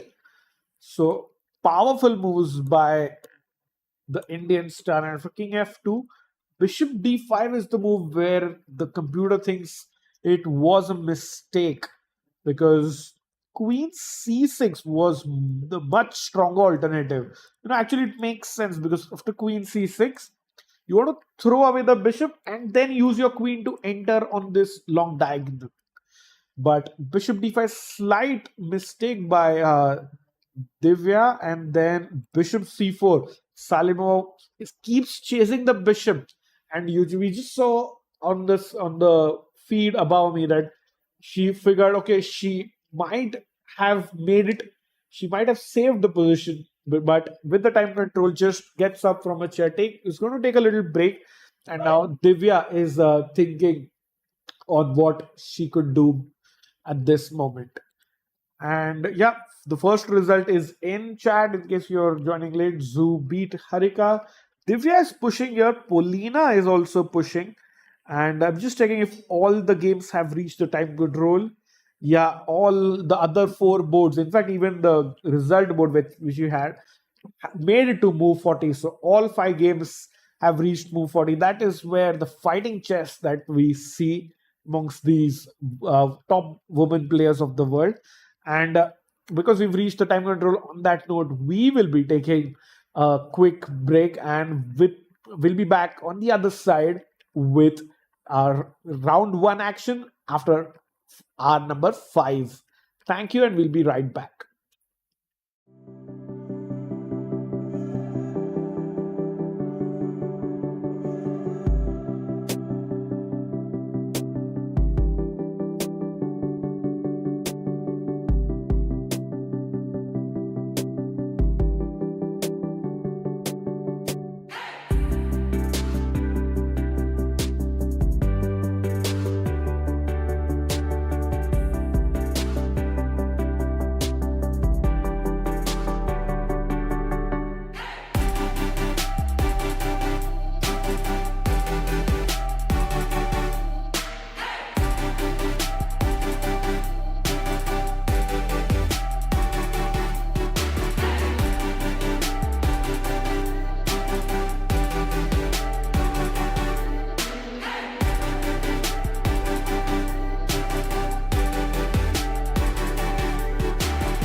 Welcome back, everyone. We have reached the time control in all of the other four games that are still going on here at the Fern Hotel in Aminora, Pune.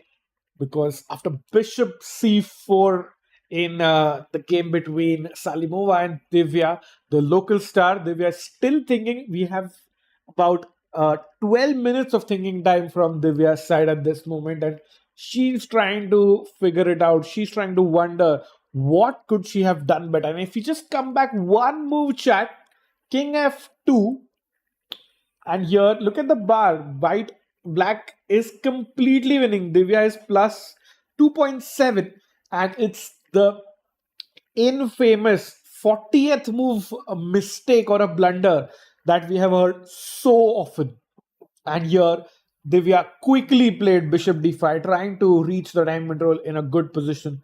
But in fact, Queen to c6 was the only way with which she could get max advantage, because the idea is Bishop takes e4, she could take back with the pawn, and then once this pawn can move and give you a deadly check, then Rook h2 check, Queen getting into that open diagonal. That was crushing for Divya, but sadly she missed her opportunity. The chance is still not fully gone, I would say, because even after Bishop d5, Bishop c4, it's plus 1.5. And she's finally made a move, chat. What a time to go live. Great timing, and Rook d8 blunder. Oh my god. What a bad time to go live, producer G, because it feels Divya has lost all her advantage now. Oh god, what a bad timing here. But let's try and dig in more. Rook d8. What's the idea? Maybe you just capture. Rook captures and Bishop d2. That's tough to find. I don't know why it's a blunder. Let's see if what was the best move possible.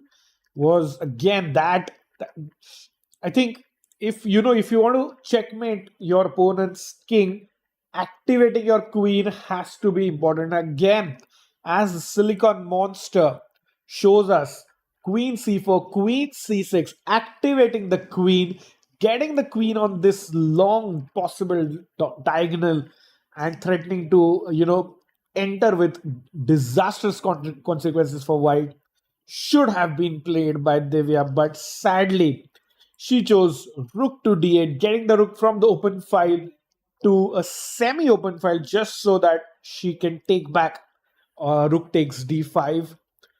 I feel the advantage is slipping from her. And can we get a full screen, please, just to see, does Salimova recognize that Divya has made a huge mistake here? We see Divya is away from the board while Salimova is looking quite comfortable here. And I think uh, the time control also really helped. And sad part, if you are a Divya fan or an India fan like me, is Divya has made back-to-back mistakes. 40th move was a mistake played after 56 seconds. And then after about 12 minutes, Rook d8 is another mistake. And Nurgul Salimova, international master from Bulgaria, 2400, will not miss the chance. She has played the correct move. Bishop takes d5. And now the interesting moment will be to realize after Rook takes d5, how fast does Salimova play her next move, and does she realize that she's actually back into the game? I mean, Rook takes d5 was the only move here. Capture with the pawn, then in fact white is better because the queen slides across, hitting the rook in the corner and the pawn ahead, giving you a check, hitting the bishop as well. So Divya had no option but to play rook takes or recapture with the rook. And now it's couple of moves that really brings back Salimova into the game. One is challenging the bishop with bishop d2, and the other is just putting the king on the light square, kicking the rook out of the enemy territory, and then solidifying everything close to your king. So let's see if Salimova has any moves planned? Doesn't look like it. I think she is gonna take a longish think here, more than 2-3 minutes for sure. So that gives us a chance to explore some other games. We will see some other games with Vaishali versus Humpy now. And if we could have their cameras as well.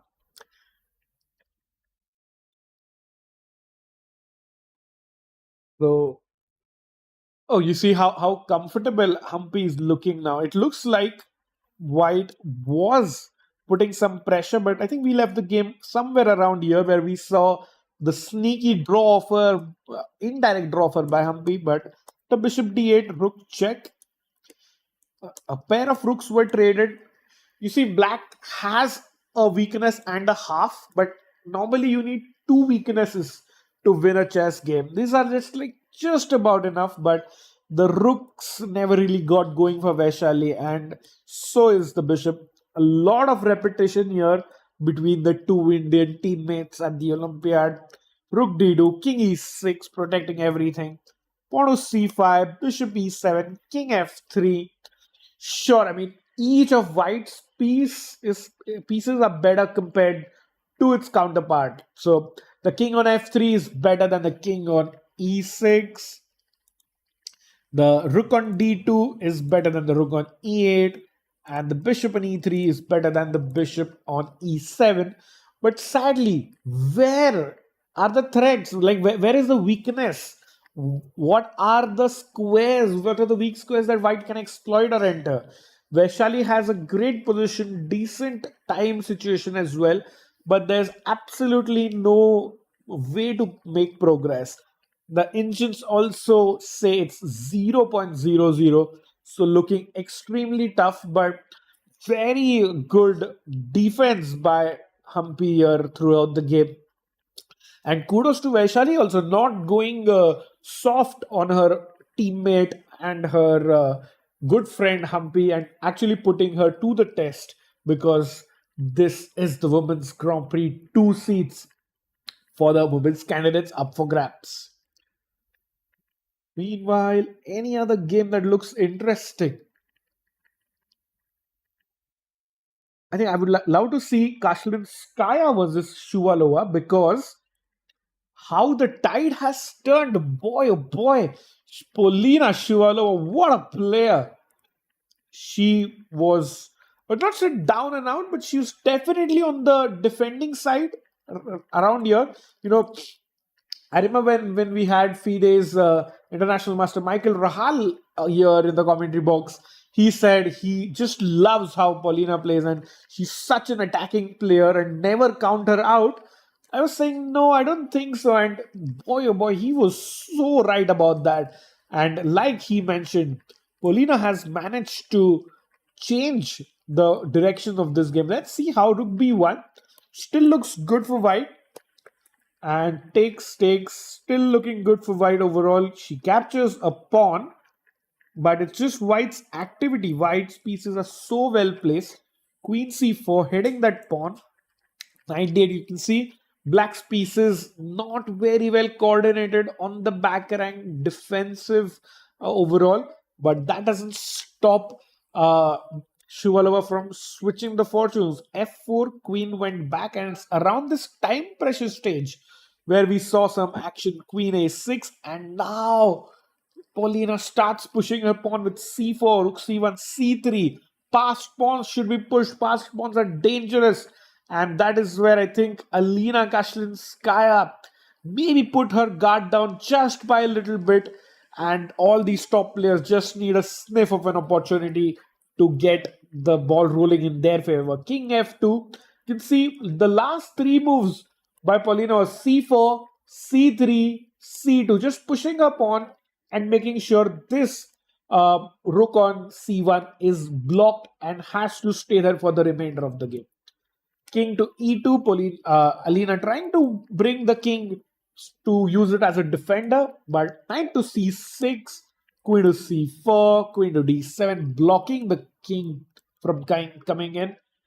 Pawn to f5 was a mistake, and Oh my god, again, it's the dreaded 40th move, which was a big mistake.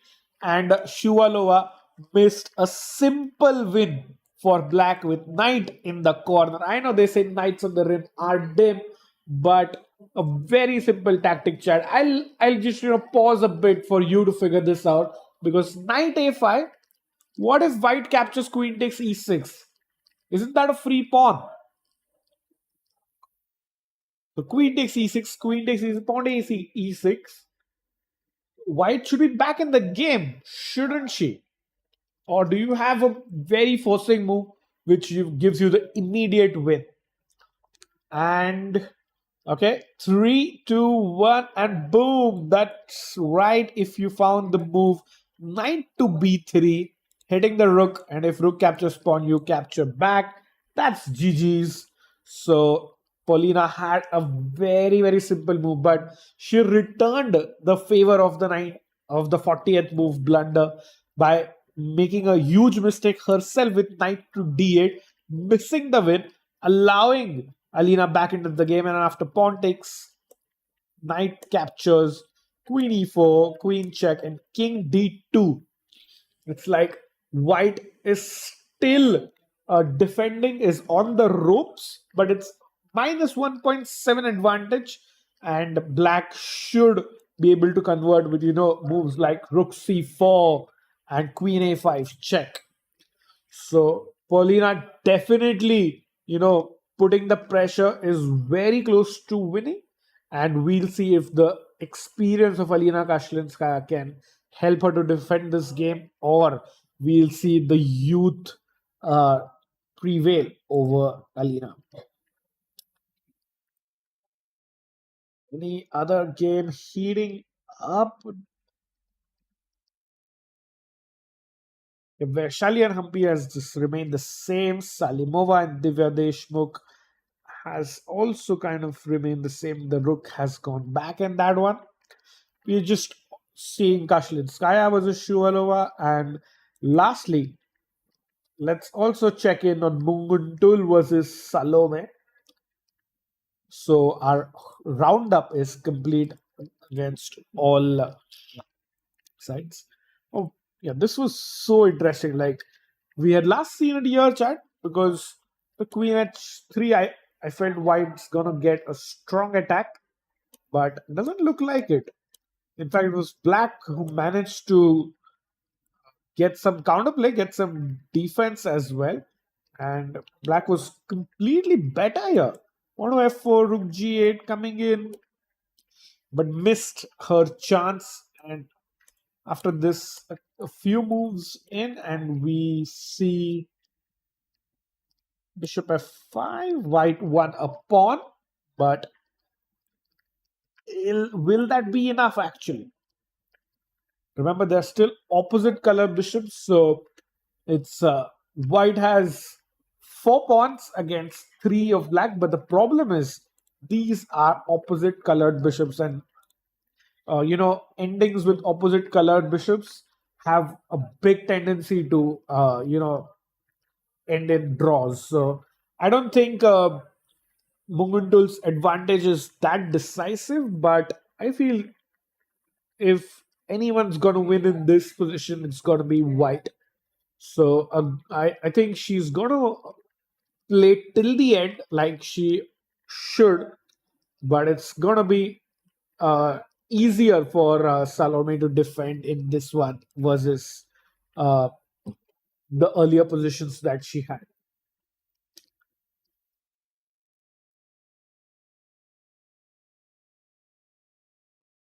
Oh, if we just quickly go to the Humpy game, she has offered a trade of rooks, which should be equal. I feel there is no way that black's gonna lose this one, because even if you capture rook d8, bishop comes back, you might eye a pawn for all black's gonna enter king d5, king c4.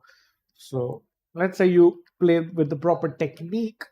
Still, even after this, there's just so little, so few opportunities for black for White to create pressure, and this should be ending in a draw pretty soon. I feel the longest game would be between Munguntuul and Salome versus we had one game which is already finished. In case you've joined us late, Zujiner has beaten the Indian star Harika, but all the other four games are still on.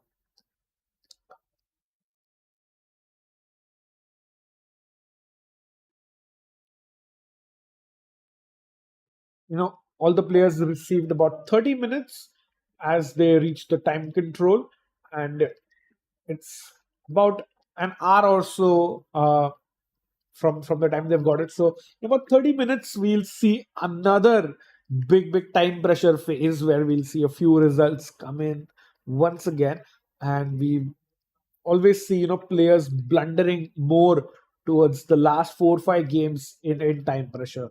So we'll see how that goes. Meanwhile, after King G2, Rook at 6 by Divya wants to bring the rook back, consolidate around that phase, and might want to hit the G3 pawn once again.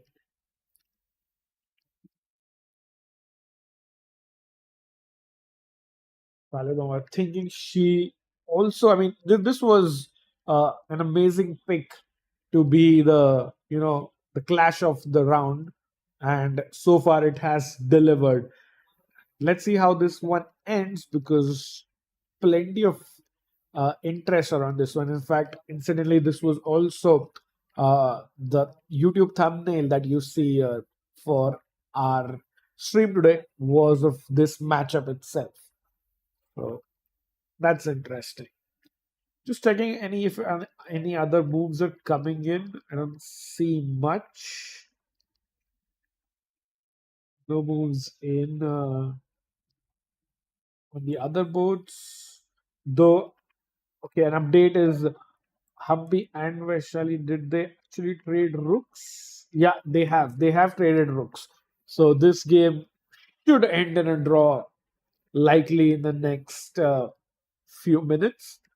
Because the only plan that I can imagine for White is to have this bishop transfer here, and let's make some random moves with bishop c7, bishop d2, bishop d8, bishop c3, and bishop c5. You see, suddenly White, look at the bar go up. So White has some good chances if Black is not careful.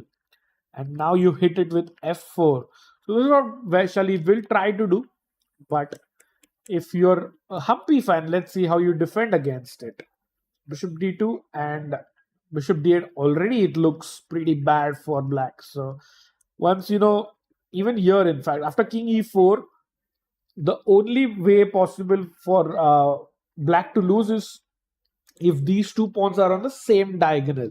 So you say, I agree, I have a bad bishop, but sometimes a completely bad bishop survives. So just play the move pawn to g5 here and say, okay, my bishop is not going to ever attack your pawns, but neither can your bishop attack my pawns. And then just keep the bishop on c7, and the game should end in a draw. So it's very important after king e4. G5 has to be played by Humpy in the next couple of moves. Otherwise, she might be in grave danger. See, both players looking confident. Can you go full screen, please? I just want to see if they are both chilling.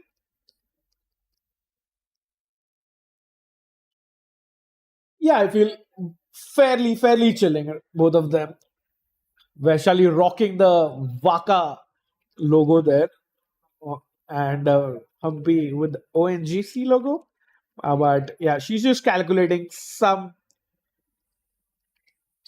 line, where she's 100% sure that doesn't work out, that it does work out, and I'm pretty sure that a player of Humpy's stature would find the G5 idea. It's just very instructive though, because in chess, you can never be lazy or not be attentive, because you know you'll fall for ideas like this, like bishop c7, bishop here, and boom, suddenly it's lost. So even one, like a two moves of chilling has caused black to lose. So in fact, you can just chill for one move, not even two. Bishop c7, bishop d2. Now already g5 is like one of the only moves in the position. So you cannot relax if you are black, and you have to just think that how can you defend with no complications, not even like a little bit of chance for white. So Humpy has to find pawn to g5. Will she? Will she chat? Do you find that? Do you see the point after? Let's say if white chills, if Humpy is not attentive, I'll just show you what happens. She has 14 minutes. From 99.9% sure that she'll find it. But in case she doesn't, this is the way to victory for Vaishali. Once you've brought your bishop to d2, you're attacking that pawn in the corner, and then suddenly you also want to attack this pawn in the center. So you make a waiting move. Again, very good square for the bishop, hitting everything. Now black has to defend, only one square possible with bishop here. And then finally you go in pawn to f4, because then this bishop opens up and these two pawns hang. So this is a very, very interesting position. And let's see. I'm pretty sure. I think Humpy will be able to find this g5 idea, but not looking that tough. And on that note, we have a very, very special guest in the studio here, and it's Grandmaster Abhijit Kunte. Welcome, Dada. How are you? I'm doing great. How are you, dude? The local star, the Grandmaster from Pune, Yes. now organizing a Grand Prix. Yeah, we are doing well. I think it's a very interesting tournament. We have this top 10 women players. And I still remember last year we did this match between Vidit and Swidler and Nigel and Raunak. Yeah. And that time Divya told me that we need to do something for women tournament also. And here we have next year. Amazing. And in fact, you are the coach of the Indian women's team that won gold. Yes. And you have four of your players from the Olympiad playing here. Okay. That must be a proud feeling. Humpy was not playing in the women tournament, but Yeah. but last Olympiad she played. Yeah. Okay, I think I'll just come back. Yeah? Sure. Thanks. We'll take a quick break, chat, and get back on the other side.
first game has finished here in Pune in the Women's Grand Prix, and the victory is for Zhujina, the Chinese prodigy here playing in the Women's Grand Prix. Zhujina, hello and welcome to the interview. Hi. So, you started the tournament today with a win against Harika. Tell me about the game, the best moment for you during the game. What happened? Why did you win? First, in the open, I'm not sure. I mean, maybe queen d3 is not a good move, but I think white's position is always very solid, and in the middle game, maybe she make some mistake and then give me some chance to win. So Harika is a very strong Indian player. Of course, you as well. Both of you played in Cyprus. Yes. For you, this win in the first game, how important is for you to win the tournament and qualify for the candidates? What are your thoughts? I haven't thought too much about the result. I mean, it's a bit surprised today because we play many classical games and it's always draw. And today I think it's a very lucky game. Very interesting. So many draws and now you win the game. Yeah. Zhujina, as you know, now in China, there is a match Yes. for the World Championship. And Wenjun is defeating Tan Zhongzi by 5-2. Are you following the games even though you're Yeah. playing here? Yeah, of course. What are you thinking of the match? What are your thoughts? Okay, I mean they are both very strong player and course. maybe Zhu do better and so she gets more point. My last question. Do you think you will face Chu Wenjun in the future for the World Championship? Is that your goal as a chess player? Well, actually I do not think too much about I mean the how I can achieve. But okay, I will try my best to play, and I hope I can show my best. Yes. Okay. So, Chujina, she will try and play as best as possible, show her best, and maybe in the future will be a contender for the World Championship too. Thank you very much for coming. Thank you. Very much. Welcome back. That was our winner of today's round, Zujiner, who scored a fabulous thumping win over Harika. And you might have been seeing something, chat. Our apologies, dear viewers, because due to some unforeseen circumstances, we had to pause the games. The players were asked to just step out for a couple of minutes. But good news is they are back. So just our quick apology to all that. And of course, we'll get to know more about what happened later. But games are back. Players are on the position, are back on the board, and we are seeing the live action. I think the players also, it must be really difficult because in the middle of a game you had to pause. But I think the only silver lining in this is the players were not in time pressure. Imagine you have less than 2 minutes and the arbiter asks you to do this. But yeah, we have the live boards back. And the clocks are still being adjusted manually, so we are also working on that. Meanwhile, can we have full screen and zoom into the players, please? Because I saw a couple of moves, but the moves are not being updated.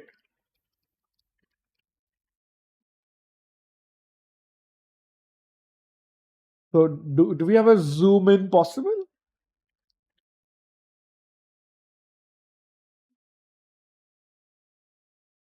Because I see a couple of moves and it was G5 was the only saving grace. And I think if my vision is right. I don't see a pawn on g7. Let me just check if there is a black pawn on g7.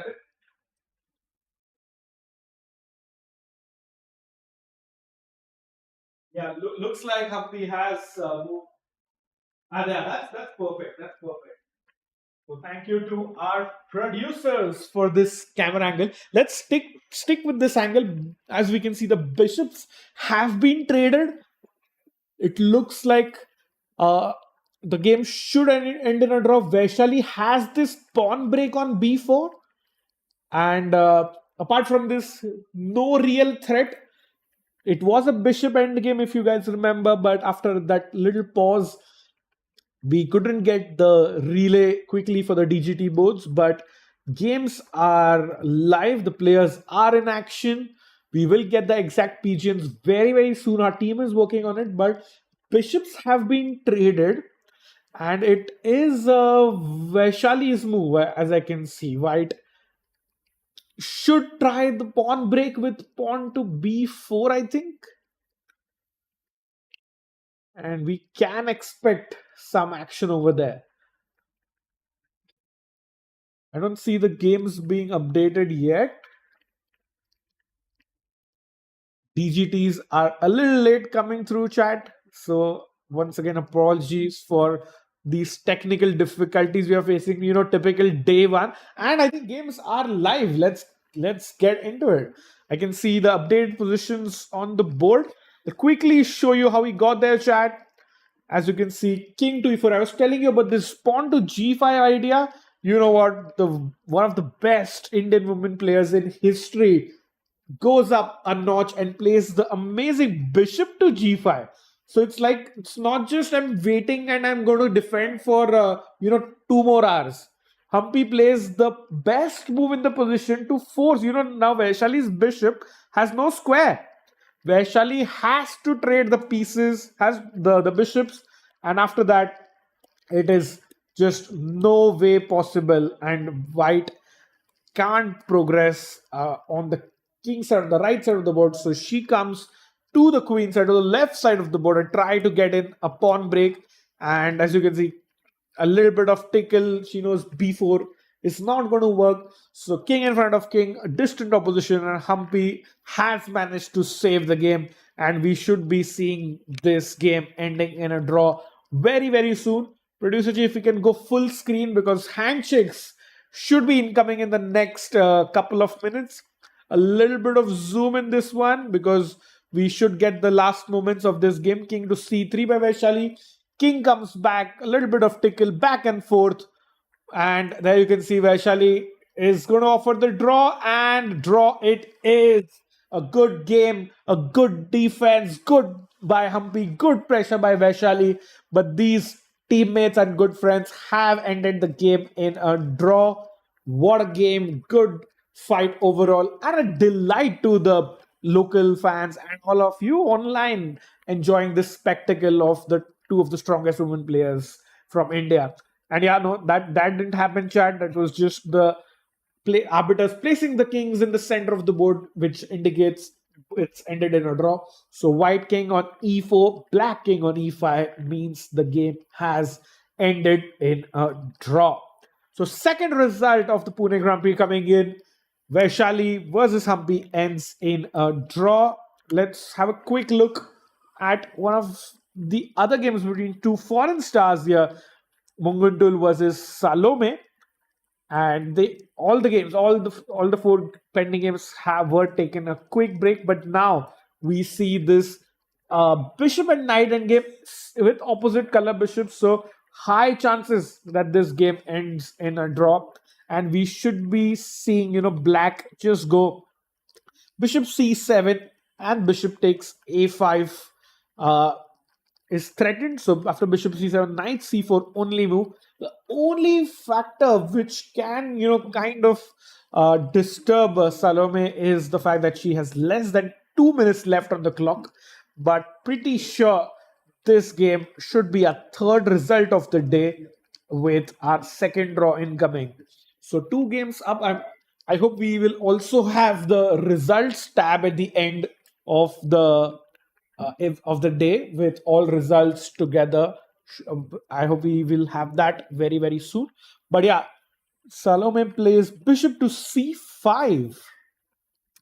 Okay, knight c4. Maybe then she wants to go king g7. That's a possibility. But yeah, even if like the pawns on the left side are traded with each other, so this goes out for this, then one pawn will go out for another pawn on the right side of the board. Then, black can just sacrifice the bishop or the pawn for the remaining white pawn. And that's how this game should more often than not end in a draw. So this is like, yeah, this is the most likely result on this board. And let's quickly jump into Kashlinskaya versus Shuvalova, where Polina is completely winning, Chad. What happened here? We were in this position somewhere before the break, and Queen 8 check, King at 7. Alina trying really hard, but Shuvalova very beautifully changes the coordination of the pieces. Remember that pawn on c2, which she had pushed c5, c4, c3, c2, 3 moves in a row, and that has caused the big problem in the position. Queen check, king goes back, pawn to g4 isn't enough, and the last blunder there by Kashlinskaya, and queen g2 check, queen comes back, queen with a check from the center. Polina challenges it, but then knight to d4, brilliant move. Threat is to play check. You can't capture because the queen is pinned. But after knight d4, this is a huge threat.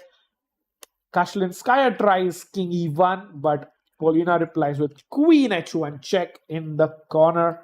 And this is just too strong. It's pretty much game over, because if you play something like this, I'm just going to get in closer and give you a checkmate. So that's not possible. Queen h1 check. Let's say if Kashlinskaya plays king to f2, then you go check. If king goes here, then another check. King goes here, then check, and checkmate. So that's also no good. And finally, I think if you have to go queen f1, then I feel only move. And then can I have something like queen e4? And that should be game over. Yeah. So if I go here with a pin, and let's say if you capture my bishop, I was thinking knight check, but yeah, sure, this also is pretty simple, and you pick up the rook, then give a check and just promote, and it's game over. So Polina Shuvalova with the turnaround of the day. Kashlinskaya plays queen f1. Can we go full screen? I'm predicting a result in this, a black win here, and you can also zoom in a little bit to show the strong queen on h1 there. And Shuvalova about to play, because she knows she's completely winning here, and it's just a matter of when and not if that the game will finish. 2 results already in, 3 results going. Queen takes f1 played by Shuvalova. Still pretty strong. And knight comes to b3. You could have the angle with the chessboard as well. The scene with the chessboard. And we can see white's rook is... Yeah.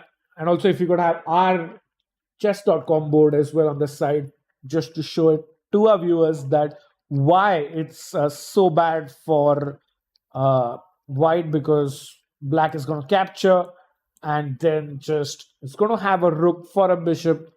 It's just game over. 2 minutes and change left for Kashlinskaya. Shuvalova has a good enough 15 minutes and a completely winning position. So this would very likely be a third result of the day. Kashlinskaya just figuring out what went wrong. She had a good position. She had a good attack. But it was finally her king which was targeted by Polina, and the c2 pawn I mean, I would say that's the real game changer moment when the pawn started promoting, and she plays rook to e1, saves the rook, and now I think you can just go rook e4 and capture the bishop, because if the white rook captures, you promote the pawn. So you can also actually just promote the pawn directly here itself. That's also a possibility. Plenty of wins. It's like now Polina Shuvalova has to just see which win works out best for her, because it looks like it's gonna be pretty simple for her. So that will be the third result. We'll stick to this game until it's finished. Just checking if the other two games have any interesting moments. Divya Deshmukh, remember, still fighting and has got some good chances. And yeah, rookie 4 played by Paulina should be over soon. We'll head to the Salimova versus Divya Deshmukh game in a moment, because that game is fully heating up, and it would be nice to see both players playing intense time pressure under 5 minutes for both of them. So as soon as Kashlinskaya resigns this one, we will head there. King f2 played, and I think there should just be rook can capture the pawn first, then rook can capture the bishop, and it's game over. You just wait for the official confirmation here. While it's Salimova who's thinking against Divya. That game will be, oh, that's a fantastic view there by our producer. Amazing. It's like you can read my mind, and rook takes e5 on the left side of the board. Shuvalova completely winning, and Divya also winning on this. So it's like 2 wins with the black pieces. That's what happens when you have strongest women players of the world fighting it out for those Grand Prix points. And I think we will have a result on the left pretty soon, and then switch full screen for Divya. And I can see some supporters in the chat for India, and plenty of Divya fans as well. And we really hope she manages to bring the point home here.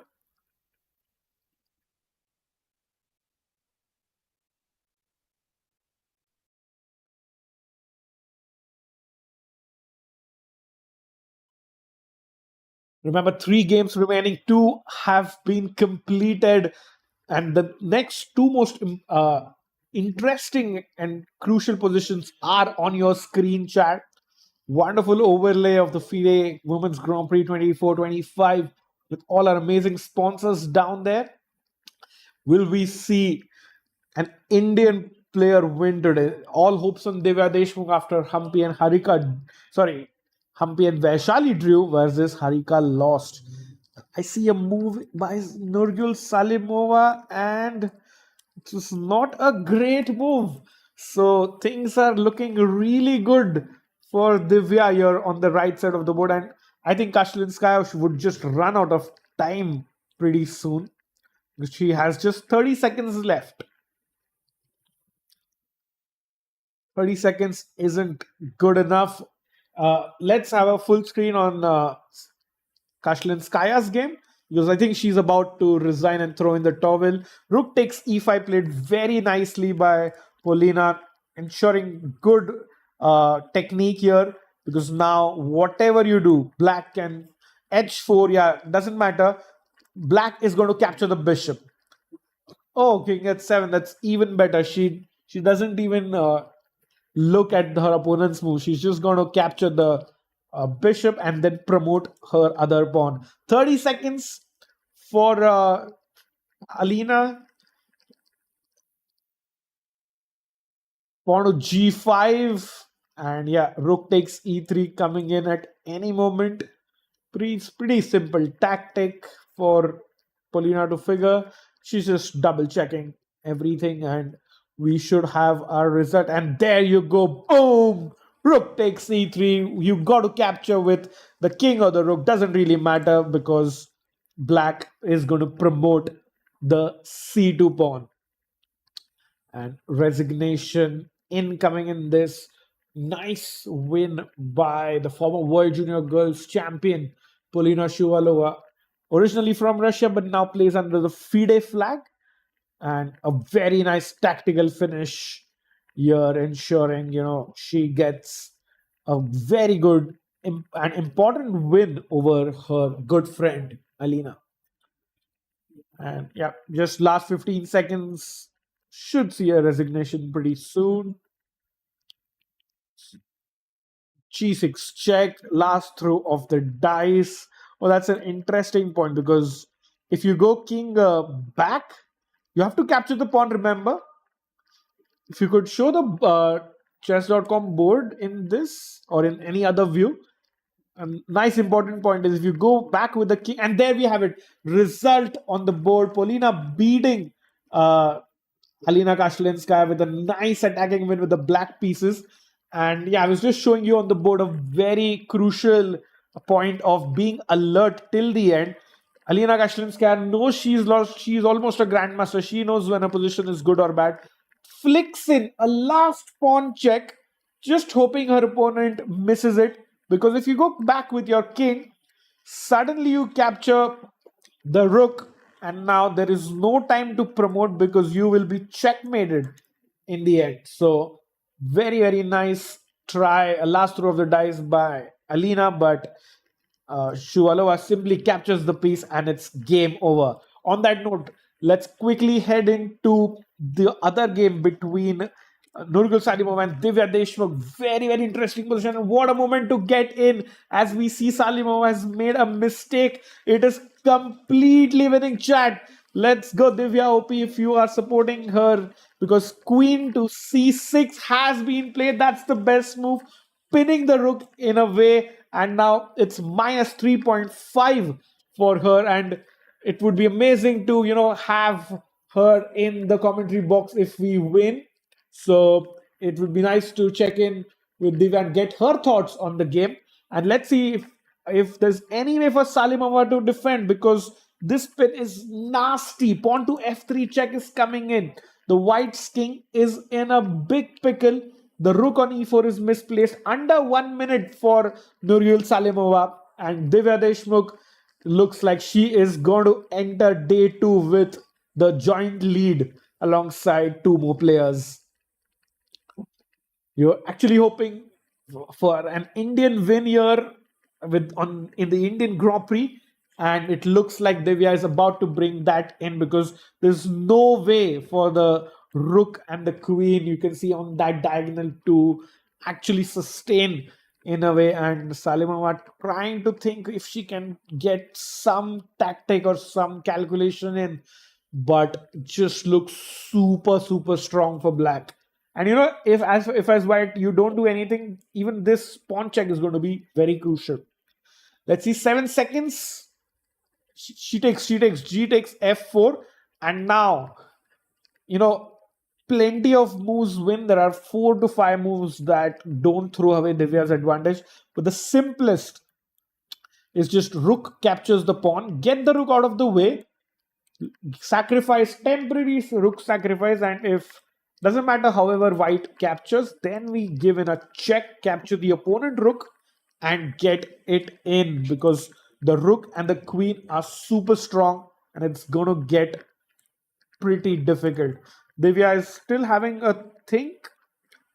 Let's see what she does. 3.5 minutes for a good enough thing. In fact, Salimova played the last move with only 4 seconds on the clock. And rook takes c5 on the board. Let's go. Divya Deshmukh coming up with the goods. And now you pretty much, I think, have to take the rook. There's no way that you don't take the rook. This queen e3 or d5, some moves possible, but Salimova down to her last 10 seconds. What does she do? Remember, there's no extra time in this. Queen f3 played. Queen f3, unpinning the rook, and now threatening, I'm going to take this rook. Divya should be giving a check here. Rook g6 check looks like pretty strong. 4 minutes. I'm 100% sure she's going to find that. Yeah, Rook c3, attacking the queen. Still nice. You can't go queen h5 because if you give a check, Divya will give you a counter check with rook to g6. So that's not happening.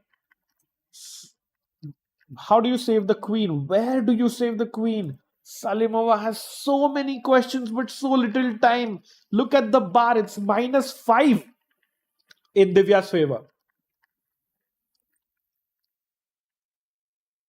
5 seconds. Ooh, she had 4 seconds when she played the last move, and she played bishop to e3, blocking the rook's attack. Now 4 minutes -6 in Divya's favor. Divya is just completely winning. Just got to compose herself and put the finishing touches to a fabulous game.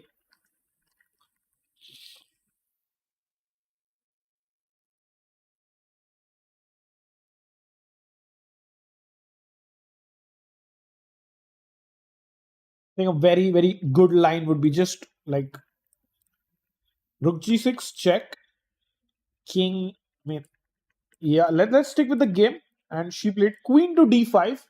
That's even better, I think. Just continuing the zugzwang and just keeping the pressure on white. There's just no good way for white to untangle the position. Again, and the problem is just 15 seconds. All of your pieces are pinned. The rook is pinned. The queen is, just kind of saving herself. The bishop is pinned to the rook. And she plays something rook e5. Okay, now this is a very, very... I think even I can win this position now with black. So just rook g6 check. And it's going to be pretty much game over. And Divya does it. Win incoming. Now the white king can't run anywhere because the queen is unprotected. That is why I was saying the queen is pinned, and rook to g5 played, and now rook into e3 is curtains. Is there we go, rook into e3. I think this is resignable now. Remember, the queen was again pinned. You cannot capture this rook. If you capture the queen, I just capture it back. And now black is a full rook up. The game is pretty much over. I think Salimova would be resigning the game. Very well played by Nurgul as well in this. What a fight this was. But there we go. Divya Deshmukh winning the first round in one of the most complicated games of day one. And I think this was a very, very well played game from both sides. Both players showing that fighting spirit. And definitely this is my pick for game of the day in this one. Well played, Divya. What a win with the black pieces against a strong player. And getting off to a dream start there in round one.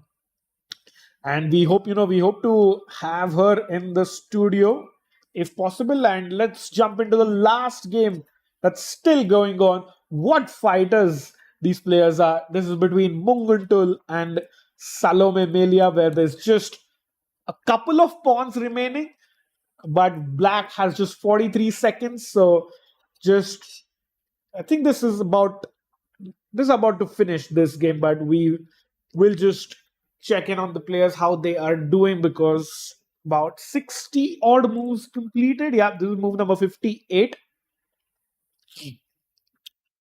Shout out to Munguntuul from Mongolia, who's still trying to win this very, very equal position, putting the pressure on her opponent, because wins are very hard to come by, especially with the black pieces. So Munguntuul wants to push harder with the white pieces and would love to get a W in front of her name in round one.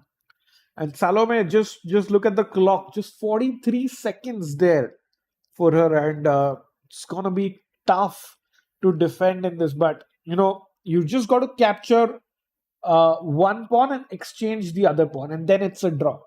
Doesn't matter even if black sacrifices a bishop or a knight, but if both white pawns are gone and one of black's minor pieces are gone, that is enough to win the game. Enough to draw the game. And Munguntuul plays bishop to d7. 40 seconds for Melia Salome. 30 seconds. There you go. King bishop f6. She's playing the perfect moves.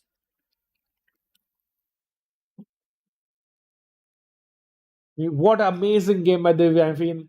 I think there are some local fans setting off fireworks in the background. I don't know if you can hear them, but I think she deserves that. It was fire on the board.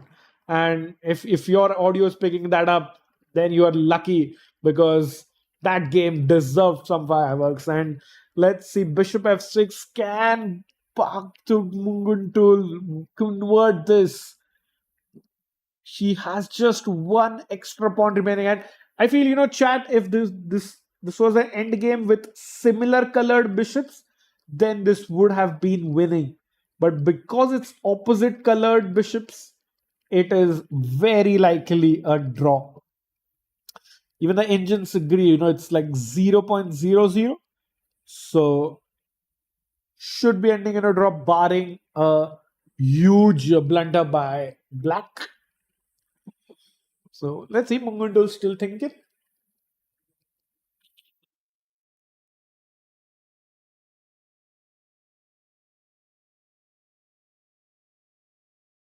Six and a half minutes there.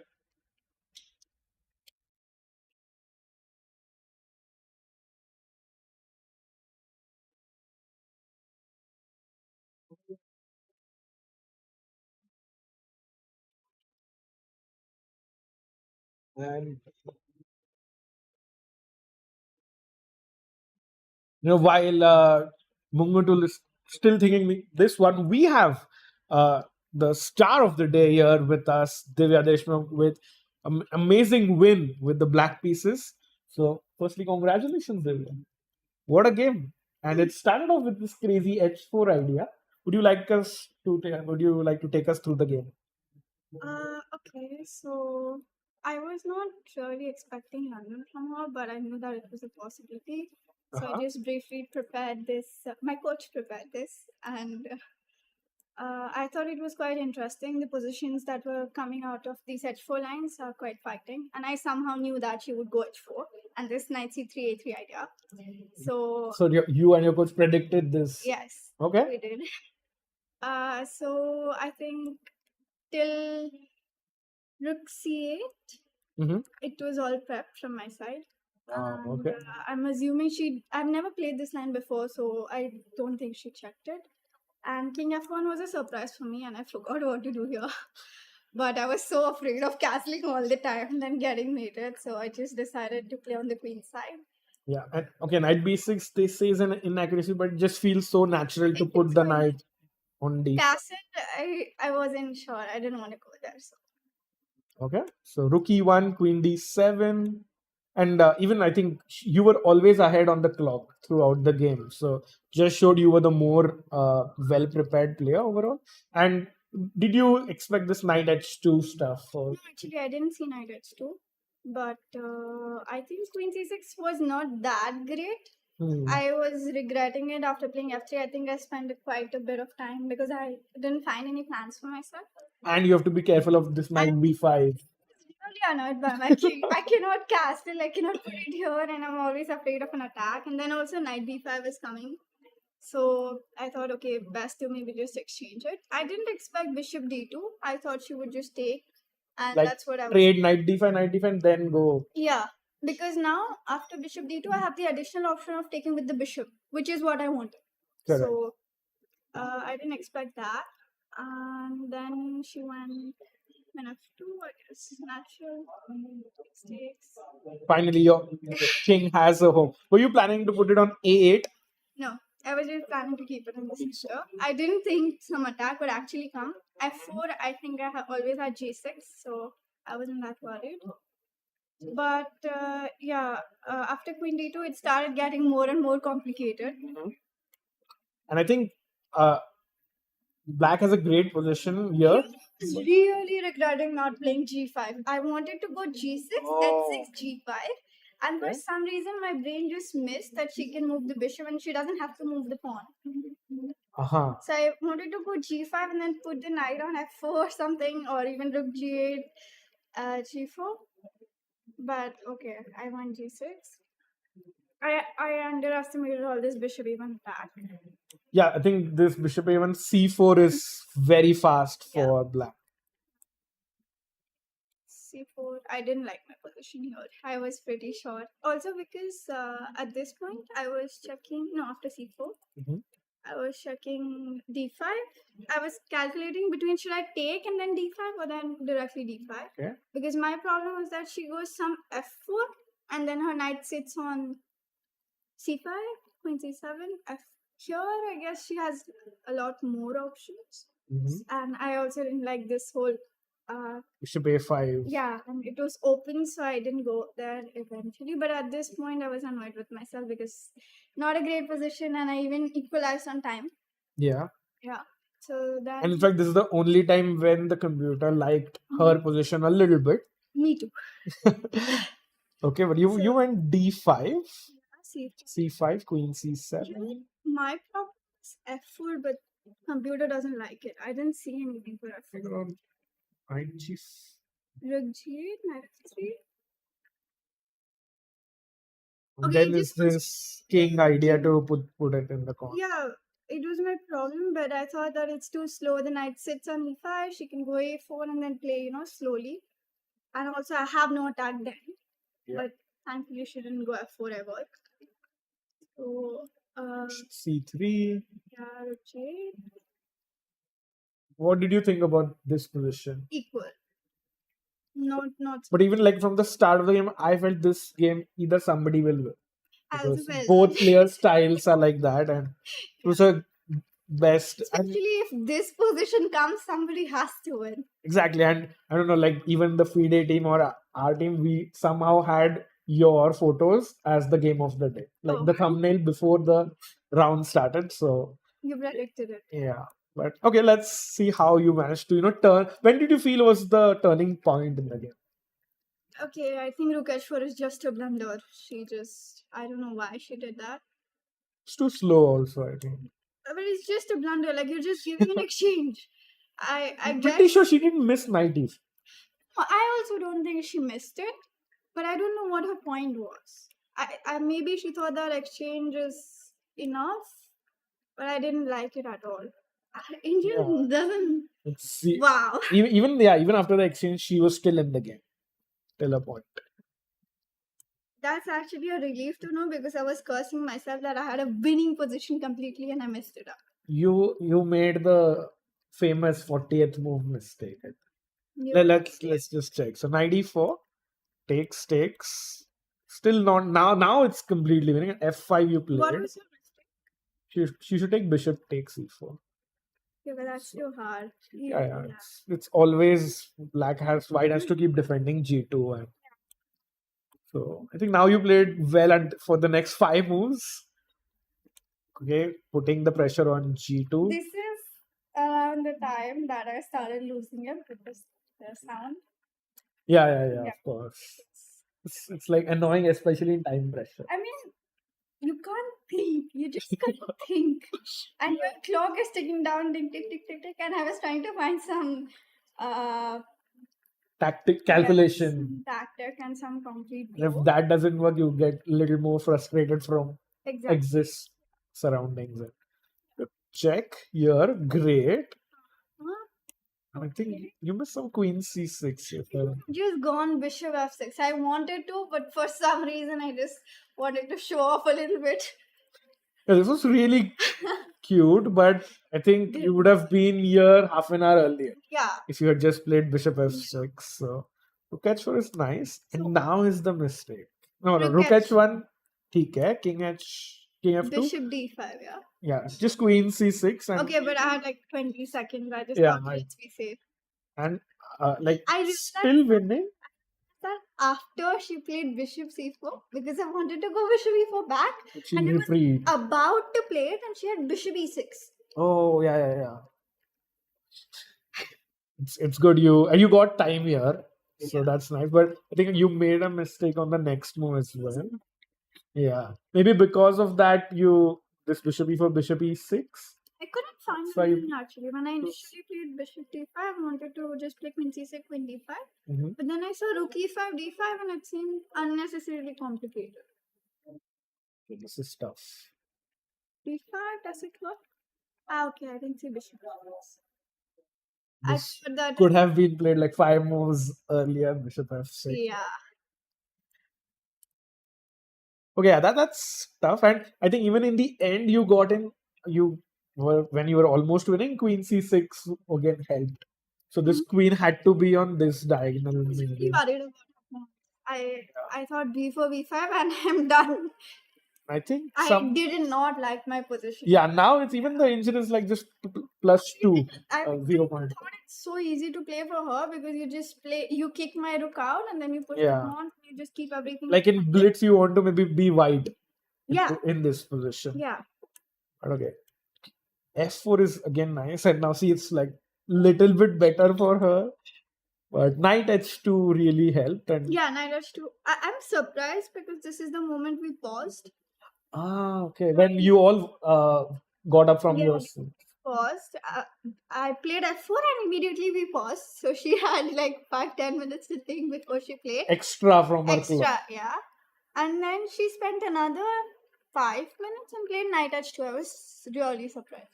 Yeah. And I think this is where the tide Yeah. turned again. And after this, now I think you didn't allow any slip ups. So bishop f6, knight g4. Now it's very smooth. Yeah, And after this it worked. I think you had to play bishop f6 and queen c6. You did that like 5-10 moves later, but finally got it in. And yeah, rook c5 is just amazing. Yeah, very clean finish in the end. So your thoughts about the game overall? Happy with the win? Not really. I'm stuck. Today was like, I don't know, any result that would have come today. I was just too tired with these surroundings. It's not. But I think your opening prep worked out. So kudos to you and your coach for that. Yes. And always nice to start the event with a win. I think it will be easier to deal with it like in 1-2 hours when I'm not overwhelmed with everything. You had some dinner and then. Yeah, then I will be happy about the win. Sure. Thank you so much for your time and all the best for the next round. Thank you. Guys, that was the start of the day. Divya Deshmukh winning with the black pieces, and we have still one more game remaining. That is between Munguntuul and Salome. That game should be finishing any moment soon. But yeah, very happy to share that we have about 3 decisive games so far. 1 draw between Humpy and Vaishali, and this is the last game that's going on.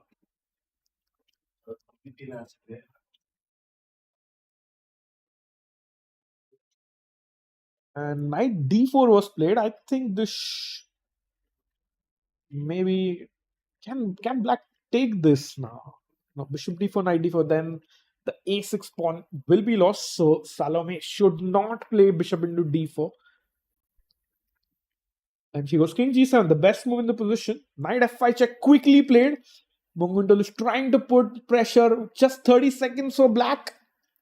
King g8, king h8, king f8. All three of the moves work. I think king f6 is the only blunder, but of course that loses to g7. So that won't be happening. And let's see. 20 seconds. He goes king f8. That's a good move. Black still holding the draw, and knight f5 check, king f8 on the board, and bishop d7. Now, this is the critical moment, chat. Viewers, only one move draws for black. That is king to g8. Because the knight on b4 is kind of offside, doesn't have really any square to go to. Bishop on c3 could play bishop f6, but I think it's just So difficult. 10 seconds for Salome to find king g8 and she touches the bishop. It's a blunder. Bishop f6. You see the bar going up. And now g7. This is what Munguntuul was playing on for 4.5 hours down. 70 moves in. And finally, the lowest seed of the tournament makes a blunder in under immense time pressure. Now, the winning idea for white is to push the pawn to g7. Black has to take the pawn. If you go king on the side, there's bishop e6 check.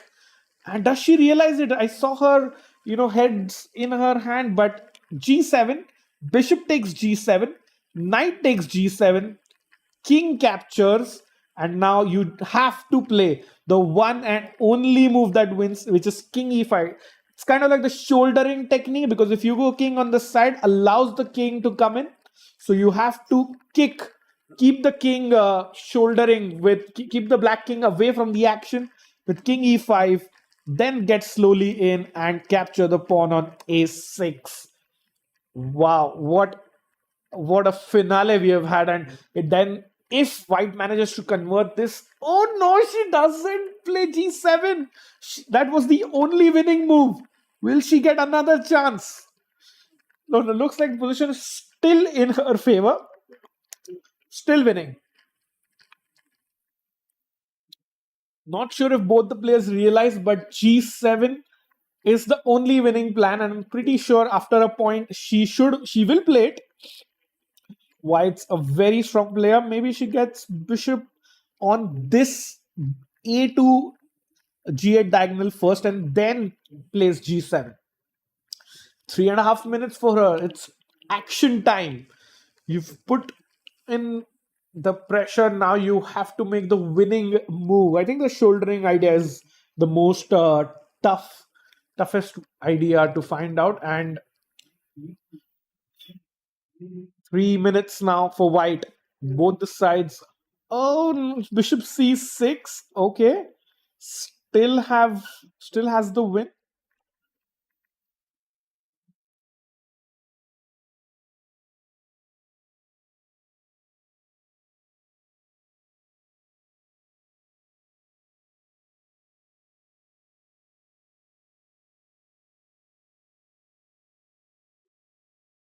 $20 for black. She spot. Does she know that she's lost? Knight b4 looks like a perfectly normal move. 10 seconds for Salome. And she plays knight b4. I think she has played knight b4. And now, bishop a4 or bishop d7 once again is the best move in the position. She plays bishop d7, rather bishop b7. What? Now the bar drops again. It's suddenly a draw once again, because you need the bishop to be on this diagonal when you play g7 check, because otherwise the shouldering doesn't work. And somehow, out of the blue, black is back in the game. 7 seconds. Don't lose on time. Bishop c3 again. Okay. Position is back to equality. Plus 0.40 advantage for white, which was plus 5 if she had just played the g7 idea. Oh boy, oh boy. And when was the last? Okay, last pawn push was g6 on the 66th move. So there's a lot of time for that.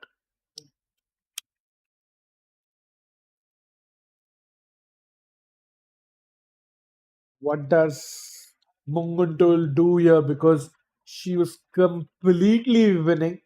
Maybe she didn't even realize it, but missed a huge winner. Brings the king back. No, that's not the way. That's not going to get her anyway.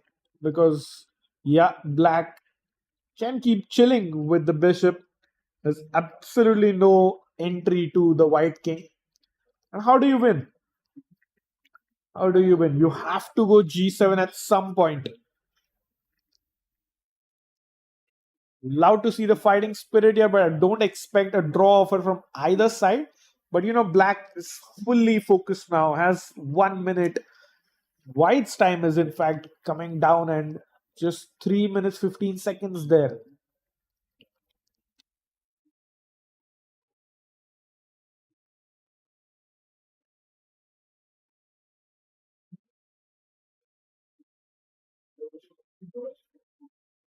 Under 3 minutes now.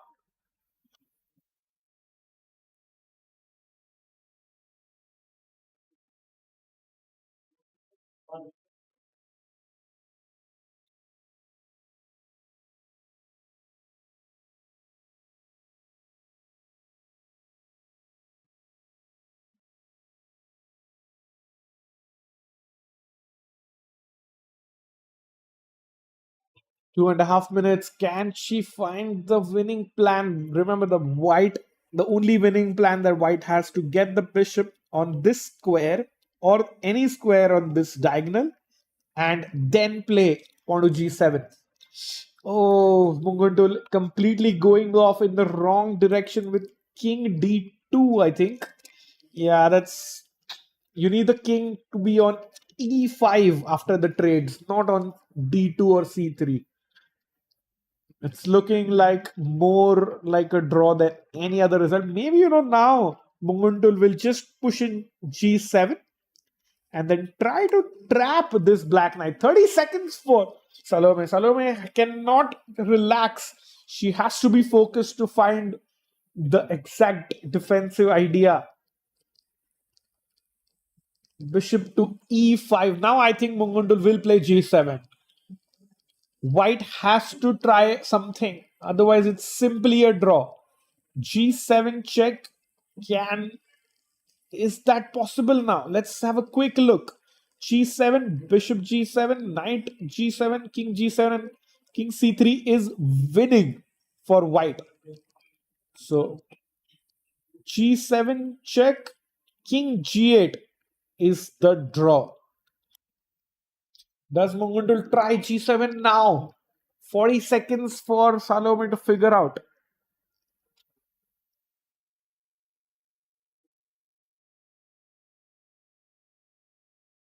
Under 2 minutes for both players. We are to like 4.5 hours, fifth hour of play. No, sorry, that's 5.5 hours of play. So almost closing in on 6 hours.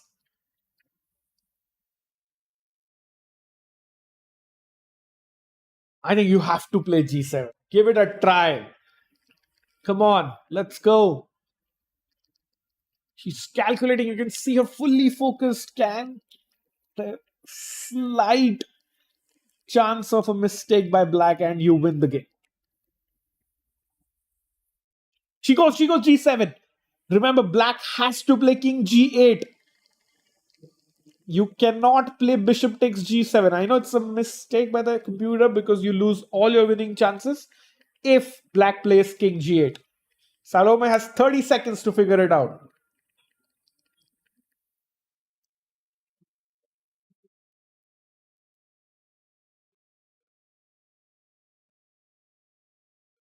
"15 seconds.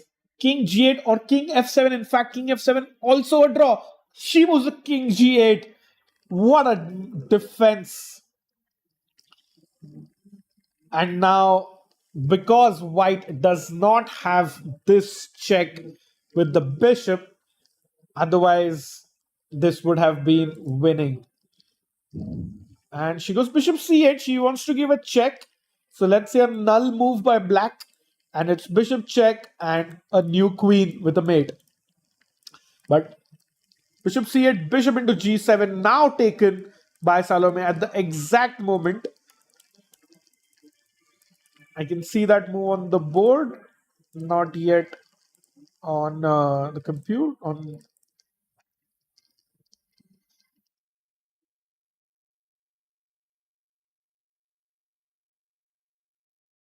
Yeah, g7, bishop g7, knight g7. Salome just calculating, do I play king into g7 or I just go knight c6 and knight takes pawn?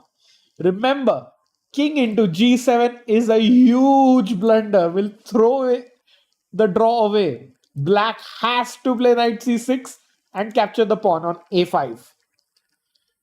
Knight c6 is a draw. King move, any king move is a loss for black. She's thinking, oh no, she captures the knight. No! And bishop b7, white is winning again. What a game, roller coaster game. And bishop b7, Munguntuul is winning again. Oh my god. 5.5 hours in, and the blunder comes in on the 78th move. King f6, king c3. This pony is a goner because it will be trapped in the corner. If you just move it in the corner, I go up, bishop takes pawn, bishop moves, and my pawn will queen. Oh my god, she was so close to a draw. So close. In fact, white can win a move here. Play king b2. Knight goes back and then play king b3. Oh no, it's very tricky. You can just maybe continue with king c4 here probably, and then she plays king c4. And very very important point to note is this a5 pawn will queen on a8, which is the correct colored pawn for the bishop. Otherwise, if it was a wrong colored pawn, then the king reaching b8 would be a draw. So Munguntuul had that going in her favor. Now, any move that she plays, just bishop takes a6, bishop b7, a6, a7, a8, because this pony is out of play. The horsey can't get back, and Salome, what a heroic defense she did until move 78, before king g7 was the ultimate blunder. 15 seconds for her. Maybe now she realizes king goes to e7. Now just bishop takes a6, and because you have the extra pawn, you will just go and trap this knight in the corner. Black does not have enough moves for the knight. Bishop a6 should be played. Yeah, bishop a6 on the board. Let's see what Salome does. She has 35 seconds. Hand is hovering over the king. King to d6. Looks so close to a draw, but in fact, this knight is just caught offside into enemy territory. The knight, if it had been anywhere on the 4th rank and just behind that, it's a draw. But this has just come so far into enemy lines that it will be now captured by the white pieces. Just there are moves like bishop b5 and just go after the knight, and there is no way for black to defend against that. Munguntuul trying to apply the finishing touches to a very very resourceful attacking game, and she finds it. Bishop b5 on the board. Amazing technique here by white. And it's all, I see now the engine is saying mate in 22.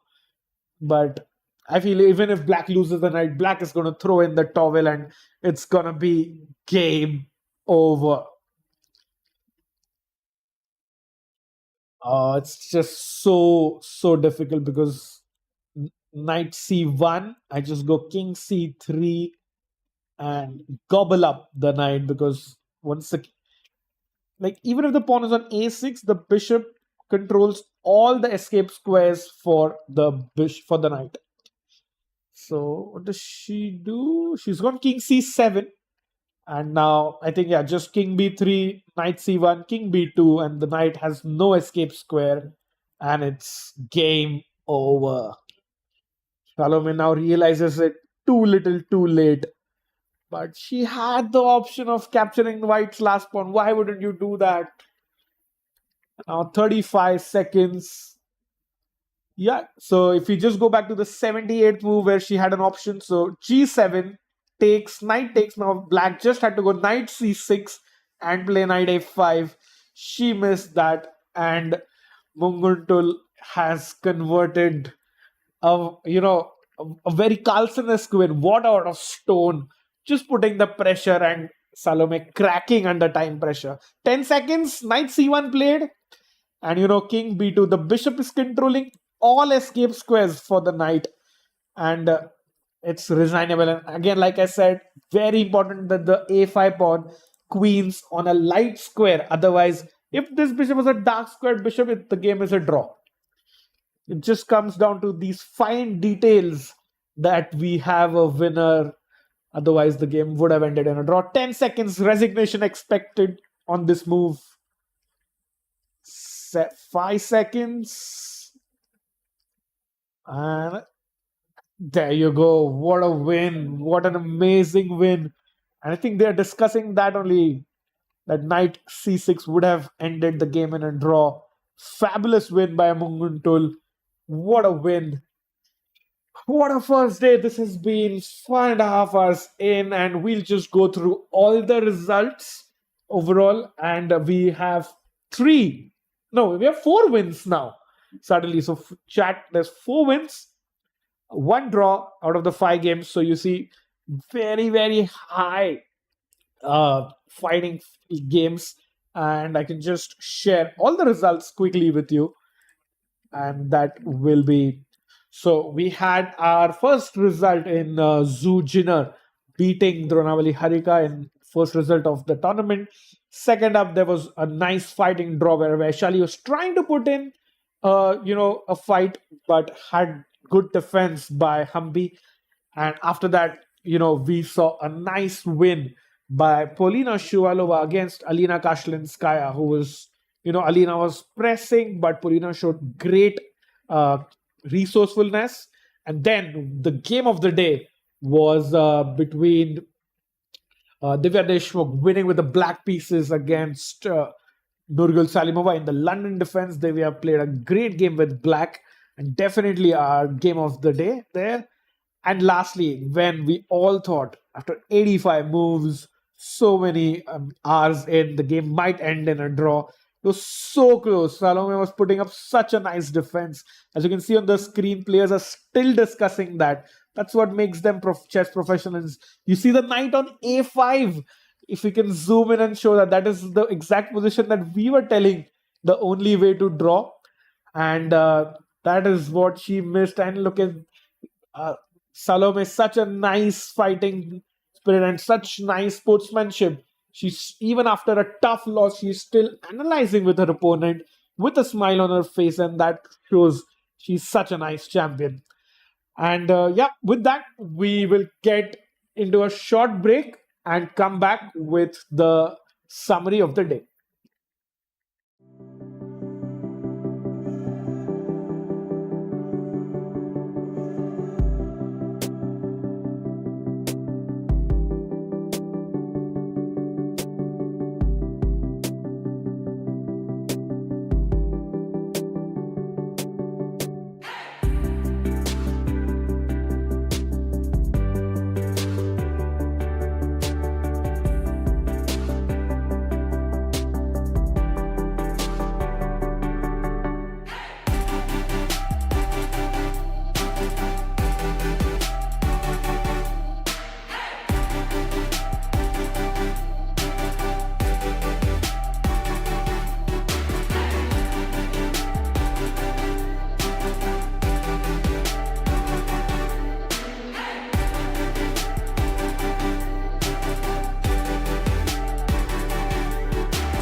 and welcome back to the Humpy and Vaishali.